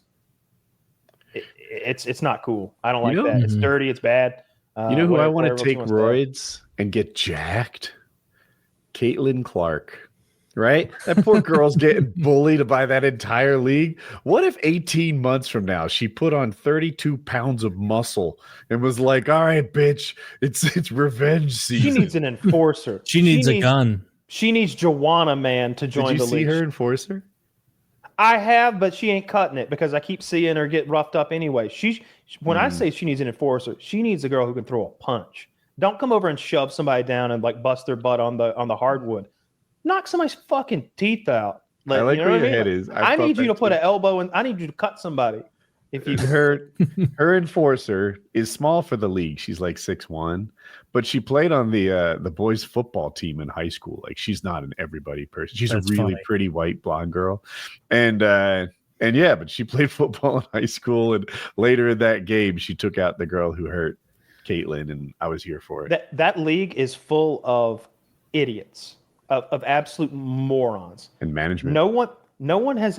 Caitlin Clark is the first WNBA athlete the average American man, who's your core viewing audience, has ever fucking heard of. She has name recognition. She is doing State Farm commercials. She is main fucking stream. Can I back you up? She does. Let me hit that back, and I'll give you the floor. I was watching TNT, and they were saying Caitlin Clark was the most famous basketball player under 30, boy or girl. And I was like, what? No way. And then I thought about it. I agreed, and everyone on the panel agreed. There isn't a man or woman basketball player more famous than Caitlin Clark under 30. And of course, there's LeBron and Steph Curry, the older ones. Yeah. But under 30, it's her. Meanwhile, you're in a league that loses money, that has viewership that's rivaled by high school games. You are in a league that can't earn its keep. In a massive sports market, which is the United States, you still can't get anybody to fucking show up. But all of a sudden, here's this bright, white, shining light on the hill, and it's Caitlin Clark. She's personable, she's fun, and she's so incredibly talented that like I watched some clips of her, and it's like she shoots from half court. I saw that. That was pretty incredible. It's like 1.5 steps from half court, and she's 3 in a row, like in transition, fast, and it's like it's crazy. Steph Curry wouldn't shoot it from there. Maybe he would. Courts are different, but it's crazy how far she's shooting from, and it's entertaining. Courts are the same. Even to me, you learn something every day. Balls are different. Balls are different though, but the hoops stay the same. See, that's a little silly if you think about it. A little easier to sink those shots with that smaller ball, right? Sure. Well, they need a little bit of help. They're girls. These dumb bitches are like trying to win some clit contest or something, and they're abusing her, they're shoving her, and they don't like that she's getting some shine, as if they would be getting it if she weren't. That's not the case. That's not the case, you dumb bitches. You were in a hole of mediocrity, obscurity. I don't know what a name of a single WNBA team. And that's pretty well represented throughout every man my age who watches sports. The people that you want to watch you, the people with men with money and free time to watch sports who might buy your memorabilia, go to your games, get their kids involved. Us, your audience, and they're beating the shit out of her and treating her badly. And somehow she's not getting protection from the league. I'm going to take a guess here. That league's ran by a woman, right? It has to be. There's no way the WNBA's commissioner isn't a woman, right? Because a man would. Right. Yeah. That's a total blind would do guess, a better job. but a man would have the wait a goddamn minute. That's a cash cow that you just knocked to the ground. I've heard like NFL players talk about their rookie experience of like they hit the cash cow of the team. They like hit LaDainian Tomlinson or whoever the fuck in practice, and everybody was like, "Whoa! Nobody hits LT. He pays my kids fucking college bills. That's LT. You don't hit LT." He's like, "Man, I shouldn't hit LT. I learned." You're right. It's a lady, Catherine Engelbert. What a wild guess. Crazy guess you were able to get the fuck out of here with that. Like I don't care about Caitlin Clark. I don't care about that stupid sport. But I'm gonna tell you right now, abusing her and she very soon won't need you anymore to make her living. Like she's smart, personable, and famous enough that she'll take that next step to something else if you keep it up. She'll make her own fucking basketball league if she wants to. She's bigger than your entire sport, and you're abusing her and treating her like shit out there. It's crazy what they're doing. I have seen enough I don't watch WNBA, and the fact that I've seen clips randomly scrolling on social media does speak to Caitlin Clark being that level of influencer, like that level of mover. Yeah. Because otherwise, I've never seen a WNBA clip before, and it's like if you have, it was like a low light compilation or something. Yeah, it was like a mocking compilation of like, look at these Angel Reese trying rebounds. to play. Yeah, and it's just like her getting like hit, which is something you don't see in basketball. Like actively like being pushed and hit and smacked and poked in the eyes, and it's wild. They really don't recognize the golden goose, or they don't care enough to. That's a woman thing. It. That's a woman thing, because I've heard it time and time again with like pro athletes expressing that thought I said a minute ago of like, well, this is our guy. Like he's the reason that like those stands are full out there. Like everybody on your team knows that you're helping to pay their bills by proxy, by being the guy, being whatever. LeBron's a good example. He's the fucking flagship guy. But to see them doing that is crazy. Only a woman, only a group of bitchy women. There was a story from the NHL towards like the later part of Gretzky's career where some call up from the AHL was trying to, get known and stay in the league. And he like tried to rough up Gretzky late in his career, like after the whistle, which is something that happens in the NHL all the time. There's nothing wrong with that. But he did it to Gretzky, the great one. And his own team's enforcer apparently came to him and was like, if you do that to Wayne again, I'll beat your ass. Do not touch Wayne. I thought he was going to be like, don't touch Wayne. You're creating work for me. You're creating a huge You're going to hurt me if you do that again. Why. Yeah. Because there are probably two, at least at that point in the NHL, two goons on the bench just waiting for someone to touch Gretzky. In baseball, it's one of those things. Like if you get wronged on the baseball field, the pitcher will come to you and be like, "Who do you want me to get? like who you want?" like not seeing that taken care of is upsetting, and I don't get it. I hope that she does what I think. I heard some inkling that there might be a different league or something like that. That would make a ton of sense. She should make her own fucking basketball league. Yeah, she got offered a big payday to enter a mixed league, one that had men and women in it. It was run by a rapper or something. I'm short on details, but she declined it, and I kind of think it's probably for the best. Do you really want to see her get clowned on by like college level men? Yeah, high school level men. Let her maintain the mythos of just being the best. There was a woman. question: is like, could she play in the NBA? Could she? As a shooter, maybe. Like, let's answer. No. No. No No. chance. And also, she would be such a defensive liability. She'd get targeted on defense. It's called a switch, right? They organize the offense in such a way that the ball handler gets matched up with your worst defender. Mhm. It'd be her every single time. She can't guard LeBron. She can't guard a 6'4" man. Like his Right. wingspan just outpaces hers by too much. He can reach higher than she can jump. Maybe some of them, right? Maybe she runs and jumps, but if she's guarding me and she's flat-footed, Yeah. Isn't her whole thing being a great shit, shooter? if I can make her leap with all she has, I'm just going to push past her anyway. Right. Yeah. It's a whole different sport. Like mixing men and women's sports doesn't make a lot of sense. At almost anything, it just becomes men's sports. Yeah, golf is one that would translate well if you just move the tees up, like let the ladies use the ladies' tees and let the men. Like I could watch mixed golf. That's a really similar kind of thing, but even then it's unfair. Like if they mixed tennis exists. Yeah, but they do doubles and they mix it that way with like 2 girls, 2 guys, right? Yeah. That's at least fair. Like a guy girl. Like is the pairing. Yeah. That sucks. Poor Caitlin Clark. She's getting bullied by that ugly girl. Like I've seen enough gifs of her getting bullied by the same ugly girl that it's like, why are they letting? And then I saw some other post that was like, this bitch has more career rebounds than points. Which that's Angel to Reese. Me, as a not basketball fan, that seems astounding. I'm kind of an Angel Reese hater, but I have to like give her flowers on this one move. So she's a bad shooter, but more than that, her shot selection is particularly bad. So she takes like off balance, falling Hail Mary shots that go in like 1 in 20 times. But to her credit, she hustles and gets her own rebounds. So sometimes she'll get the point on like the 3rd or 4th try. and then it's like, look at me, I got 4 rebounds and a point. And it's like, that actually isn't a great way to score. That's how children play basketball. So, just the biggest kid runs. They started saying like, those aren't rebounds, those are me bounds. You're a terrible shooter, but you see where your own ball is going to go after your own shot and get it. So rather than get sensitive and try to defend her rebounding, she got a trademark on Me Bounds and started selling clothing, like a Me Bound line of apparel.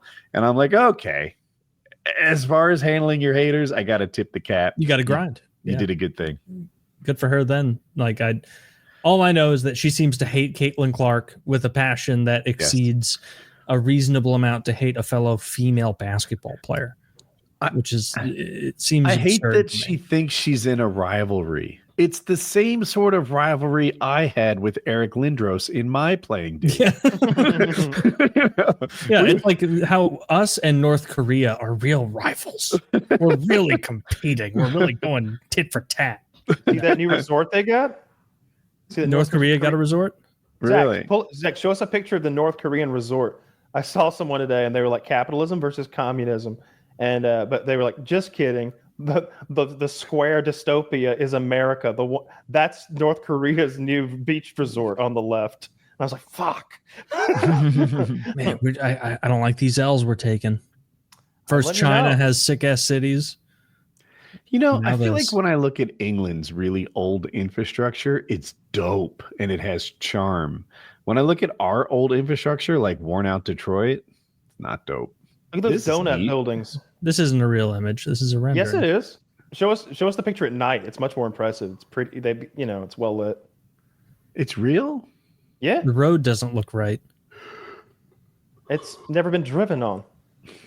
Yeah, they don't have cars. It's keep it pristine. That's just for the great leader to make his way. Taylor, I ask you because you're particularly good at this. How sure are you that it's a render?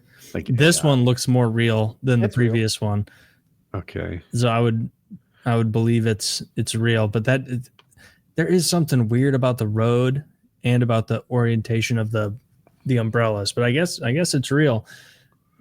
But like they're building this as like a show of opulence more so than a usable beach, right? It's like a propaganda beach. Yeah, how many people can possibly? Well, they're hoping tourists will come to North Korea. Honestly, that could be kind of fun. Go to North Korea, see what it's all about. I bet they have tasty Korean food too. They probably don't eat that much differently than the other Koreans. You know, Korean I don't food know. solid. I love the dude with the chest full of medals. Like, as old as he is, he's not old enough to have participated in a war. Yeah. But he's That guy's not even old enough to have fought in Korea. Like, there's no way. That's sick. I've seen that with our own generals too, where it'll show like, this is a modern general who's never fought, and it's just a fucking Really? a chest full of medals, and then it'll be like, and here's General Patton, What a pimp. and it's Look like at this guy. 3 little things. He's always got some. I wonder if this is the same lady I always see him with. I hear he's got a whole harem of girls. I bet he does, dude. And he had that cheese problem. It makes him relatable. Like, I like him. I'm pro Kim Jong Un. What's his cheese problem? He likes it too much. Apparently, he was eating tremendous amounts of cheese imported from France, and he couldn't get enough. Look at that. He's got okay, now I see. The water park is back there behind the resort. Look at that. He's up here. Look at that. He's sitting there in the chair, just holding court. I bet this guy's life is dope. Dude, it's got to be sick. Can you imagine being his boy? Like, you're his guy. Oh, I'm Kim Jong Un's top guy. And you may not know this. That haircut he's got is illegal for anyone but him to have. So like you might. So in a country where everybody idolizes him, they're not allowed to wear their hair like him. I kind of wear my hair like him. Apparently, got it all it's mandatory squared that you have a Costanza balding pattern based on this picture. He does the undershave though. Like, can you show us a close up of Kim's hair, Zach? Because he does this undershave thing really sharp, like above the ear almost, like a Peaky Blinders kind of, like 19th century kind of weird thing. It's unique. His dad had the same thing. It was weird on him. I thought he was going to lose weight. There was a time when he wasn't looking as. Yeah, look at that. Oh, he got all threaded up. That's tight. I mean, good hairline too. Doesn't have to shave. Doesn't look like he has any facial hair at all. He's got a little mustache going on. I see a little maybe a slight. You're giving him a lot of little Fu Manchu. I see a little 5 o'clock. I see a little 5 o'clock something there. All I see are 2 chins. No, on his lip there. On his lip there. He's got a little Slightly bluing. darker. Yeah. He's got the same thing you have, except much more severe, where there's nothing coming in the middle. Well, he's got that whole Asian thing where they almost grow nothing. I was watching Letters from Iwo Jima the other day, and these Japs have been living in a cave for 3 months, and they got like the wisp of facial hair. They just don't grow any. Yeah, they probably save a lot on razors over there. That's why they're getting some advanced. I wouldn't be opposed to like a North Korean vacation, but my genuine fear would be that they'd like, oh, let me look at your phone. And it's like, oh, here you go. And it's like, oh, you made a lot of jokes you shouldn't have about the great leader. Oh, can I not come in? And they're like, oh, worse. You can't leave. You get to stay. And they drag me across that fucking gravel border that Trump shook hands across, and I'm kicking and screaming, and the South Korean officers just don't give a shit. Fuck off. I imagine it would be like The Interview, where me and Kim Jong Un would become fast friends. We'd become cool guys who enjoyed hanging out with one another. He's a huge NBA fan. So I know that him and Rodman are pretty tight, but I don't know if he's going to be into the average American kind of fellow. I think he'd be more likely to send you off to a secret prison or something. You could bond over cheese. Not if you're boys with him. I think it's gonna be hard to get close with the great leader. You know, the thing about the memes on the phone, we're doing that to people. What do you mean? Well, they're going through people's phones and checking their social media. Like if you're coming from the UK, I think they go through your phone and look for memes that they don't like.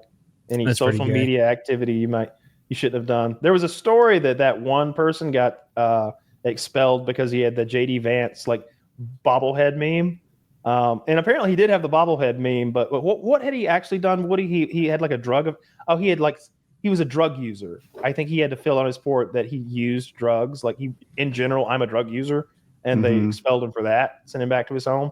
And then Reddit got a hold of that. And I guess sort of like left-wing propaganda news got a hold of that. And they're like, expelled over meme. Let's Barbara Streisand the shit out of this. And it's like, what?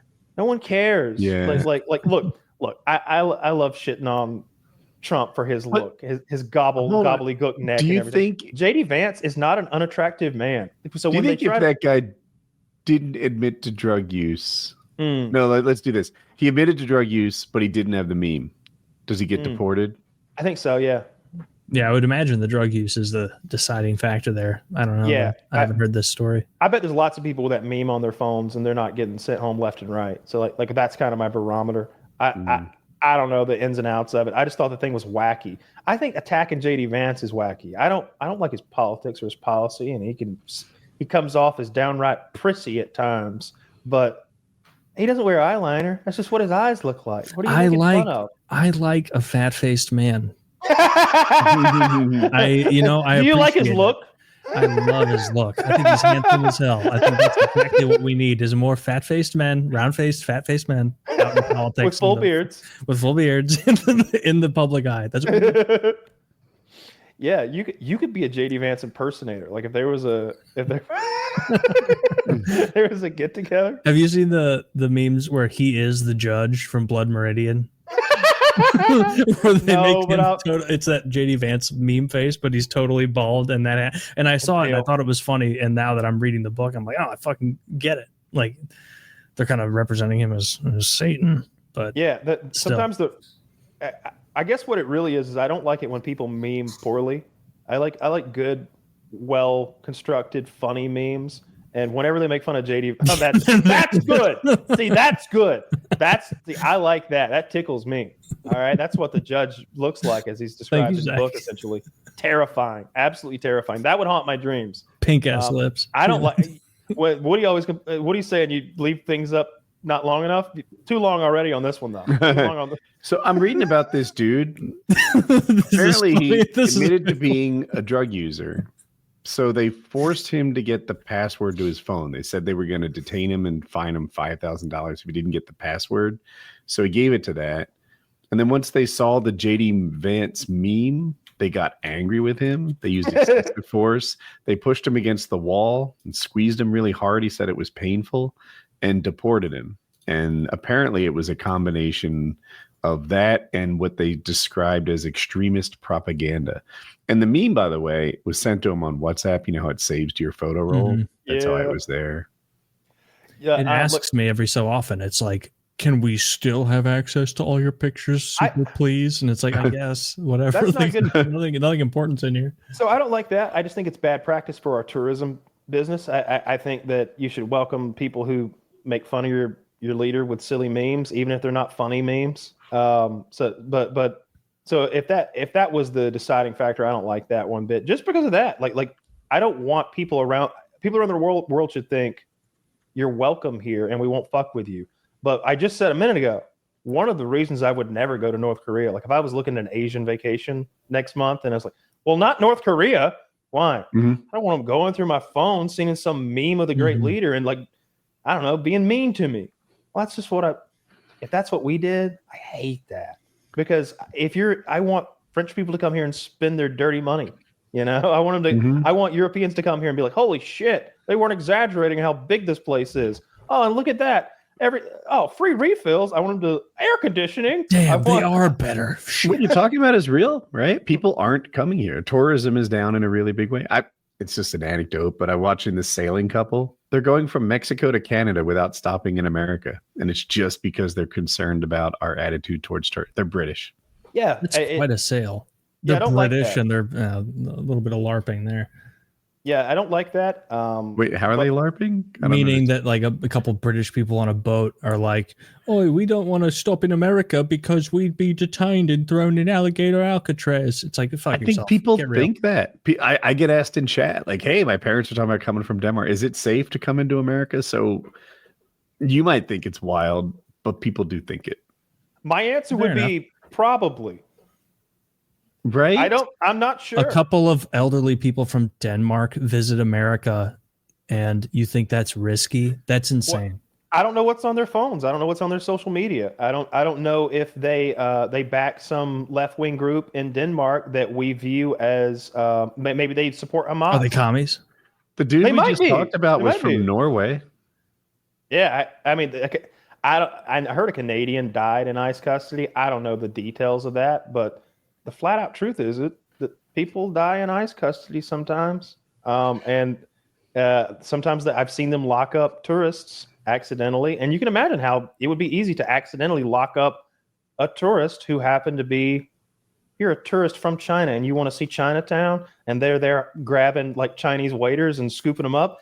You could get scooped up too. Wait, why would a tourist from China want to go to Chinatown? Dude, if I went to China and they had an America Town, you best believe I'm heading on down to fucking Uncle Sam Avenue and getting myself a double burger. I want to see their version of my thing. I want to see what they think. I think I'm curious. Okay. Right. I wouldn't think that way. Everyone's like confident, loud, unusually happy, smiling constantly in America Town. It's gonna be like fat as hell. Oh yeah, right. It's just like red dye and everything. Food standards are lower. Yeah, they have ads. But we're the last place with red 40. like real America. Yeah, I mean, I would genuinely be scared and worried about it, especially if I were like a real left-leaning kind of European person who did make fun of Trump on social. Maybe if you ran a meme account that did nothing but make fun of Trump, and you're coming from Germany visiting New York, I'd be worried, bro. I think I'd want to get that off my phone and get a new device. They might do something to you. And maybe not just because of that, but if you got some other little complication like this other guy did, maybe the two combined get you messed with. I don't know. Right. I would genuinely be worried about it. Too funny, and now they're going to lock your ass up. Could be. You know, Trump doesn't like to be out memed. I wouldn't like that. Well, he's not good at memeing. He's a boomer. He's every now and then he's got to turn over. It's always like an accidental, funny thing. What about when he called Kim Rocket Man? I called him Little Rocket Man. That was funny, and that was years and years ago. He's lost a little bit of the magic. He's lost a lot of the funniness. Like when he does things funny now, it doesn't feel like a bit or a joke where he's in on it. It feels more like, oh, he did something absurd. Let's laugh at this absurdity. Not even necessarily saying it makes him look 13 bad. tattoos were real. That one has permanently colored my opinion of him. Yeah. Well, that wasn't funny. No, I thought it was hilarious. But like, talk about losing it, talking about like being easily duped. That's extreme.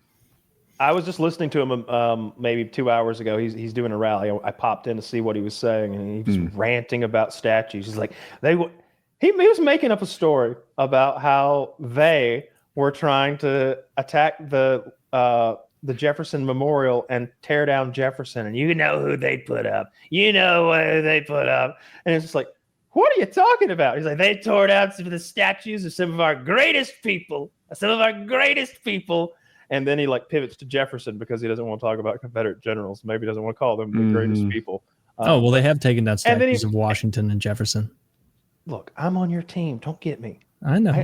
It's the Confederate generals that he was talking about. And then he made up a story. And he suggested that only because of his quick actions was the Jefferson Memorial saved from the clutches of libtards with pickaxes. Like he woke up in dark of night. Yeah. In order to save it. I called SEAL Team 6 and said, you got to get here fast. Like he's one of a kind. I can't the wait only for the next SEAL Team 6 years. The only SEAL Team 6 guy Can I say this? And I'd still like this better than Kamala. Of course. Kamala. I still like this better than. If she'd won, she could have been Kamala, but she's Kamala because she's a loser. Now she's Kamala. That's the way it goes. They were like, Kamala's leading the polls in the California governor's race. And it's like, I guess so. She spent $1 billion this year advertising herself. Like California governor's race? I think so. I think they wanted to run for that. Oh, okay. Oh, because they think Newsom is popping out. She was locking up the pot smokers in California. That was her gig before vice president, I guess. Hey, and she killed it. She locked up a lot of them, and so maybe credit where credit's due, perhaps. Yeah, tip of the hat for make them pay, making the streets less potty, smoky, less skunky, a less skunkier street under Kamala. Don't you wish there was a political party that agreed with you? Right. It would I have be a question for Kyle. Did Pornhub get banned in Georgia? Yeah. Last time we talked, it was about to happen. It was already done. Like they did it a day early. That it was supposed to be banned on the 1st, but I think we were having that discussion on the 29th or the 30th. And like after we got off, I was like, oh, let me check. It was banned. It was just a video of a lady being like, your politicians suck. Yeah. I know it's not the Anything- same one because mine mentions North Carolina by name, but They need a different video. It should be a badass porn star being like, I bet you'd like to see me take this off, but Governor Wilson says that I can't trust you with these. Not looking at them. I need to be 100% sure about who you are. So send your social security number, your driver's license, home address. I'd like at least 2 bills, and like it should be that. They should poke fun at it. That would be funny. Yeah. It's pretty annoying that they took Pornhub away. It's not my go-to, but I don't like. God gives its toughest battles to its strongest warriors, Kyle. So true.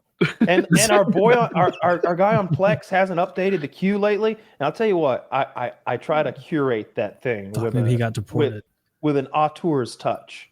I try to only put the best and the brightest on there. So in hopes that you guys will join me in watching some of my indie horror movies or my finds that I research and I look for. But then every now and then I try to add like some sort of weird like stepmother incest movie, and he never adds them. There's like a whole catalog on that. Big on the, shout out to the Plex guy for that. He's doing you a favor there, man. What's the new long way whatever? Long way what? Long way down and round were the old ones. Long way home, maybe? Long way home. lost. If you That's catch all it this, I is. really want it. Okay. You, of course, know Ewan McGregor, the Star Wars dude. He and Charlie Borman do this thing where they ride their motorcycles on really long trips. What's it called? Well, the first one was called Long Way Round. And they start in England. They go across Long way home. Europe, Mongolia. They take a boat from like Russia to Alaska. Then they ride their motorcycles down through Canada and across America. Then take a boat back to Scotland or something. So they went around the world on motorcycles. Next one's Long Way Down. They go from Scotland to South Africa. And then the next one's, I want Long Way Home. It's the new one. And I think it's the last one they'll ever do. Yeah, I'm looking for it on here. I'm on the site we use to request them. I actually don't see it here. Okay. It's not available here. Thank you for some trying. reason. What a shame. Well, I've had all I can take. I think the guy listens to show like he has hangouts like that sometimes too. That's how you always end the hangouts. It always makes me laugh. I appreciate it. I like it too. All right. I know. I'm sorry, I cut you off. You son of a bitch.